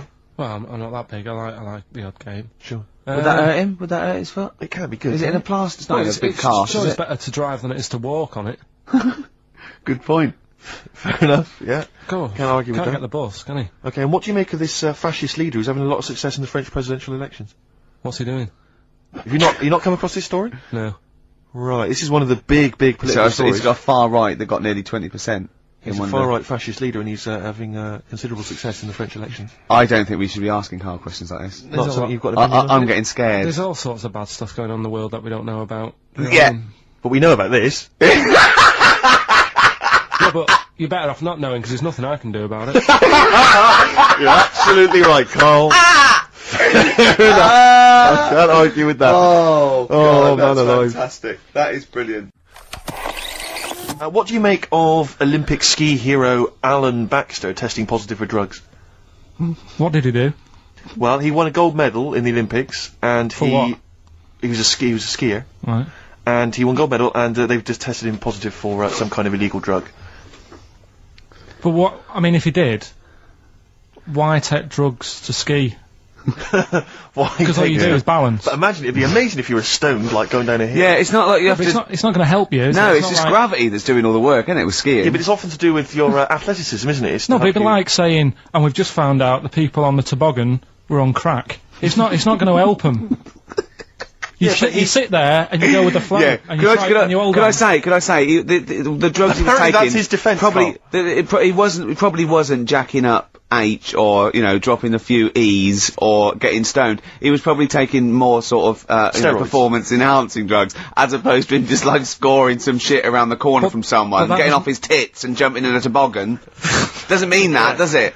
He wasn't off his nut. Yeah. You tested you, you pissed out your head. But why doesn't he just say, don't be stupid, why would I do that? It's just not going to help me out. But it is, isn't it? Because performance-enhancing drugs do. Wait a minute, Steve, wait a minute, Carl. Right, look at this way. Okay, look at me, yeah? Have I got his attention? Yeah, the lights glinting off your ring there. Yeah. You're attracted to him. Okay, right, no, keep concentrating. Right. Some athletes, you're aware they take drugs, that's to build up Swimmers muscle. and stuff. Yeah, swimmers. For Runners. example, runners, yeah. Not only do they help build muscle, right, but they can actually, you know, give them a boost performance-wise. Yeah. They're sort of like steroids and all this sort of stuff. Right? So that's the sort of thing we're talking about, okay? Right, so again, He wasn't on why a bong would that help before... you? What? Why would that help you when you... All you've got to do is balance on skis. Not when you're at the Olympic level. Yeah. There's a lot to do with, your body and No, your it's legs. practice, isn't it? It's like, if you've skied for years, then you've got good balance after a bit. Oh, do you know what, Carl? Do you know what? You've made a mockery of drug taking. Well done. Right, next one, Steve. I hate this bit. I hate this. I don't know if you saw it. What did you make of Posh Spice's Warts and All documentary? Yeah, I saw a bit of it. What did you make of it? I mean, people are slagging them off, aren't they? Saying, she's daft and that, but Don't make you. she's... I think they're alright, honestly. Yeah, I think they're all right. She's alright. I mean, I think David's really a decent bloke. Sure. Would Do you agree that he's quite a simple man? Yeah, but he's a footballer. He doesn't need to be... Do you know what I mean? It's like me. Yeah. Like, alright, I only got an E in history. But knowing about the Tudors doesn't help me press these buttons and put the next CD on. No, sure. Do you know what I mean? Yeah. So, good luck to him, and he's done well out of it, and it's just jealousy. Yeah. I remember, though, when I was back in Manchester, was in Piccadilly train station, and he was there, right? Not as big a star as he is now, back then, but he was stood there, and I was so close to going over to him and saying, did you go to my school? Because I recognised his face, but I didn't know who he was. Do you know when you sort of go, sure, I went to school, it's not the one with the big head. Yeah. But I do recognise him. Then my girlfriend got off the train, and I said, I'm sure I know him. She said, yeah, it's David Beckham. And I was so thank close God to for your going over. girlfriend. Does she get an awful lot of scrapes, does she? She does, yeah. Okay, what about the fact that the pension crisis is going to force Britons to work into their 70s, Karl? You might have to carry on working into your 70s before you can claim a pension. I think it's a good thing. Because you see a lot of old people who look bored. Okay. And I honestly think if you keep your brain busy, you'll live longer. Yeah. It's only when you actually shut down, right, that's when your body sort of dies because it doesn't feel it has a purpose. It's like if you've got flu, keep going to work. if you have a day off, you just feel worse. You'll mope about at home. Doesn't do you any good. What about whatsoever. where do you draw the line there? Though? What if you say lose a finger? Pop into work? Depends. If you can't concentrate because it's painful. But what if you're a typist?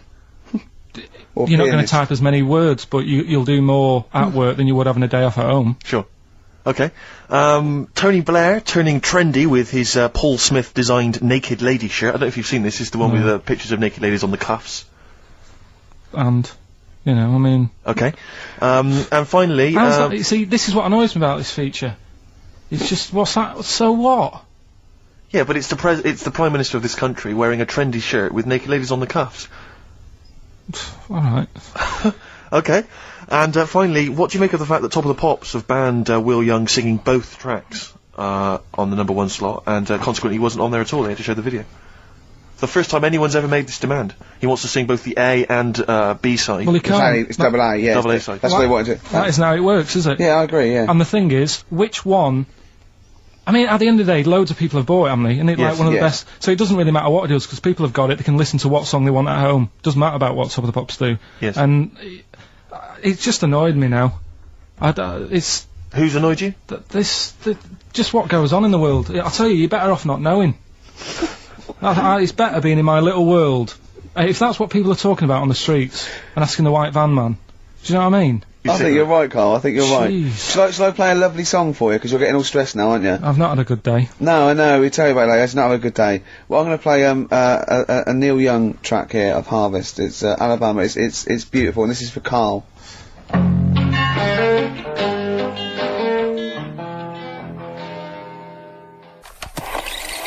Can I just make a request? So I'd quite like, if you've got time, to bring back, just for 1 week only, White Van Karl.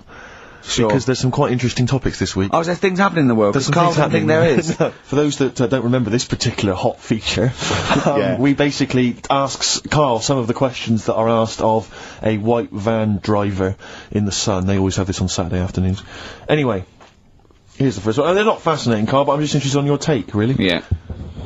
What do you make of Cilla Black quitting Blind Date after her husband sent a message from beyond the grave?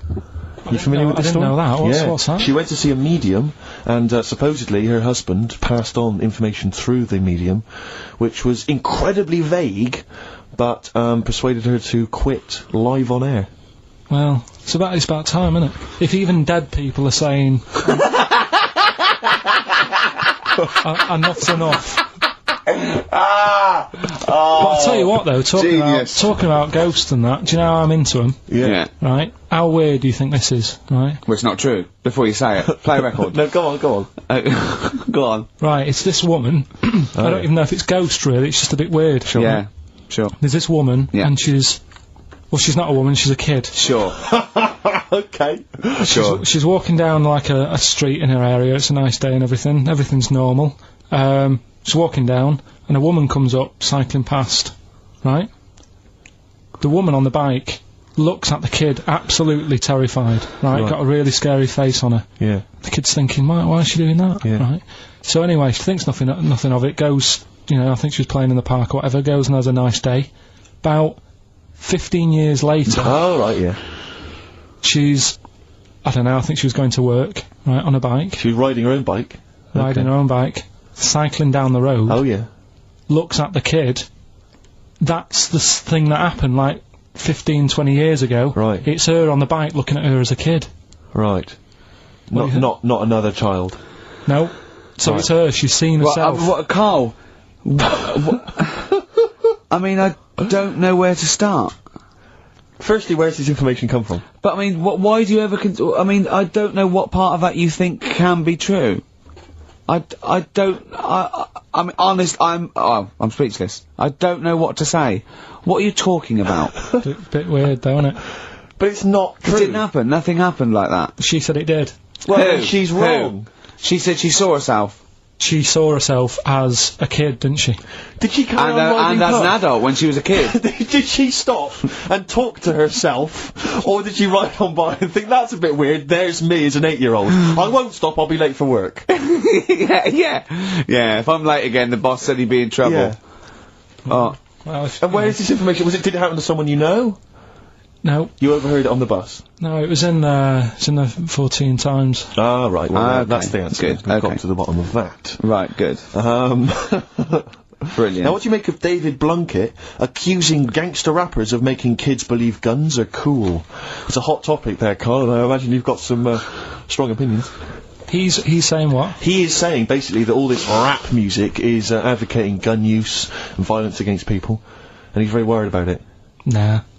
Okay. All right. Next one. Have you thought about going into politics? Because I'll tell you this, they wouldn't be able to argue with you, really, in the Houses of Parliament. They'd have where would they start?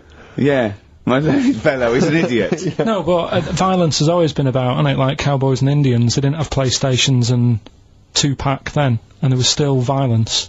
What do you mean? In the Wild West? Yeah. Do you know what I mean? So you can't really blame it on stuff. It'll always happen. That's, that's the world, and it's made up of different types and that. Again, he's right. Again, he's sort of right in a way, in his innocence, in his buffoonery. I didn't hear what he said. He just said there's always been violence. You know what I mean? It's sort Even, of like, dinosaurs, look at them.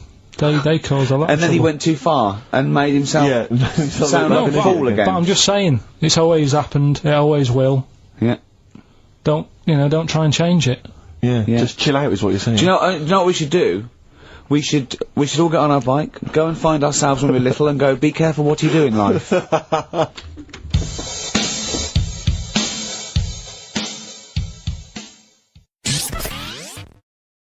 Roll Over DJ by Jet on XFM 104.9. I'm Ricky Gervais, with me Steve Merchant and Karl Pilkington. Alright, Karl? Yeah. Bit miserable today, Karl. Let me explain why. Go on. Steve, and to you, the listeners. Well, we came in to a big bunch of stuff, dropped off by, was it Becky from Marks and Spencer, just like lovely stuff, food, presents for the cat, books, just, to Ricky and Steve who do the show, right? Ricky Gervais and Steve Merchant. GQ presenters of the year. Creators of The Office, right? Award winning. Karl's looking over, I go, well, maybe, it's not for you, no. And then he told me why he's grumpy anyway. Go on. Do you know what XFM are giving everyone? How long have you been here? About 6 years. What are you getting for Christmas from XFM? 2 CDs. Is that of your choice, or do they choose them? There's a list of about 30. Right. Tell him what you chose. 30 CDs. I've gone for Kings of Leon album. Yeah. And the best of Bob Marley. Haven't we, given them away in the past, or something? Or you could have burnt them off, couldn't you? You could have done copies. Illegal, but you could have done that. Anytime you wanted. I don't think Bob Marley minds if you bootleg his CDs. It's out of order, though, isn't it? It is bad. Although is that always the case? Has it always been the truth of all the time you've been here? No, it has been better than this. Yeah, although you do get paid quite well and you do have an easy time. Yeah, but don't give me the CDs then. If it was a milkman, you don't go, I have 2 bottles of semi-skimmed. Happy Christmas. Yeah. That is a valid point. Do you know what I mean? Have you complained? Who is it who made this decision? There's no point. No point, is there? Why? Just no point. I don't like moaning anyway, just... Has it come from up top? Is it from the capital people? Just everyone. That's what everyone gets. Yeah. Yeah, but will Christian get 2 CDs for getting up at 4:30 every day for about 5 years? And keeping this station afloat. Probably. Yeah. So, that's why I'm a bit fed up. What are you listening to first, Marley or Leon? Well, you have a bit of Marley. I'll tell you what Marley's good for, as well. You'll go have a little beach holiday, aren't you, over Christmas, going to Lanzarote? Listening to that on the beach, you'll realise how wise XFM are in the long run. You go, well, look, they could have given me 400 quid, right? Well, I'd have spent that. But this is, the legend lives the gift on. that keeps on giving. So, you'll probably, you know what I mean? Think how much what you got to think of is how much all these great songs took, not only from the depth of his soul and, all his sort of angst and knowledge and love, and then all the studio time, the marketing, and they're just giving you one that. They go, don't worry about that, Karl, just have it. And you go, what? All the time we spent with Bob Marley and everything is there. You know, have it, Karl, have it, Karl. And Gratis. Yeah, have that. Thanks, well done. Carry on. We're still going to pay you for the work. Yeah. That's just something on top. Here's a little piece of Bob, free. Yeah, so don't moan, it's extra. So, they didn't have to give you it at all. Play a record, you ungrateful little swine. Some people, like the homeless, aren't getting anything this Christmas. This is my Except favourite. chill. Elvis Costello track of all time? It's Alison. This wasn't on the list. Alison on XFM 104.9. So, that's it. Well, maybe, I'll tell you what, a good idea, Karl. Just beg. Just ask for other things. What do you want? What do you want for Christmas? You must have a big fan base out there willing to make you things. Maybe like a little, I don't know, pair of gloves. A little woolly hat. If you want to send a necklace in for Suzanne, that'd be handy. Oh yeah. That's what she wants. Is Suzanne listening today? No, she's out. Right, okay, this is the dilemma. Me and Steve, yesterday, were trying to convince Karl that it would be a good idea to buy Suzanne a Christmas present. Okay? Now, why aren't you going to buy her a Christmas present? Explain, Karl, why you don't think you should buy her a Christmas present. No, well, I've told her I'll get her one, but in the new year. We're going away on holiday and that, so Yeah. there's no point taking stuff away. Yeah. Going to Lanzarote next week. Just get something in the sales after Christmas for this, yeah. Yeah. Right. And me and Steve were trying to explain to Karl that she would love it if you bought her something on Christmas Day. Yeah, but she knows now. But, Knows yeah. what? I've told her. So No, she's well, I'm getting going to out. tell you, do you know, right, this, dear listener, this was Karl's worry. I said, I bet she's got you something. And Karl was worried in case he got her something and she hadn't got him something. Yeah. He'd be livid. He didn't want to be down. He didn't want to be a present down. Yeah. Look at his face! So buy her a nice necklace. Don't spend, just spend £100, you know, just a little token. We're going away. We're not taking her away on holiday. You're not taking her away, are you? What, you're paying for it, are you? Yeah. Are you really? Well, half and half and that. Right. So you're paying for you to go on holiday? That's good of you. So the gift is your company, really? She's done alright. She's done alright! Why do you talk like you're 60 years old? And you've been working down the mines? I know that she's done alright. Do you go over to her and say, Suzanne, you're bloody lucky. I mean, You've fallen on your feet. to Look be who fair, you've Rick, got. What? I'm not sure she has done alright. I don't want to be critical, but... Oh, dear. So what are you going to get in the sales? What are you going to get Oh, her? it depends. I'm thinking... I mean, I'll give her the choice. You can have Kingsley and or Bob Marley. Right, I'll let her decide there. Oh, dear. I I can't wait to see you. Where are you going, Lanzarote? yeah, Where's that? don't know. Suzanne sorted it out. I said, Lanzarote, I said, is that Africa or is it Spain or Portugal? Just thought you don't know. I went, what do you mean don't know? I goes, well, what's the currency? I went, don't know. I said, Suzanne booked this one, did she? Yeah. I thought, where is it? Is Lanzarote African or? Foreign. Somewhere foreign. I was looking last night, and doesn't look that good. There was like one of the highlights of the things it says you've got to do is go and have. Apparently, they've got restaurants in caves, and that's like one of the things they say you must do. So, if that's a highlight, do you know what I mean? Right. So we'll do that. Go and see what that's like. Yeah. When you're on the beach, Karl, do you wear the very, very tight Speedos?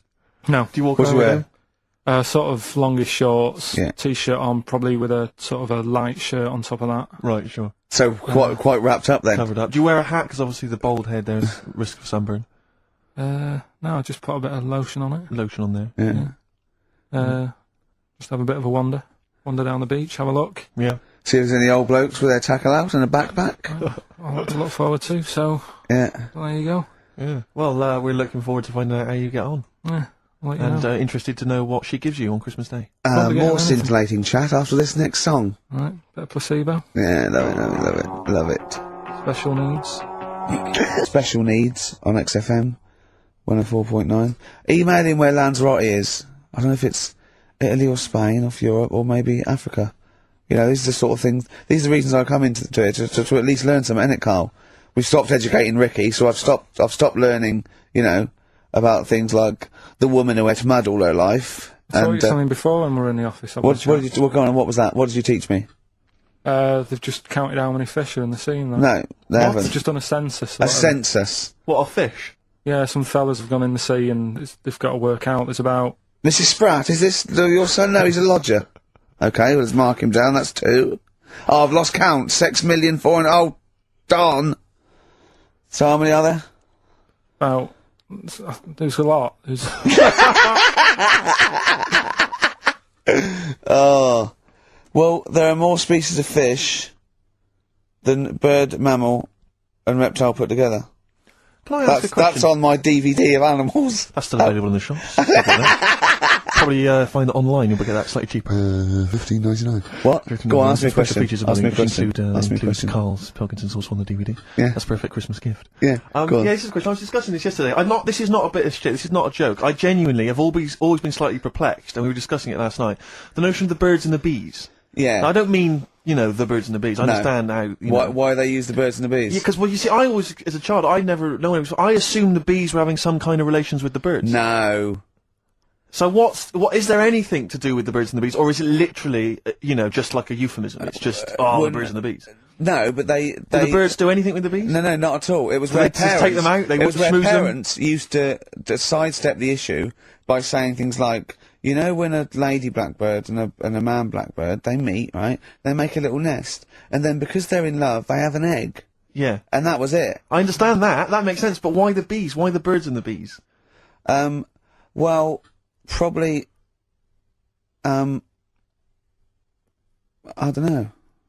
I don't know. You see, within nature, forgive my ignorance, within nature there is no relationship between bees and birds, is there? No, not at all. No, not at all. Nothing's going on. But probably what it was, if the parent found it hard to say, daddy puts his penis at mummy's vagina, it was much easier to say, like in the insect world, billions of them queue up and just fill the queen with spunk for about a day. Sure.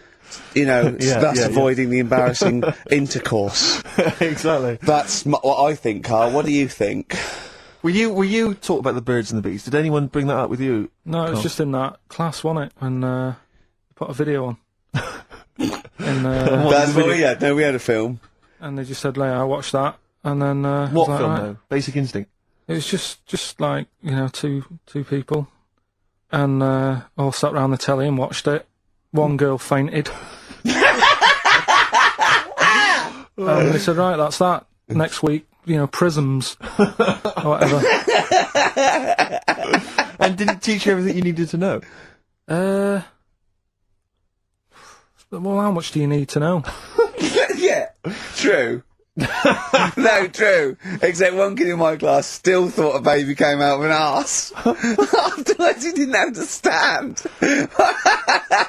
I think what they should have shown on those videos is technique as much as anything. Yeah, I suppose so, because it was largely just instructional. Wooing. Wooing. What it didn't tell you was how to get into a position where this might be of some interest. That should have been the first 4 weeks of the course. Yeah, well obviously that baby who had the kid who had a baby, what was going on there, Karl? That was weird. Did you see that? Yeah, that was going to be your favourite programme, wasn't it? Yeah, it wasn't that good in the end. Why?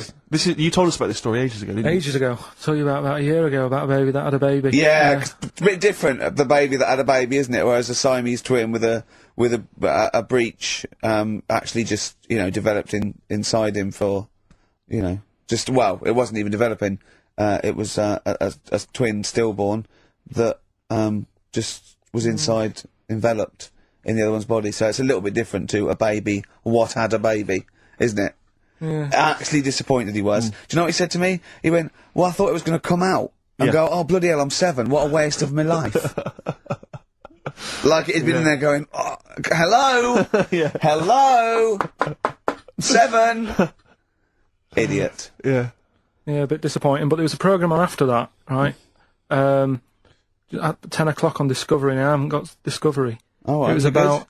Oh, I didn't see it. This is it. I was yeah. going to say to people, if they've got a copy of it on tape, if they can send it in. What was it? About a baby with 4 legs. Right. That was on, at 10 on... It wasn't a puppy? No. Right. Just, what's it doing up there? Yeah. It's my baby. Oh, is it Mum? All right then, fine. Yeah. It's got 4 legs, yes. Yeah. Sometimes they do have Look, 4 legs. Dad's gone, he's never coming back, you've got to get over it. So, if anyone's It's got not a baby. send it in. Oh, Right, dear. okay, Send it in. good. So you want to tape with a baby with 4 legs. You're going to be disappointed again. It's not going to be like a baby with 4 legs who's running up the curtains. You know what I mean? It's not going to be that. It's probably going to be 2 legs and then 2 sort of like floppy appendages. You know what I mean? They're not going to be brilliant. It's not going to be like Jake the Peg. You're going to be disappointed. Apparently Lanzarote is one of the Canary Islands. Oh, is it? Although we've also been told it's part of Spain. Right. I don't know Yeah. who to believe. I don't know who to believe either. That puts me back, because I knew it was either one of them. Yeah. Yeah, I knew it was it. Worry about it. Pilot knows, doesn't he? Pilot knows where he's going. Oh, I thought so, yeah. Doesn't matter then. Right, we're playing J-Hawks. Let's play it. Love it. Got bored with that conversation, did you? I love that, but I don't like the way McCartney sings here. There's just one, he goes, you leave me waiting here. Well, he's always got that slightly affected. But it sounds style, like doesn't it? Richard Burton or something, here. Yeah. But it's only one that does it, but I don't know why. I just think he likes it or wants to go back and change it. Maybe it's like... But having said that, you know, I'm not taking away from the Beatles, one of the best bands ever. Well, yeah, good luck to Brilliant songwriters. Oh, yeah, they do well. Yeah. We've had a lot of emails, Carl. I don't want to sort of put a dampener on your Christmas, but a lot of people have been slagging off Lanzarote. One of them just said, well, one of them, I don't know if I can find It is really. Canaria, isn't it? It is one of the Canaries, isn't it? It's a volcanic island covered in volcanic dust. It's very windy, so you have to dig a hole to sit in on the beach, and there's hardly anything to do. That's from Mike Godham, and he says, unless you like quad biking, well, you know, you've seen what happened to No, Ozzy don't Osbourne go this week, quad so don't do biking. that. Not with your little head. There's no protection at all, is there? I don't know what you're thinking. I don't know. At least Rick Mann and Ozzy had lots of hair. Yours would, you'd be like Humpty Dumpty. It would crack like a little egg. And then we'd seen, there's no kings or kings horses. Yeah, well, they couldn't do the job anyway. No, if you remember. shouldn't really send them. They're not really qualified. Horses not equipped to put back Send an a egg medical man like Neil Fox in Yes. to But mend not eggs. some kind of military horse. I bet he's had the egg on his face a few times, hasn't he? What, Foxy? Yeah. Well, most of the series are Pop Idol. Right, Karl. Lanzarote. Good or bad? Well, you got to give it a go, haven't you? Yeah, well done. Give everywhere a go. Exactly. That's what I was saying. You know, don't just take the word for it. I mean, if it had said an Alanova, Lanzarote shit, he'd have believed it. Sure. You know, if he'd have overheard it in a pub, Yeah. Lanzarote a crap, he'd have believed it. If he'd seen it on a website that was mainly concerned with monkeys and witches, he'd have believed it. Yeah. As it is. Everybody raves about New York, and when I went there, I thought it was rubbish. Well, you're an idiot then, because that is possibly though, the innit? greatest city in the world, Subjective. along with London. Subjective, though. That's why they have holiday programmes and that, innit? So you see it and you decide for yourself and that. Yeah, but you saw Venice on a holiday programme, as you put it. You went there and you went, it was rubbish, full of black bin liners. Well, it is. Right. Didn't they show them? It stunk. Didn't Judith Chalmers say that? Oh, it stinks here, and there's loads of rubbish everywhere. No, she didn't. Did she mention that? Oh, that's what I mean. So it depends what you want from holiday, doesn't it? Well, yeah. But So, you're an idiot if you don't like New York, so next. Anyway, come on, break up, guys. Kiss and make up. Yeah. Carl, we've had an email. Some old Rockbusters. Someone's emailed in. They wonder if you can get some of your old Rockbusters clues, your old genuine Rockbusters clues. I know Rockbusters has come back. Well, of course today he can. It's the way his brain works. Well, indeed. But I think you'll. Maybe you can also enjoy the challenge, Rick. Yeah. And you at home. I remember them as well, because I remember how angry they made me. Here's some old Rockbusters. That army's got some nice trenches. DW. That army's got some nice trenches. DW. No? Dandy Warhols. That one works. It's not bad, is it? That's why I didn't get that one, because it worked. Yeah. Yeah. Okay. She's only got one sticker left. it was actually he's only got one sticker left. Oh, okay. He's only got one sticker left.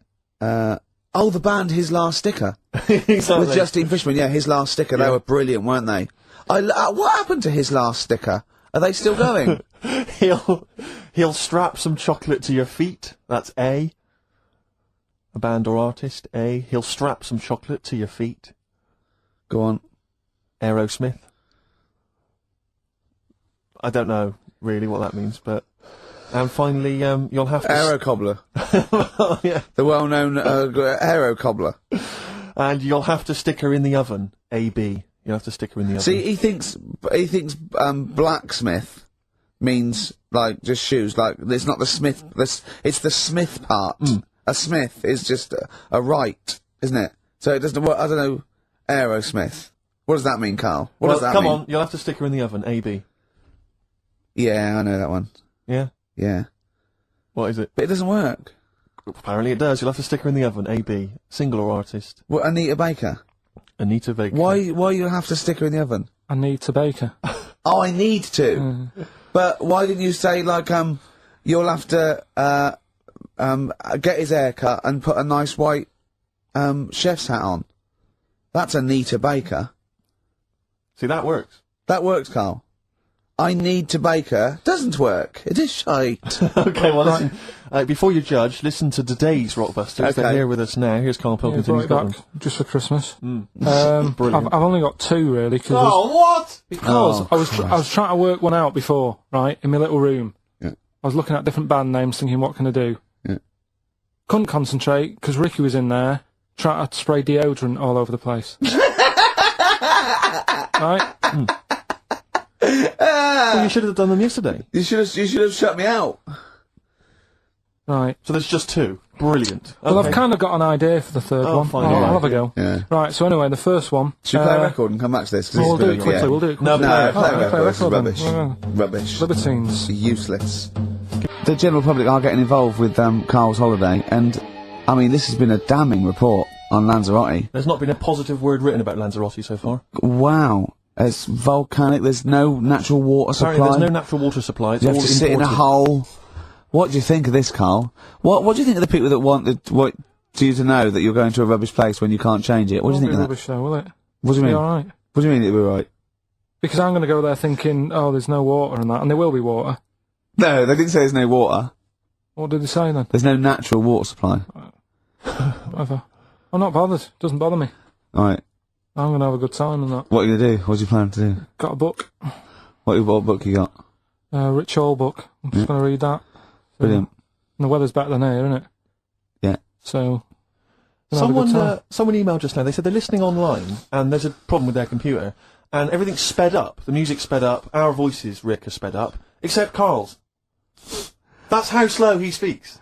So when everything's sped up, he sounds normal. Right, we're doing Rockbusters. Yeah, come on. Listening Steve, do you online. want to do the clues? I won't do all the clues, I'll never be able to piece them together, but I'll give you the prizes. The Old Grey Whistle Test Volume 2, Kumar's at number 42, Volume 2, or maybe that's Volume 1, who cares? Porridge Series 3, Volume 2, The Office Complete Second Series on VHS, for anybody who's still got grandparents. And U2, a best of 1990 to 2000. And Smash Hits, the reunion, that'll be the kind Karl. of stuff you'll love. Spice Girls is on there, Liberty X, Atomic Kitten. Do you see that? Do you see Steve's enthusiastic? Even though the competition's rubbish, the prizes are second rate, Steve is going, well, I'm not going to punish London, right? I'm going to big it up. You're there. Oh, do you know what I mean? Come on. Right, here's Clue the one, first come clue. on. Clue Clue one. one. Come on. Come on! Shut up! Come on! Can't do any photos because it's been nicked by a German. Right, start again. Oh, Start again. what? Clue 1. Rockbusters, Clue 1. Okay, this is Rockbusters with Karl Pilkington. Go! I can't do any photos because it's been nicked by a German. And what's the initial? AC. Right? Next. Second clue. If you keep eating, this bit of your body will get bigger. PC. PC. It's an artist or a band. Who is it? PC. If you keep eating, this part of your body will get bigger, right? Yeah. And the last one I'm not really sure about. If you... He's actually winging it now. Imagine if this was Mastermind. I'm not sure about it. I know your specialist subject Come is... on! Okay, go! The place where you go to take your dog a walk and that. The place where you go to take your dog a walk. Forget it then. No, we'll do it! No, do it! Get you! Yeah. What's that mean? I have no idea. Phone in if you know. No, don't bother. Oh, email then, at least. Okay. I'd like to know these things. Sure. We were doing Rockbusters just before the ads and the record. Rick, I know you were enjoying it. Yeah, come on, get this clue out, Karl. There's 3. What is it? Right, the first one was... No, we don't got the first 2. What's Can't the do third? any photos because it's been nicked by a German. Yeah. Second one, if you keep eating, this bit of your body will keep getting bigger. Yeah, it's different every time. Go on, what's the third one? And where you take your dogs for a walk and that, or you might go there on a Sunday. What? Sort of... Oh, Jesus. Right. Please, Rick, just be quiet for just a moment. Right, okay, do this clue. Right, start from now. This is the third Rockbuster clue. That was a Freudian slip. Yeah, God, we'll get done. Right, go on then, go. Where you take your dog a walk, or you might go there on a Sunday and that. People sort of might taste that area. Right? Oh. You are, it's rubbish. AP. Right, well, the other one's AP as well, AP. What? AP. Ricky.Gervais at XFM.co.uk. AP. A quick reminder of them again with the initials. Quick, This is such rubbish. The first one, can't do any photos because it's been nicked by a German. Second one, if you keep What was the eating... initial? AC. Don't get annoyed, that's what the game's about, the initials! Yeah. If you keep eating, this bit of your body will get bigger. That's PC. Right. Right? And where you take your dog maybe on a Sunday and you go for a walk there and that, have a taste of it. Right? Different! AP, just email in and you win some stuff. Ricky.Gervais at xfm.co.uk. What rubbish. I wonder why we stopped this game. Well, I think it's probably exhausted him. He needs to go to some kind of volcanic dust island for a holiday. With no water, Yeah, exactly. just to dry out and get some new ideas. Oh, I'd love to see you sitting there on these black ash sands, just sitting there going, I'm thirsty, Suzanne. There's no natural water. I've finished my Rich Old book. I can't focus. I'm going blind. I need some water. Oh, brilliant. Oh, bless him. Anyway, happy Christmas. We said we weren't getting out, didn't we? Right, go on then. It was the premiere. Did you see the coverage? It was a premiere of Lord of the Rings Part 3. I can't be bothered. I mean, man alive, I'm sick of Lord I of the watched Rings. the first one, and I was actually I've never been into all that sort of stuff. Never liked it. Gollum and Dungeons and Dragons and gatekeepers and weird magic and Harry Potter I want to punch his face in. I know what you mean. But I mean, it's sort of like, Well, Lord of the Rings, when I was at school, if you were into that sort of thing, you were a nerdlinger. They would beat you up, they'd shout heckle abuse, all that sort of thing. You know, I wasn't a fan. I actually don't know anyone who admitted they were into that I know. nonsense. It was shameful. It was embarrassing. Now, the whole world's gone crazy for it. Even the tough guys, the hard nuts, the streetwise kids, they're loving it. Can't wait for the third one. I see people raving about it. It's Jonathan Ross, all these people going, it's the best thing I've ever seen. It's 3 hours and 10 minutes of trolls and goblins and magic spells and large feet and magic rings. I'm loving all that crap. What's wrong with you people? I will smite you with my sword. It's just interminable. The orcs and the Norks. I saw some people playing this game. They had a big manual and a dice, and they're in a pub, and they're all fat with beards, right? And he threw a dice, and he looked down, and he said something like, outside them, 3 miles to Mumra. And they went, oh, well done. What? I know. I want to go and say, what is this game? Yeah. What? It's absolutely extraordinary. Well, they showed some coverage of the Lord of the Rings premiere on TV, and there were people dressed up as some of the characters. Yeah. There was a girl chatting saying, well, I just think Gollum's hilarious. What? People talking about telling me Gollum's hilarious in this new film. How is he funny, my precious? Oh, my precious. What's funny about this? I'm losing it. I'm genuinely... Is he like Yoda? I don't know what the joke is. I'm missing it all. And when the walking trees started talking... Oh man, I love it. Gollum's the little one that looks a bit like Gandhi. Yeah, exactly. The computer animated Gandhi. Yeah. Yeah. Is that alright? Yeah. I think that's how he's described in the book. But this is the other thing. I say, then they go, well, Tolkien, J.R.R. Tolkien, he's a genius. You know he created his own language? Whoopee! Karl comes up with a new word every week that he's made up. He's not a genius. Yeah, well, the bloke, a look of frighteningness came across his face. Frighteningness. Yeah. Karl's new word. Although, you know, Shakespeare introduced 1,200 words to the English language, apparently. Well, he was a genius. He's estimated. And I only know one of them. Yeah, what was Brilliant. It? Brilliant? Yeah. How did he come up with that? I don't know. I reckon maybe he was reading Macbeth and went, I'll tell you this is brilliant. Yeah, and his wife said, what? This is brilliant. I'll tell you this is absolutely brilliant. I don't know what you mean. Sort of. Will. Oh, sort of better than good. Read it, see what you think. Well, it's good, yeah, but I mean... Read it again. Well, it's getting better each time. Is it brilliant? It is brilliant. Yeah, see? Yeah. I don't know how when the audience were there on that first night. Brilliant. I know it wasn't brilliant. It was excellent. He came up with. Well, fair enough. It's the same sort of thing. Yeah. But on the first night, when everyone was in the theatre, you know, the dregs, the Karls of the Middle Ages, they're still sat there. The Renaissance, I should say. They're all sat there watching it. They're enjoying the play. They're loving it. All the kind of people dressing up or whatever it might be. The boys playing the girls not involved. All the rest of it. They're loving it. I'm loving this. It's absolutely brilliant. He's going to kill her. Well, forsooth, it was excellent. I don't know what that means. Yeah. You've lost me. Excellent. I'm shooting off. Yeah, was it what? It was what? Wow, you know, excellent. I don't see how you can make up words. It's like, it doesn't seem that doesn't count in poetry. Well, I suppose you have to, don't you, eventually, if you want to describe something.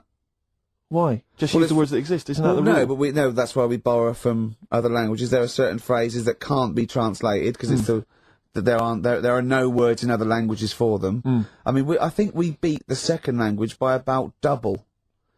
What language? I think in English we have got about, I think Russian's second, but I think we got twice as many words. So there are obviously things that we say that cannot really be translated. Yeah. And so, you know, ours is just great for, obviously poetry and... It makes sense when you think about things like blancmange. Blancmange That would is be like good, yeah. wobbly pudding. I know. In English. But I think if there are, I don't know how many there are, someone would know, but say there's about 100,000 possibilities, right? I think we probably know, as educated people like us, Steve, we probably have about 20,000. Sure. Right? I really don't think we need that other 80,000. No. I'm not walking around going, I don't know what they're talking about. Exactly. I'm really, what did he say? What is that? I mean, that happens possibly once or twice a year when I go, sorry, what does that mean? Yeah, yeah. Do you know what I mean? Carl, you look bored, mate. We had a real I conversation think there. he switched off when I said forsooth. Bruce Forsyth, you know him. So much better than last week. You know him, don't you, Carl? Got a song on, yeah. Yeah. Yeah, boards. Okay, there was a monkey, right? No, he's wait. It was a professor of English. The Thorns. That's beautiful, isn't it? On XFM 104.9. Carl, you're losing your rag a little bit. What's the matter? Nothing, go on. See? What's the matter? No, what's the matter with I've Carl? got something to cheer him up. Someone's emailed in, Emma's emailed in, she said that, for those that know, those in the know, they referred to Lanzarote as Lanzagrotte. Brilliant. He's a bit fed up. He's got 2 CDs for Christmas from a company that's he's been with for 6 years. He's a little bit grumpy about having to answer the phones. He wouldn't go and make Steve another cup of tea immediately. Selfish. Yeah. Carl, what are you thinking? Nothing. Go on, what were you doing? Come on, Carl, you're getting paid for this. Project. Out. We'll take one of those CDs away. Alright. What were we talking about? Lord of the Rings. Yeah. Sick of it, as I say. So there's some people dressed up on TV. They were dressed up as the characters. They had their sort of costumes. There was a guy I went to university with. I don't want to mention his name. Went into his room once. He's into that sort of thing. He showed me in his wardrobe. He had a full-size Star Trek outfit that his mum had made for him. His mum had made for him! But I wanted to say, well, A, you've taken this to university, but B, when are you going to wear that? Yeah. When are you ever in the mood to wear that? Well, you know, you never know when, you know, like on Apollo 13, wasn't it, when someone had measles or something, someone else got in. Sure. So you might go, oh, I can't believe it. Yeah. Can't believe it. The Enterprise, Uhuru can't make it. But it's the idea of that being, you know, I'm not one to speak, but it's that idea of that sort of being attractive to women.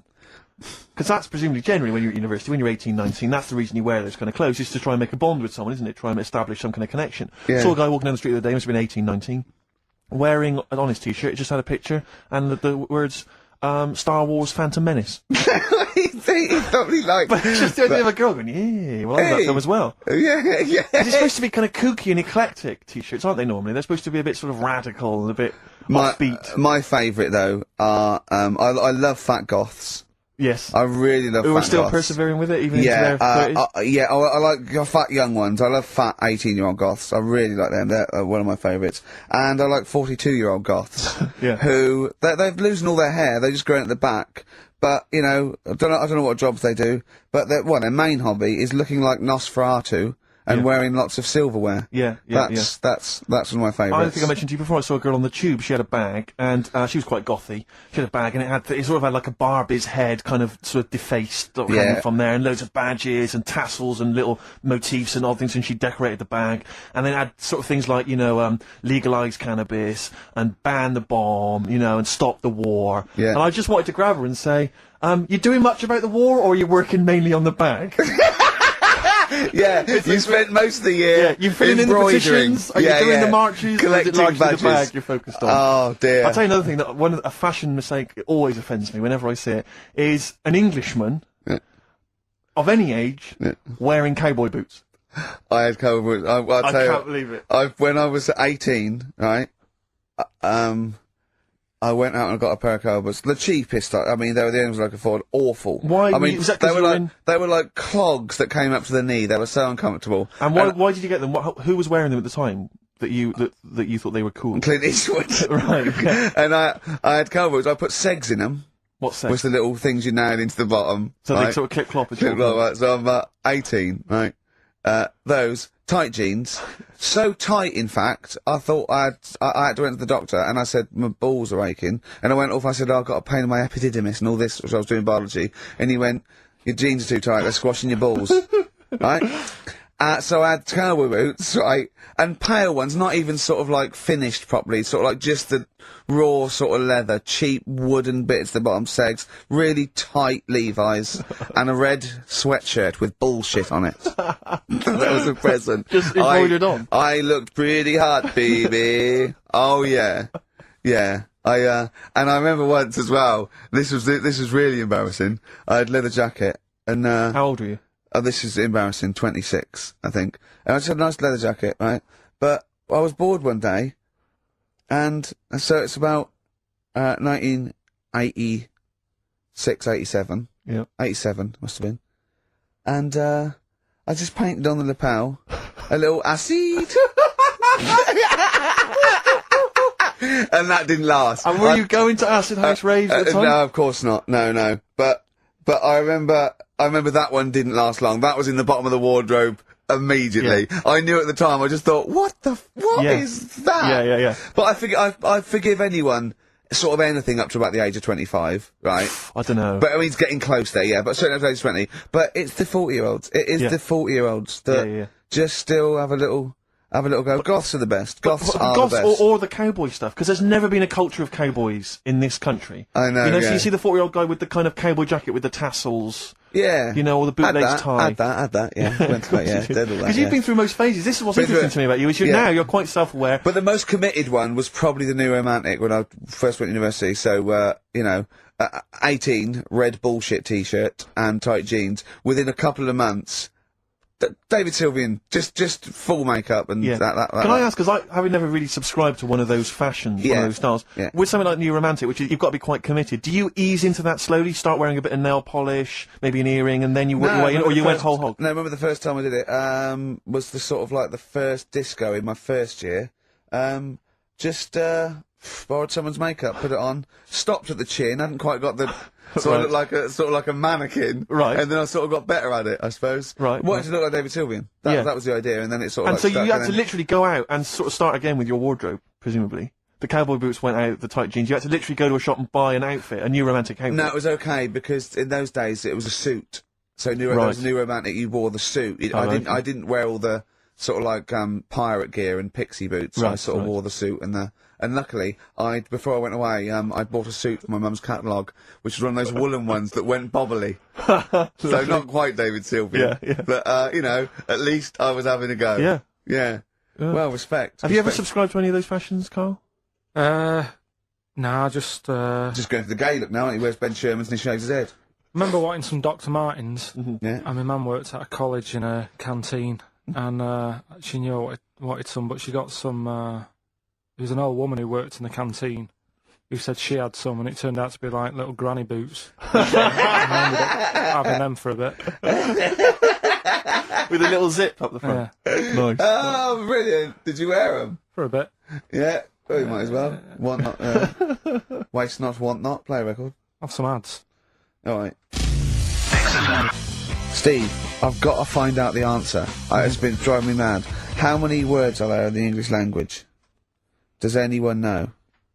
Define your terms. By English language, you mean English words. Yeah, I that are considered to be don't mean English. how many words are there in a dictionary with all slang, different how many English words are there that you say were English words? You know, not. But there are so many of them. Which But not derive from- phrases, not slang necessarily. Not. But what about English words which are derived from French, Celtic, all the rest of it? Well, like, cliches, okay, but they have other languages in them. But how many different English characters are there? Right. Because there was words, some not news. characters. There was some news a few weeks ago about a fella who could, if you said a word to him, right, he'd say, "Yeah, that's on page 36 of the dictionary," right? And they said he remembered 80,000 words, right? So that's in a little dictionary. They said it's 80,000 words. Mm-hmm. Right, so does that clear that up? well, I thought there was about 100,000, right, English words in use, not counting all the other little bits and pieces, phrases, slang. Like, I think I is in there now. Ali G, popular.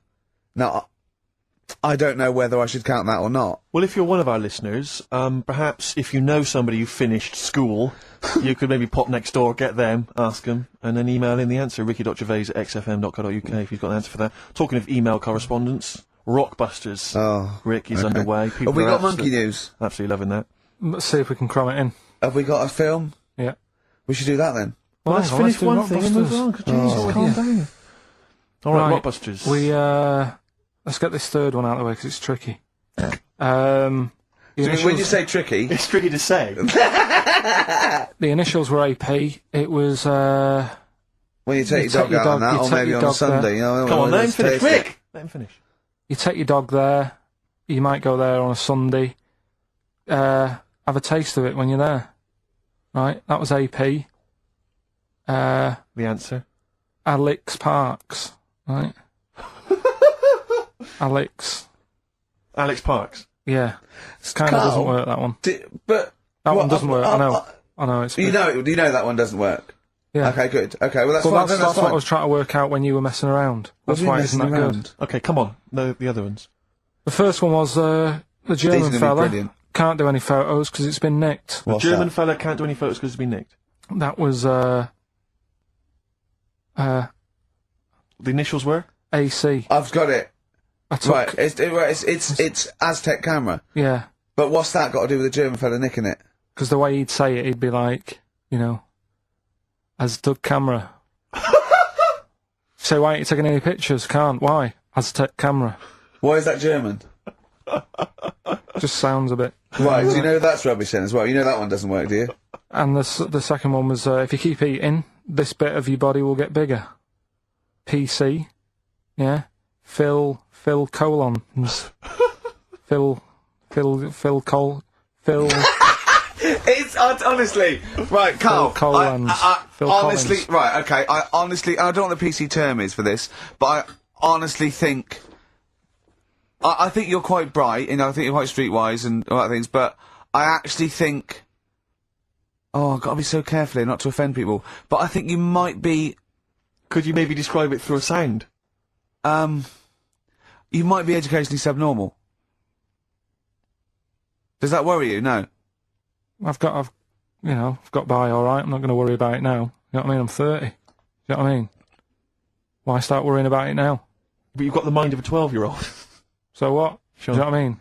I don't worry about stuff. If you don't know about stuff, you don't worry about it. Yeah. So I'm happy. Well, if he's educationally subnormal, I'm afraid also Matt Briggs of South East London is as well, because he got all three right, as did a number of other people. Well done. That. Yeah.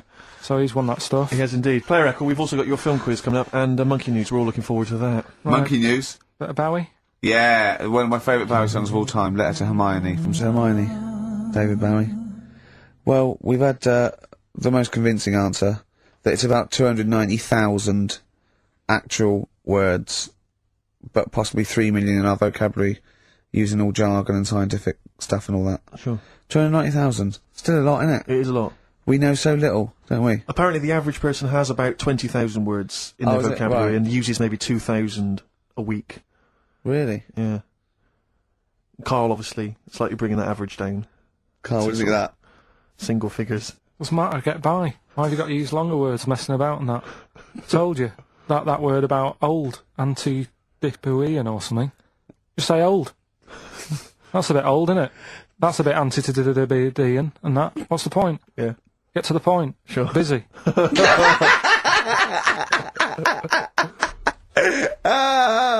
Right, okay. Are you in a film this week, Karl?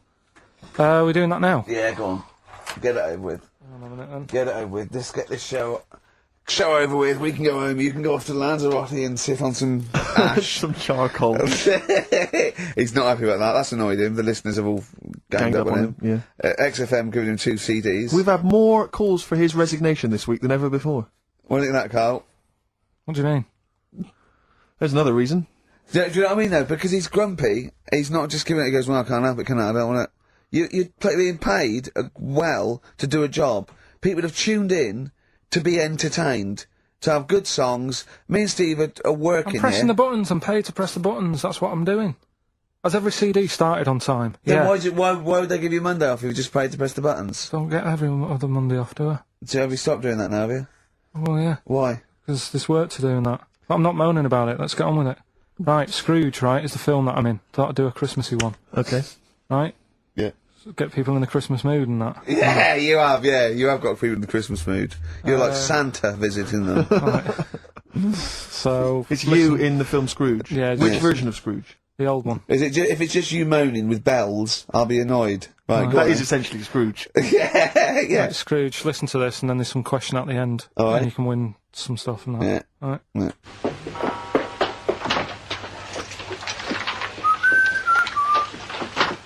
You're late.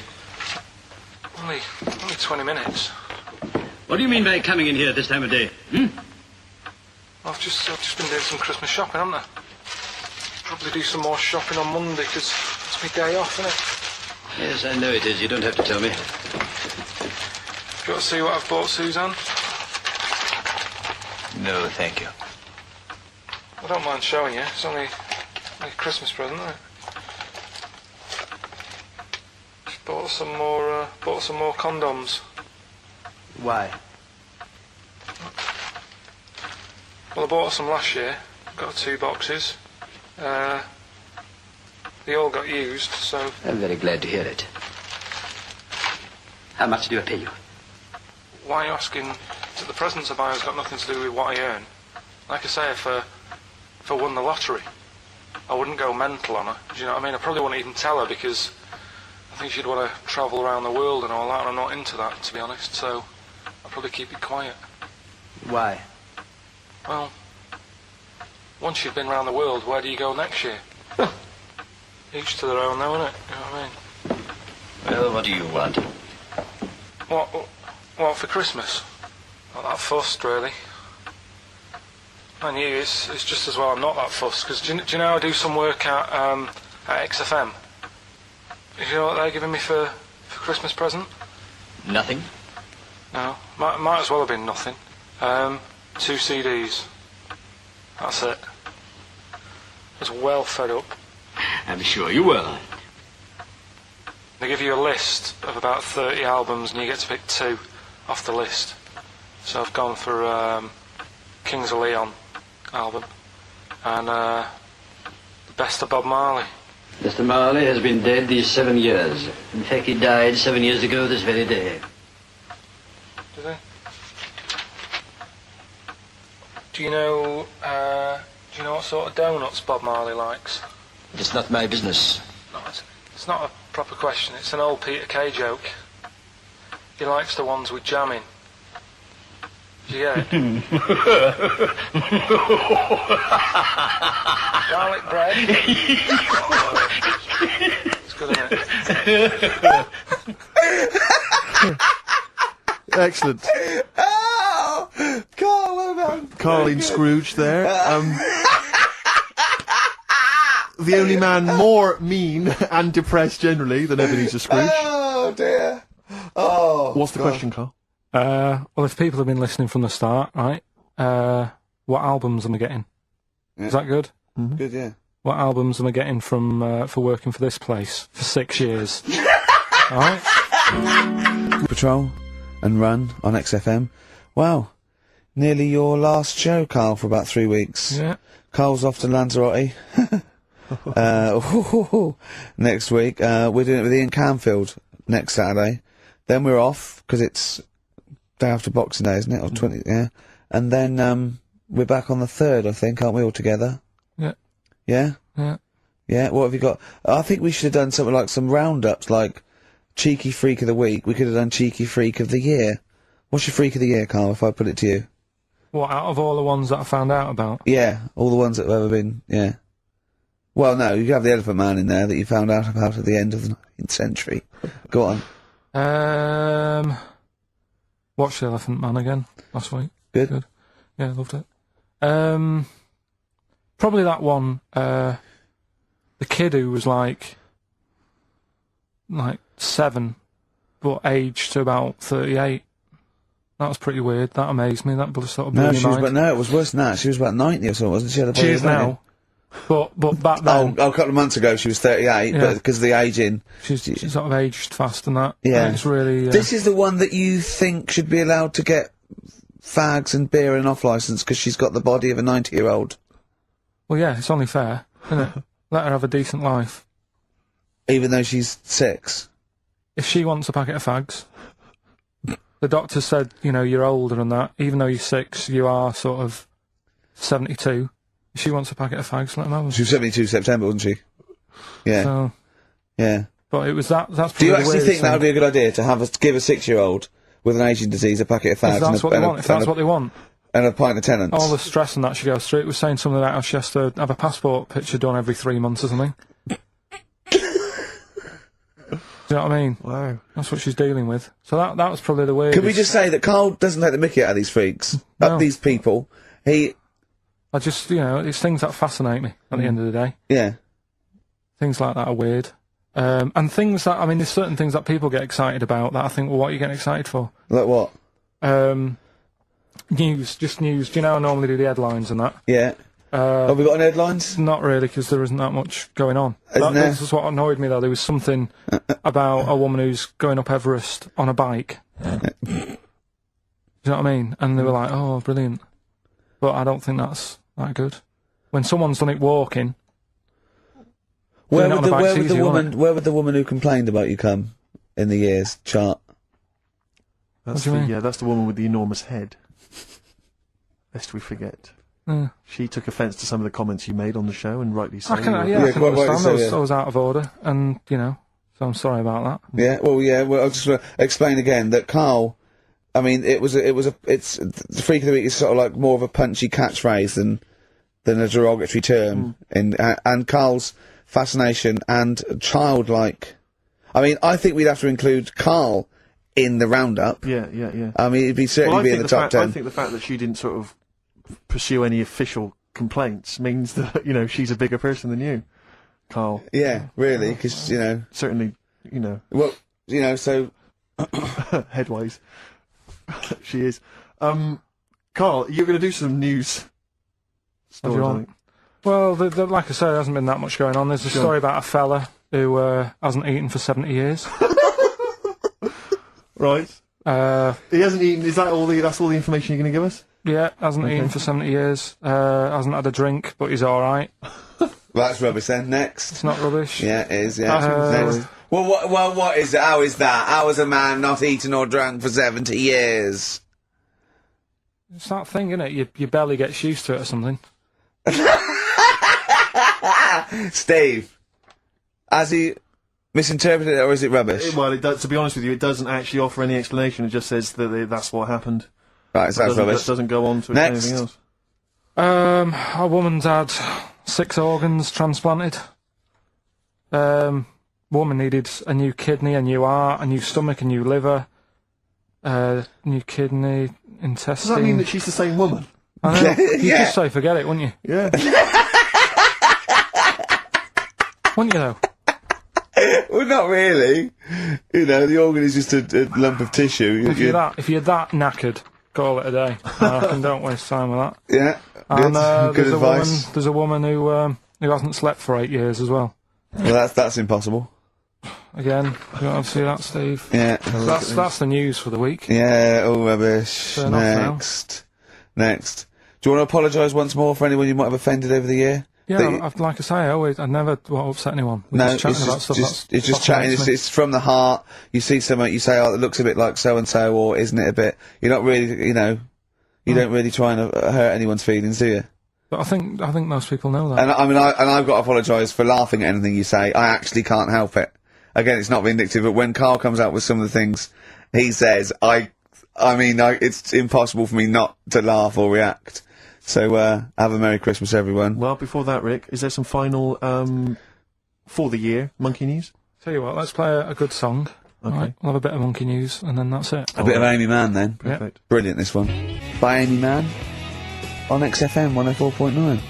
Well, now it's Monkey News. Well, before Monkey News, Rick, can I just mention to people, if they enjoyed that version of Free Love Freeway that we played earlier on the show, the kind of alt-country version. Yeah. That was by Ben O'Sullivan, and hopefully if you check out his website, if you're interested, you probably can download something, or maybe he'll tell you when he's going to release it. That's benosullivan.com, one word, benosullivan.com. Good luck to Ben, Happy New Christmas to him, and New Year, best of. Rearrange these words into a well-known phrase of the time of year. Yeah. Initials MC. Okay, Okay. play the jingle. Oh! What is it? Chimpanzee that. Oh yeah. Chimpanzee that! Monkey news. Right, well, the last one of the year. It's not that good, but this is all that's been going on all week. Yeah. Little monkey. What happened is, it's this plane, right? Aeroflot, I think it is, Russian airline. Having a good flight. Everything's going normal and that. This is gonna be libelous. The pilot. Sorry, I mustn't interrupt myself. How tall was the pilot on this flight? Okay, listen, we've had a few complaints, people saying, don't interrupt Monkey Steve! News. Okay. Don't interrupt Monkey Okay, I News. won't then. It's like the Okay. weather girl complaining whilst Trevor McDonald's doing... Okay, alright. Go on then. Go on then. Alright, so, the flight's going well. Food's been served and all the rest of it. Anyway, someone gets upset about not having many nuts. Right, they've not got enough nuts. They hand the nuts out and that. One of the sort of passengers is going mental. Because What's he saying? He's just What going language mad. is he talking? Is he Russian or English? So anyway, there's a bit of a fight going on. Fight starts happening. People are going, "What's up with that little fella?" Right? The little hairy bloke. So they sort of drag him. What's wrong with Bob Hoskins? And why is he screaming? Why isn't he talking in his usual Cockney accent? Why is Bob Hoskins screaming and grabbing at nuts? So you've ruined it. Come on, forget it. What have I ruined? Right, Rick, turn his microphone off. We Okay, can't interrupt right. you. Right. So anyway, so there's a fight going on. Nuts are going everywhere, right? So, anyway, so they manage to tie him down. They get him on the floor, tie his legs up and that, right? His little legs. Get him to the... Come on, come See you on. later. Have a good Christmas. No! Karl, how dare you! Finish the story. All that happened is they got back. It turned out that he shouldn't have been on the plane anyway. Why? His passport wasn't valid. Right. And you can't cause problems on planes and that. So he got put in a cell for a bit. Turned out it was a little monkey. Alright? Quick question, how did he complain about the shortage of nuts? Yeah. He just was going mental. Right, he didn't actually call over a stewardess, he just... Well, wanted to- how did he get on the plane in the first place? What ticket did he have? Have a good Christmas and that. But you yeah? know it's rubbish. You See must you know later. that's rubbish. All You the must best. know that's rubbish. All the best. You must know that's rubbish. Where was he going? So where did you go, Karl? What was the story? It was my birthday, right? Went home after working with you a couple of Saturdays ago, right? Girlfriend was like, open your card, and I said, no, it's my birthday on Monday, I'll open it then. You obey by the rules, don't you, of birthdays? The birthday rules. Well, there's no point. Well, exactly, chaos leads that way. Yeah, right, so, Not an anarchist, never has been. so anyway, she was kept going on, and it was doing me head in, so I said, alright, I'll open it. Yeah. So I opened it, ticket fell out, surprise holiday to one of the Canary Islands. So, And what was your reaction? I mean... first one was we haven't got enough money. Right. For this, but I didn't want to ruin it, so No. so I didn't go on about that, and I said, "Oh, it'd be great." So I can't wait. So, Did you say it in that tone of voice? Well, it was good timing because I was tired and everything, and I'm not a big holiday fan, but the timing was right. Yeah. Do you know what I mean? It's the same as last night. I don't always like a curry, but last night You're in the mood. you get that sort of Curry. You had a feeling. Yeah, you had a feeling You for a thought, curry. and then lo and behold, like you were eating the curry. It's weird, isn't it? Very Isn't it weird, the strange. Life is- paranormal? Isn't it weird? Isn't it weird? They work in mysterious ways, Yeah, ghosts. yeah. So anyway, right? The island. If I was on with you were here, I'd probably say it's a bit barren. Okay. Not much there, but if you get a hotel, you're guaranteed good weather. Right? Are you? No, what I mean is, it'll be a good holiday. If you get a hotel, right, the weather's always good, so you'll have a nice Yeah, time. it was a comma, yeah, it was a, yeah, go on. And all that, and the food was alright, and everything was going alright. I was just having a nice, relaxing time. And how do you sort of spend your time on a holiday? You just lie around? Is that That sort of holiday, just lying around. I bought a book. You bought a book? Yeah. Okay, ghosts? No, it was short stories, right? It About was like ghosts? no, it was about like special days in our time and time before me and stuff. Oh, yeah. And it was like it was telling you about how in I think it was 1814 the Thames frozen up. Yeah. And all these stories are told by eyewitnesses. Yeah, yeah. Right. So there's some fella who was around in 1814. And the Thames was frozen, and people used to put market stalls on there, and they'd do the shopping. It was like like an Oxford Street. Was that Mad Liar Charlie? No, because he's famous for that. Well, I'm sure, you know. No, I think that was Mad Liar Charlie. Right. Yeah. So I was reading that, and then after a couple of days was a bit like, oh, Boring. yeah, you can only do sort of so much lying around And so much reading. So, Suzanne said, let's go on the beach, have a walk. You ain't gone on the beach? Where had you been up to this point then? In your room? No, just like round the pool, just relaxing and having a swim and that. Yeah. So she said, let's go on the beach. I said, alright then, yeah. So, wandered down to the beach, and first impressions are, yeah, it's alright, it's clean.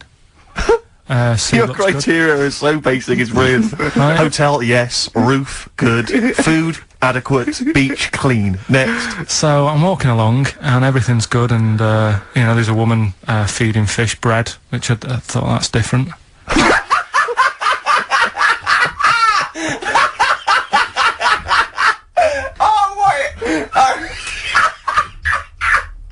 I love that. He likes originality. He loves a bit of originality. He was feeding fish bread? This woman was there, like, up to her knees in water. Yeah. And she was stood Was there. that the sea? Chucking, yeah. Oh, right, good. Chucking this bread, and I thought, what's she doing? And I stood there and watched for a minute, and there was little fish coming up, having the bread. I thought, oh. So we carried on walking, and, everything's going well, and then this fella comes towards me. Everything's going well.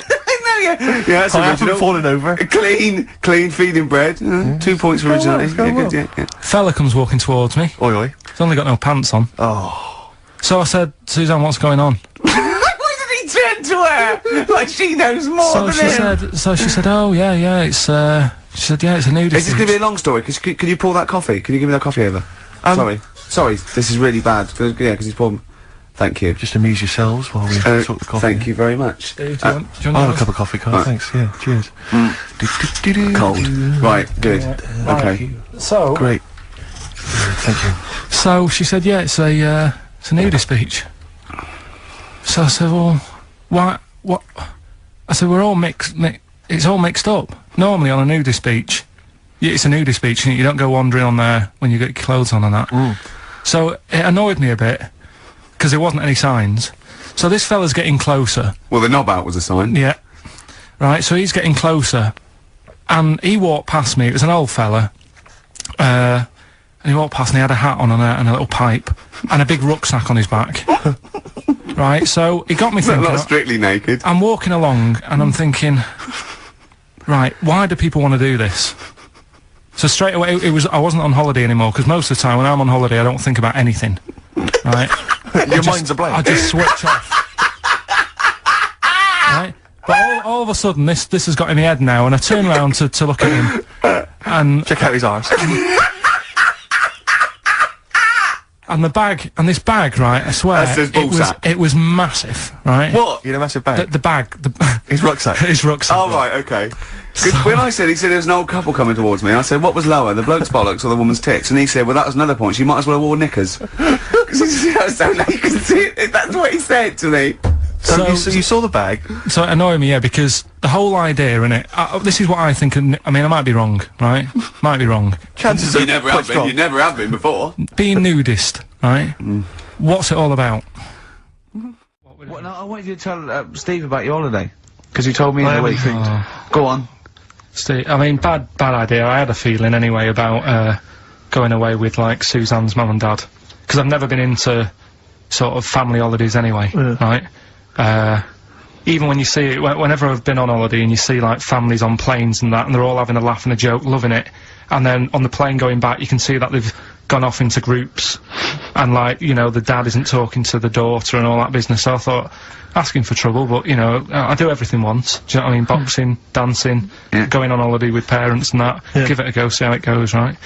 So, not your A-levels, but fair enough. It started off, it started off bad, didn't it? Because last week I told you that, you know, our dad called us up and said, you know, I want to take some tea bags with us to Madeira. Yeah.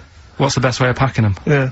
Right, so I knew there was going to be problems like that, because the thing with, Suzanne's family, right, they like having a routine. They know what they're doing every day. They know what they're having for tea every day. It's the same thing every week, and stuff like that. Yeah. So I thought this is going to be interesting, this, because they can't do what they normally do. Sure. I love it. I love you treating it like an experiment. Yeah. Right. Just watching them all the time. So, the first problem was they'd never flown before. So I was winding them up a bit. Saying, it's murder. It's really horrible. You know, plane goes all over the place. And Mum had done some research, saying, well, I've been reading about it, and, Well, she got a funny accent. more people, there's more chance of me being killed on a donkey than there is on a plane. So I upset her. I said, right, when we get there, Spain. I said, when we get there, let's see if there's any donkeys on the beach. Yeah. Right? And she didn't like that. So. Oh, what? The joke about you hoping she died? Yeah. Oh, what's up with her? Right, so we get there, and, you know, they see the villa and that, they're quite happy with all that business, right, and all that stuff. And then, as time went on, I was getting a bit sort of fed up with them being around us all the time, because I think you should have your own time when you go on holiday with the family. You should say, right, you go off and do your thing, we'll do our thing, and we'll meet up later and talk about what we've been doing and stuff. Anyway, so it gets to, like, the Thursday, we've been away since Monday, right, and I said, right, we're going out tonight. So our mum says, yeah, we'll come with you. I said, no, it's just us, we're having a bit of time on our own, right? Is it true you said to her, you told me this, you said to her, you started to annoy me, I want some time on my own? Well, I just said, well, I told her at the start, I said, it's going to be interesting this, because people annoy me when they're around me a lot. Sure. So I wasn't nasty to her, I just was saying people, not her. Oh, right. Yeah. Do you know what I mean? I'm just saying, you're gonna get on my nerves. So, you hailed a donkey for her. So, no, but, seriously, right, with the flying, do you know those stockings that you can get because of, deep vein thrombosis? Sure. She had them on in the cab. Brilliant. And it's only a 2-hour flight as well, so that was annoying me. Right, so anyway, it gets to this, you know, the Thursday night when I'm going out with Suzanne. Yeah. And, her mum's, like, sat on the sun lounger outside, so where are we going tonight? I said, no, like I said, it's just us, we're going out having a bit of time to ourselves. So, I could see as the day was getting on, she was realising that she's got a night in with, like, her husband, right? Her face started to, like, look miserable. Sure. I thought, I'm loving this. Right. So I said, right, I'm going in to go and have a shower, go and, get ready for the tonight, it's gonna be great. And winding them up, just wind them up because they can't come, because he said they can't. Right, so I go upstairs, have a shower and that. I come down, and, a mum's smiling. Oh, hang on. So I'm thinking, hang on a minute, what's gone on here? So I went to Suzanne, I said, why's your mum smiling? She's not coming. She said, no, but, my dad said he'll take her out now. So in a way, she was happy, because she'd got her own way, which had annoyed me. That annoyed you, sure, because you wanted to... Like, what, you don't even want her husband taking her out? Well, it's just the fact she didn't want to go out. She was happy to stay in and have sausage, egg and chips that they'd found from some shop that sold English food. Right. So, that's almost like what they do if they're at home. Sausage, egg and chips. So, she was happy with that if we were staying in and having that, but because we were going out, she was fed up. Right? So she's smiling, so she's going, yeah, I'm going out now, so I said, well, enjoy yourself. She said, where are you going? I said, well, it doesn't matter, does it? You don't need to know. Sure, you're not going to where we're going. Oh, you just don't want us to be in the same restaurant. I said, yeah, that's right. I said, I want a night out on my own with Suzanne, it's our holiday as well. I don't know, I can talk to you about this. This is not even his own parents. This is someone else's parents. These are the parents of the woman he loves. But even Suzanne sort of agreed with me. There's only so much time you can spend with your parents, that's why you leave. That's why when you're ill, you don't go home to them. Yeah? Sure. Yeah. Of course, the slight difference between me and you, Karl, is that not everyone in the world annoys me. Well, not everyone does, just... I can see what, I felt a bit guilty that week when he said I was annoying him, but I realise it's not my fault now. No, everyone annoys him. Yeah. So, yeah, it was an alright holiday. It was good to get back. Brilliant. Won't be doing it again. No. And what now would you say is your relationship with Suzanne's parents? Is it a frosty one? No, I just think they know that I don't like to put up with them for a long time. Yeah. I mean, when we were packing, her mum was upset because, like, she really liked the place where we were staying, right? Because it was quite a big villa, because there was a few of us. There was a brother as well with us, right? Yeah. So, our mum said, oh, I love it here. She said, I'm definitely going to book this place again. I said, it's a bit big for two of you, isn't it? Just being sarky, like, we're definitely... I said, because, you know, I won't be coming again. You're like, I don't know what you're like, Karl. You're a monster.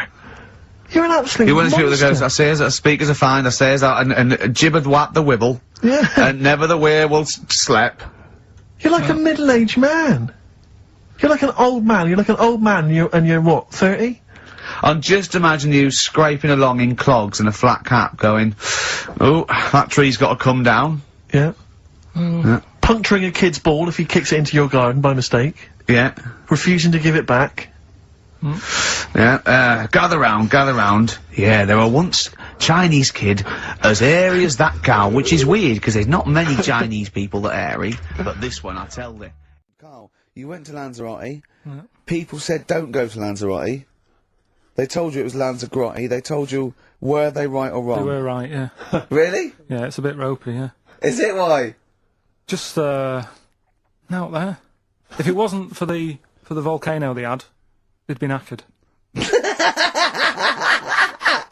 That's their big draw, is it? That's it, basically. That's all they've got going for them. When you landed, was it really hot? Initially, were you quite excited? You were thinking this is okay? It was warm. It's, you know, we can't complain about the weather. The weather was all right. Sure.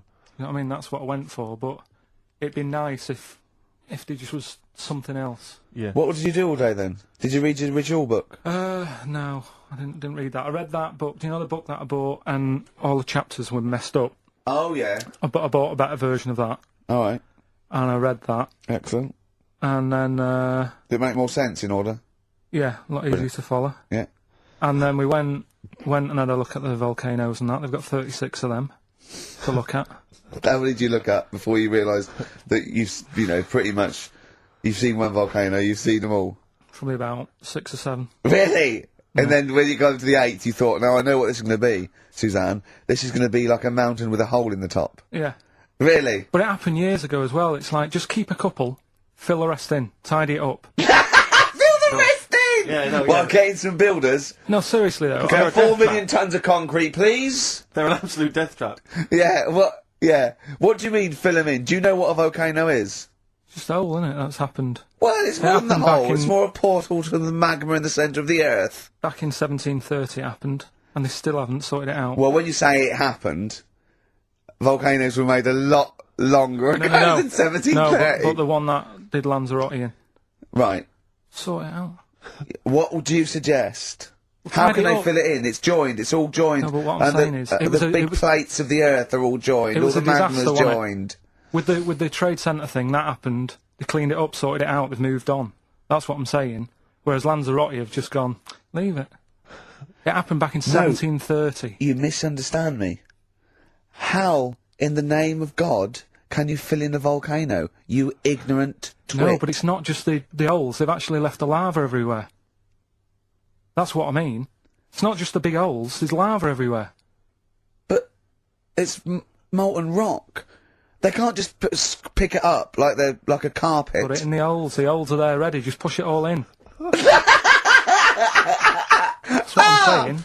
So, what exactly is there then? Is it just a kind of moon-like kind of surround with just kind of dust and rocks? That's exactly what you see. I was there when the Mars thing went wrong. Yeah. I would have just sent a camera crew there, filmed a bit of that, right, and say, here we are. This is it.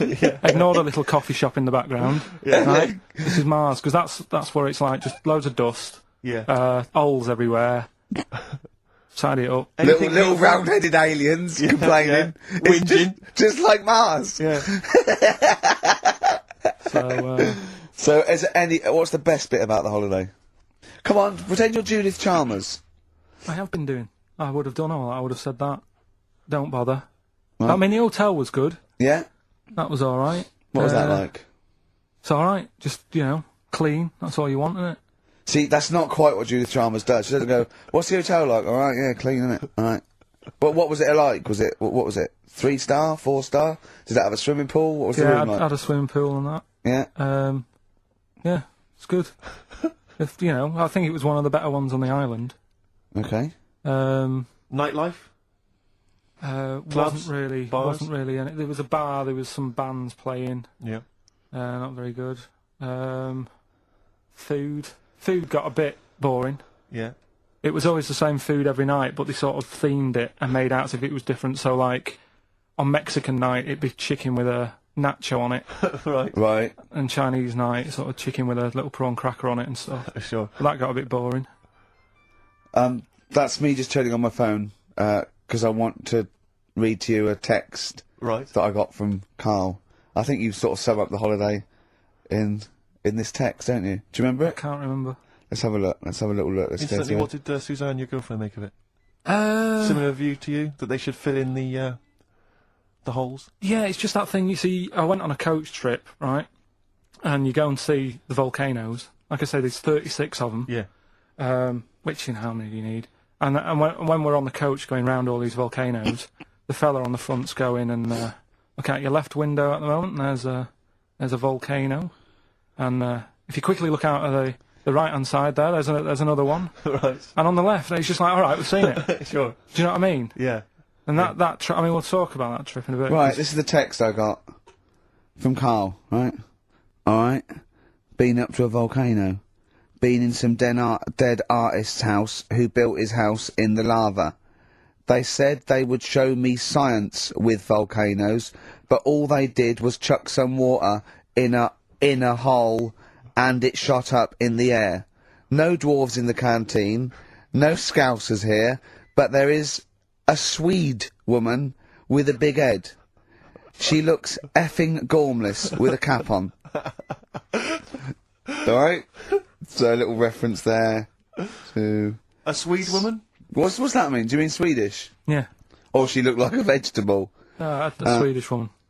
But they've all got sort of quite big bill, aren't they? And I sent him a text. Oh well, it's just good to be on holiday because you know I'm working. He sent back. So am I. Just been watching Sky News. There is a school for monkeys who want to get a band together. Is that monkey news for later? Ricky Gervais, Steve Merchant, and little Karl Pilkington. But it was a nice holiday. Yeah, it's all right. It's just, you know, I went there to relax and that. Exactly. Did a little bit of that. Trying to think of some new, you know, features and stuff. Sure, always working, always working. 3 holidays a year, Jesus. Oh, well, not really 3, not 2. It's all holidays, really. one big sort of like work thing to 2. me and Steve. 2 holidays, isn't it? Yeah. Work hard, you need the holidays. So, yeah, the things that annoyed me was like, you get bored sat around the pool after a couple of days. I'd read my book. Yeah. You know, there wasn't much going on the... Not even any crabs to throw sand at, was no there? No crabs or anything. They wouldn't bother with Lanzarote, right? So, decided to go on a little trip. That's when I saw the volcanoes and that, 36 of them. So, we go on the trip, and the thing that annoys me, it does happen every holiday that you go on. If you go on a sort of a package thing, they have these trips, right? And you pay about 40-odd quid, and they give you some wine to sort of make it feel like you're getting your money's worth. But, how many of these trips have you been on then? Loads. Probably about 12. More holidays than I've had. Go on. Yeah, so anyway, so you're on the coach, right? And they take you for the volcanoes. They took us in the middle of nowhere. Yeah. Right. There's nothing else round there. Sure. It's like I say, it's like Mars, but with holes in the ground. Yeah. Right. And they sort of drop you off, and they go, right, everybody, see you back here in an hour. There's loads of volcanoes for you to look at, and a coffee shop over there. And you know for a fact, right, you don't need an hour there. You could just say, well, just keep the engine running, because I'll have a look in this hole, we'll get back on, give us 5 minutes. Right? Don't need an hour. Absolutely. Yeah. But you know that they've got something going. It's a backhander, definitely. What, with the coffee shop? Definitely, yeah. They go there. And they get everyone to have an ice cream and a coffee, and they sit down and have a fag talking to the bloke. Yeah, and it's like, cousin. Yeah. How much was the coffee? Was it probably about 3 each euros, so I think it was $3.50. Sure. Yeah. Which is, I don't know, that's about 2.5 quid. Yeah, they stitched you up. Well, I remember we were on it was a family trip to France once. We went to Paris. We got a coach coming back from Paris to one of the ferries, one of the ports, Calais or wherever it was. Coach trip. It was quite a long coach trip. And at one point we were thinking, we're on the motorway, this is fine, we're making good progress. Suddenly we came off the motorway. We must have gone like 40 minutes out of our way, end up in this street, completely empty, little French town. And it's pulled up outside this, what appears to be a restaurant, and a guy jumps on, dressed like a Butlins redcoat. He's French, but he's putting on a kind of English accent. He goes, hello, oh, thank you very much, top of the morning, good morning, hello. Come in, we've got food, drink, go upstairs, we've got rooms if you want to have a rest, or play around. No, it's up to you. And we all had to funnel off this thing into this restaurant, and this one family went, well, we don't want to go in the restaurant. We brought sandwiches, we just want to get to the port, we're not interested. And they said, well, you've got to come in the restaurant. They went, we don't want to come in the restaurant. So the guy said, well, I'll have to lock you in the coach. So this family were locked in the coach while we all traipsed off in, and I could just look, but I looked back and just saw this little kid with his face pressed up against the glass. Take me with you. I want to go in the restaurant. They were just stuck in there. Absolutely livid, as you would be. But that's definitely a backhander. But we went inside, and it was extraordinary, because initially you had to pass through a souvenir shop to get into the restaurant. Perfect. And it was catered entirely to English tourists. So there was like pictures of the Queen and Prince Charles on the wall. It was done out in a kind of mock Tudor style. It's absolutely extraordinary. I mean, it was so bizarre, because it was so out of the way. Did that come before the coach, sort of scam? Or did the coach guy, he knows it? Is it a brother of his? I don't know how those things come about. But yeah, is that going on in this country? Yeah, with French I'm sure and German it is. tourists? Yeah, I'm sure it is. Is it? Yeah, they say, I'm sure people say, look, if you bring 30 people to this restaurant, I'll see you all right. But it wouldn't it? If, you got your favourites. Because you don't have to, though. The coach driver's pretty much God on those things. Because those people don't know where they're going anyway. Yeah, but at least here, there's other stuff around. You don't really get that in the middle of nowhere situation in this country. Well, not really. Not if you're going from London to Manchester. You could stop off anywhere. They don't know where they are. There's places with nothing to do or see. It's that those attractions. There's loads of in America, but there's a few here, like Sheep World. And, you go out to Gloucester, and there's a town, it's got the biggest cotton reel in the world. And that's it. There's a tourist shop, a big cotton reel, and some bloke at the gate going, it's £1 to see it. There it is, right? I went to, I know it's quite I went to a Shire Horse Centre once. Yeah. But when did Shire horses become so popular that they got their own theme parks? Well, I think there's a museum for everything. Yeah, possibly so. I mean, I don't think you could think of something that didn't have a museum somewhere in Britain, because obviously museums start off sometimes by fans. But did people keep coming around going, I hear you've got a Shire horse, I'd love to see it? Yeah. Well, I can't. People come all the time to see my Shire horse. You should get another one, because I'd pay double for I'd those pay two. good money to see your Shire horse. yeah. Shire horses. I know. Have you seen them? They don't do anything. They're not like monkeys. They're not like monkeys, no. Creatures. But you look at them in a picture or look at them in real life, pretty much the same thing. They're not doing anything. If they could train a Shire horse to swing on a rope and masturbate, exactly. I'd pay double. You pay good money. I'd pay double for that. Yeah. There's a museum in Italy when we went there a couple of years back. Suzanne had one of those little guide things. Museum there just for spaghetti. Yeah. I mean, open a restaurant. Yeah. Yeah. Was it interesting spaghetti? Spaghetti in different shapes? Don't know, didn't go. I went to see a big hole in the ground. Sure. Can't get enough of them. Well, but out of 10 then, what would you give it out of 10? All in all, food, location, right. Relaxation, enjoyment. Yeah, that's 6. Okay, brilliant. 6, yeah. Next week, where are you going next week? You're not on holiday next week? Going Cool. away with Suzanne's mum and dad again. 5 holidays. Wrote Play something it. like Well, another big moment here. We've had Rockbusters. Now we're going to have Karl's film quiz thing, isn't it? that. Yeah, film quiz thing. I've done Planet of the Apes, right? Because one of the things we did in Lanzarote went on this tour with sort of 3 northern blokes, and they didn't really know what they were talking about. Joking. What You're do you joking. What? Northerners not know what they're talking about. You're having a laugh. No, they'd obviously sort of not had much luck here, right? And thought, let's go over to Lanzarote, buy some vans, right? Get people in it. We'll do a tour of the island. And whenever someone asks the question like, what year did the volcano happen? They go, we'll take you to the visitor centres. You can read about it there. So they never actually answered anything, right? So they were useless. But one of the things that they told us was that Planet of the Apes was filmed in Lanzarote. Right. Okay. Right. That makes sense. A bit of it. Well, does it? Does it make sense? Well, what do you Alright, mean, well, maybe does it was, maybe it wasn't. Okay, anyway. No, I mean, if they wanted to show sort of an Aaron, sort of barren, sort of post-apocalyptic sort of subject, choose where you went on holiday. Yeah. Obviously. Yeah, but when we were there, he took us to this sort of beach, and I said, "Is this where they did it?" And he was like, "Yeah." I said, "What? Right there, yeah." And I watched it, and I couldn't see where I was.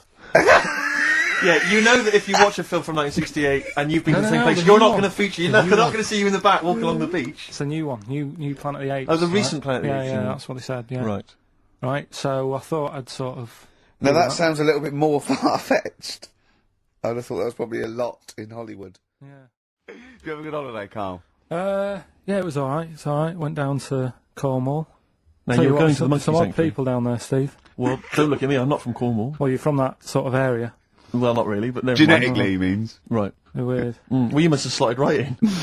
What are they weird? What do they look like? It's all sort of odd people. A lot of old people, but not just old, sort of messed up old.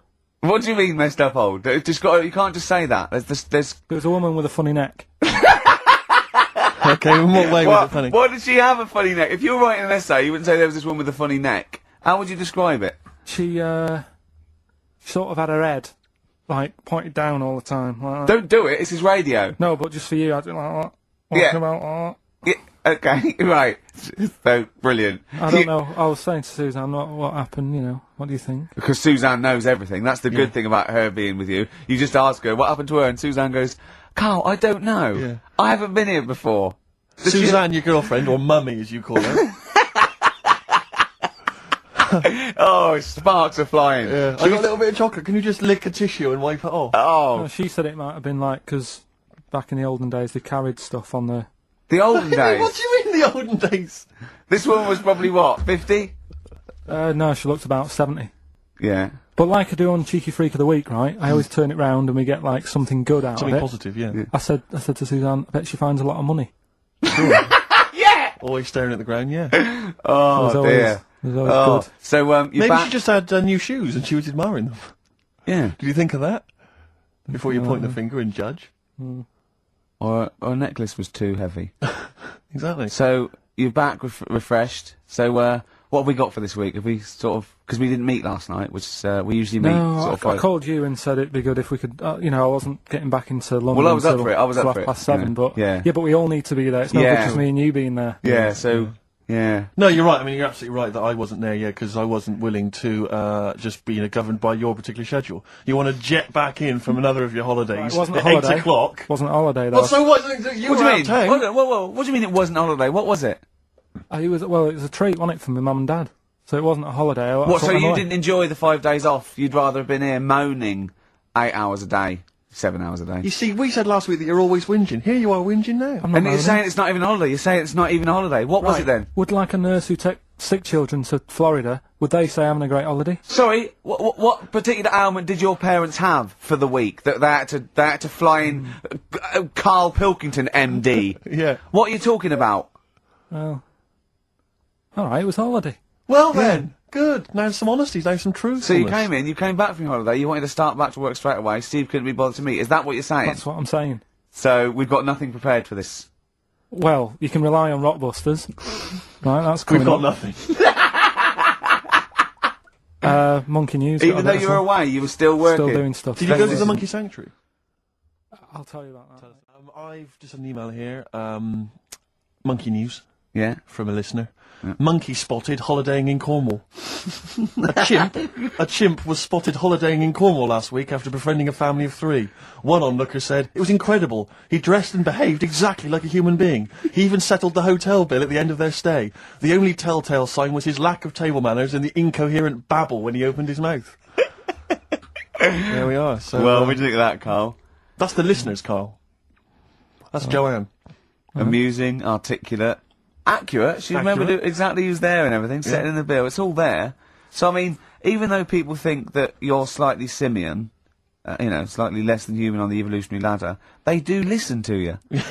So, I mean, I don't know who's more stupid in the end, you or the listeners. Well, you may recall, Rick, at the end of last week when Karl had to shoot off early, we issued a little request for listeners just to bombard Karl's email with just pointless emails that really weren't about anything, just to clog up his email for when he returned. Yeah.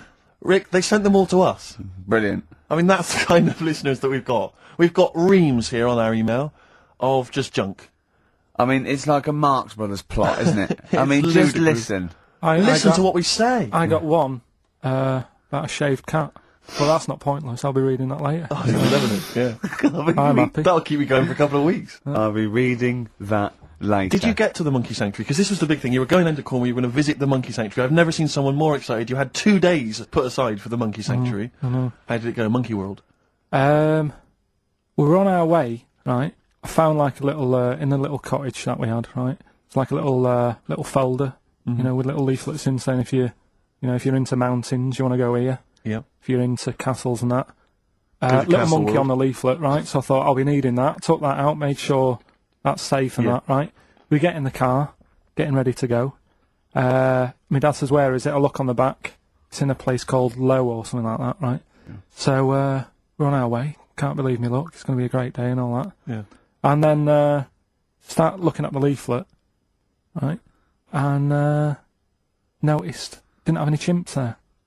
Yeah, it's not Monkey World. It wasn't a monkey world. Well, what No. was it called then? Something like, Monkey Town. yeah, it was just, it had like woolly monkeys in it. That's what. They it had was. what? Woolly monkeys. What are woolly monkeys? Those things, Johnny Vegas off the advert. Loads Right. of them. They're dumped now since ITV Digital Yeah. went under, so they just put them in a cage. I don't No, understand. They're woolly. They're like they're sort of like little fluffy little baboon type things. Woolly monkeys. I mean, it's not your chimp. It is Right. not. It's not your classic chimpanzee. So did the car screech to a halt? It was like Yeah. it was like the mission in Armageddon. I just said abort. We're on the way back. So how far had you got before you bothered to read the leaflet? Probably about 5 miles away Right. from where we were. So what did you do with yourself? You must have been distraught. we Well, went they to, broke down and then they heard banjo music. Yeah, yeah, yeah. No, we went to a sort of an amusement place. Arcade. I'd love to see you in that. What with putting those coins in, so it has to roll down and they go flat, and then an arm pushes It them. was one of them. Really? But I I'd worked spent out it was years a on that when I was little. Well, there's a new one. I can't be bothered explaining it, but it's a con. We went to this place, right? My mum and dad had been there before, and Yeah. they said, "You'll love it. It's brilliant. It's got like a war bit in it." A war bit, right? Yeah, like because they know I'm into tanks and stuff. Yeah. So you'll be loving that. So sorry, I didn't know you were into tanks. No. Well, they're all right. Brilliant. It's gone from one of his childhood passions to where they're all right. I know, yeah. Go on. And but it was awful. I mean, my mum and dad had been there before, and he said, "No, you'll love it." But Yeah. it was like a really miserable day. Sure. Right? All the rides and that were broke. Yeah. Broke. It just reminds you of Manchester. My dad just ended up. He was more interested. There was a really fat family there. Well, presumably he was breaking into the machines, trying to scoop off the cash. I like the fact that those poor fat family were going, why are those people looking at us? Yeah. Oh, do you want to ride one? No, but they we're not a ride. They were massive, and he just was like, look at that, look at the state of that whole family. Yeah. Just fat. Bloaters, yeah. All right. No, down. but because fat, there's no need for it, is there? And he was really like, oh god. And then he wanted to follow them into the House of Mirrors to see what they'd look like. But my mum had got bored. She went off to buy a little Snow White figure. She couldn't believe her luck. It was only $2.99. Yeah. She thought it was going to be really expensive. Sure, so she she's a bought one classy of lady. them. So she enjoyed that. And then my dad says, come on, we go in. It's rubbish, this. What, the fat family wouldn't let him play with them? So he just said on the way home, he said, I can safely say that I never want to go there again before I die. So that was that. And then we went home. Why would he ever give you that information? In case it was like a secret birthday present. You go, oh God, what if they get me a trip to here? Or if he's in a coma and you go, I'll tell you what, bring him out of it. That fat couple yeah. by his bedside. But Suzanne said she now realises why I am the way I am after Yeah. spending like a week with them. Well, She said- they told her that they dropped you on your head as a kid, or No, just like the way they act and that. right? Yeah. I No, think- they were saying things like, Suzanne, so, why is the moon out at night and the sun in the day? Yeah. Oh, God. Yeah. Oh, it God, was- there's it- 3 of them. Suzanne, can you tie my shoelaces again? It was the bit when my dad said, "Don't waste money on a coffin for him. Just put him in a bin bag." Karl, you haven't told us about your holiday yet. You were meant to do it last week and you didn't. You started on this, but we didn't have time because we had to do monkey news about a monkey who was a director who cared about lighting and stuff. Is there more monkey news this week? Is it as? Okay. Is it real monkey news? Did it happen, or is it mostly embellishment in your round little head? It's proper stuff. Yeah. Okay. Good. So holiday. Where did you go on holiday? Sardinia. Good. Yeah, it's all right. Yeah. Nice food and that. It's important, isn't it? Yeah. And nice beaches and what have you. Excellent. Always like a nice long beach to walk down. Yeah. But so we're having a nice walk, right? nudists do me head in. Sure. Right. Not a problem though, is it? It's not like being scared of spiders where they might jump out under the kitchen sink at you. You know what I mean? It's not a big problem having your head done in by nudists. Yeah, but it just annoys me. It sort of ruins the day a little bit. Because it makes me feel uncomfortable. Right. Take your clothes off if you feel uncomfortable. It's much more relaxing. Yeah, but... Well, anyway, right, so I'm walking along the beach, right? Lovely long beach, what have you, you know, watching the sea, picking up shells and that. And what are you wearing? What's your natural beach club? When he says picking up shells, I imagine he's on all fours going, yeah, like that, you know what I mean, looking at things. Just like washing his nuts in the sea to get them tasty. Yeah, going into the sea and then kind of shaking himself and all the water flows off. Yeah. I've just got, you know, flip-flops on, pair of shorts, and like a little light shirt. Sure. So anyway, walking along, and Suzanne goes, "Oh look," right, and there's this woman, German, I think, coming out of the... How can you tell she was German? Underarm hair? I'll get to it. Forget the underarm hair. She came out, it looked like she was smuggling seaweed. I'm gonna burst! I'm going to burst! Oh God! And the funny thing is, right, she, smuggling seaweed! Oh God! She was a bit hairy down there, was she? Mental. I felt bad because I hadn't had a shave for 2 days, right? Looked at her, it was ridiculous. She might as well have kept her trunks on. It was just like she was wearing furry trunks, right? So anyway, so I'm walking around. Yeah, go on then. So Suzanne's like, "Oh look," and I'm like, "Oh, not again," you know, because every time we go away, there always seems to be one of these. Is she by herself, this woman?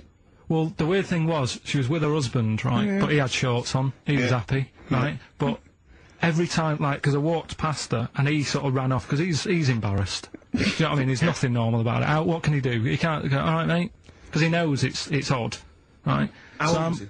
Sorry, how old was she? It's hard to tell when someone hasn't got clothes on. You know what I mean?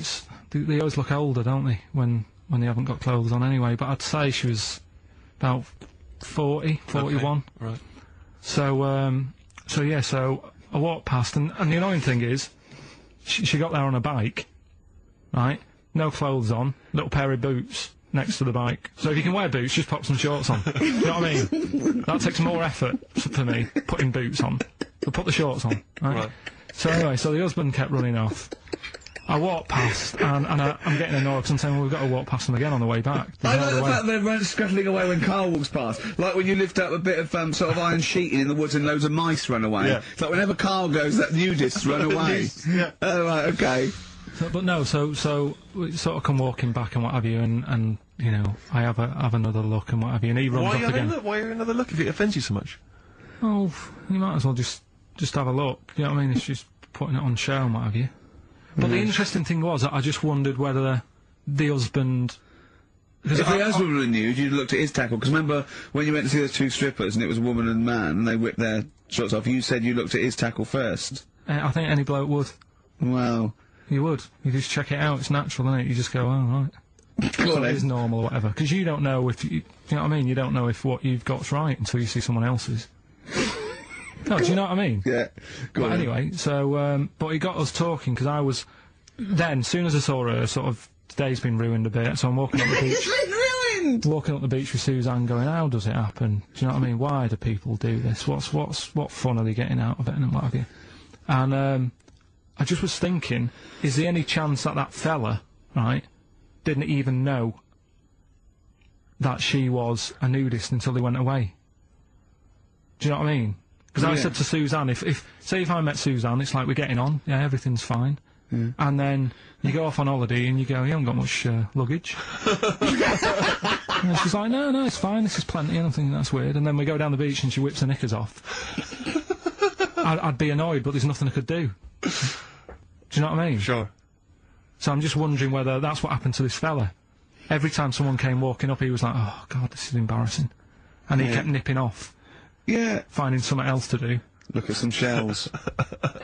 So I'm wondering, Rick, if at some point, maybe today or in future shows, we should get a nudist You know, one of those official nudist spokespeople. You know, because all these nudist organisations get them on the phone, justify themselves to Karl because you know, in his mind they are what would you say, weirdos, freaks? I don't quite get it. I was reading something in one of the supplements last weekend, and some journalist went round to some whatever you call it, some resort or whatever for nudes and that. And it's Were just they playing volleyball? Well, the annoying thing was bowls. Why is that annoying? Well, don't play a sport where you got to bend over. How you doing, Karl? Alright, yeah. Another holiday? Well, it wasn't holiday. It wasn't holiday. Well, it was. You had 5 days off work. Why isn't it holiday? You had 5 days not working for a living. You know how many days holiday gets a year now? 29. Oh, that's more than teachers, isn't it? It makes me sick. It makes me sick. Well, I know the kind of hours you work, Rick. It's mad. I mean, if you're not in work by midday, you're furious. No, but I mean, I'm always... 29's normal. For the normal working person. Yeah, but, you know... And anyway, it wasn't a proper holiday. I went to see my mum and dad. It's nice to see them and everything, but it's not holiday, is it? Why? It's not going away. It's not getting on a plane, is it? Going away. Oh, is that definitely a holiday? What happened before 1950? I don't know. People used to go... Yeah, exactly. People used to go to Blackpool or Brighton. That was holiday. Yeah, but I didn't Where did you go? Went to Wales. There you go. Lovely holiday. Lovely holiday. Have a holiday in Wales. That's what they say, innit? Come to Wales and have a holiday. That's what they say, innit? So come to Wales and meet your parents.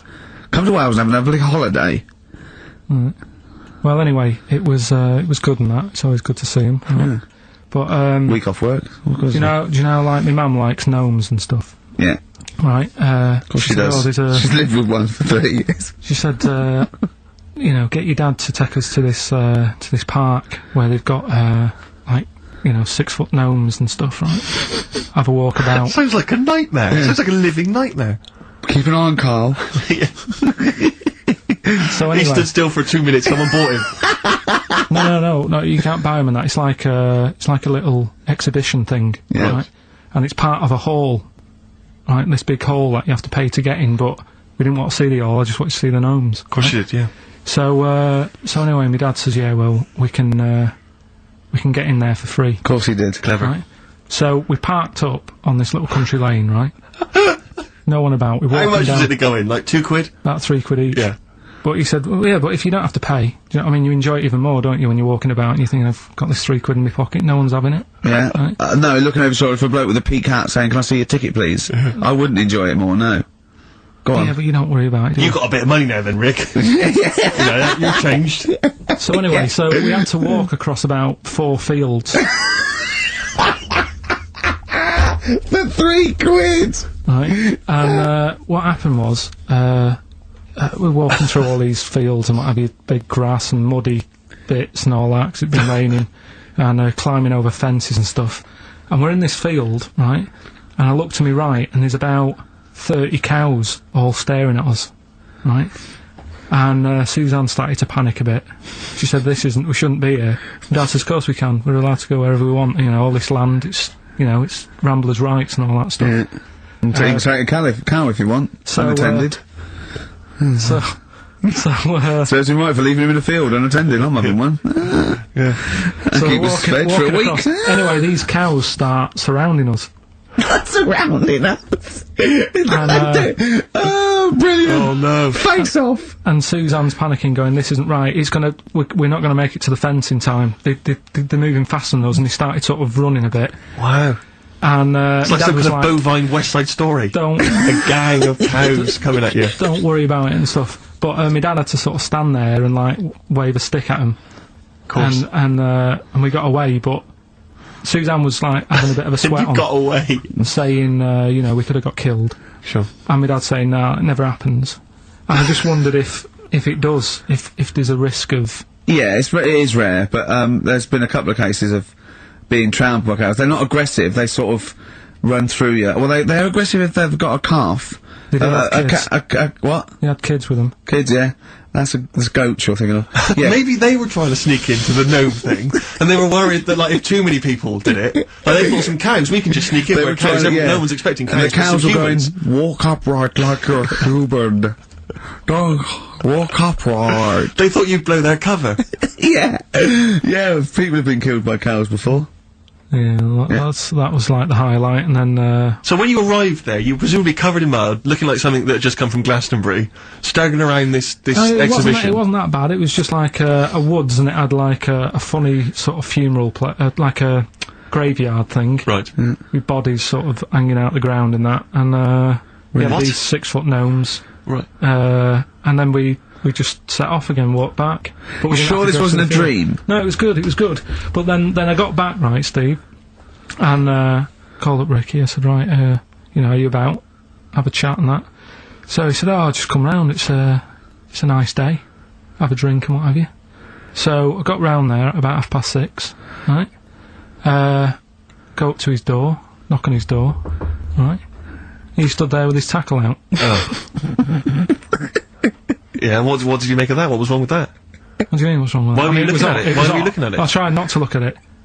But again, you're always sort of attracted to it, aren't you? Kind of like... I've never been attracted to another man's tackle. I don't know what you mean. You can't help but have a little sly look. Especially when it's there. When you ring the bell, and I mean the one on the door, right? And that's hanging out. And does he dress to the left or the right? It was to the left, right? Yeah, it was left, yeah. Just popped out of my shorts for him. Just popped him out of the shorts. Should have seen the state of him.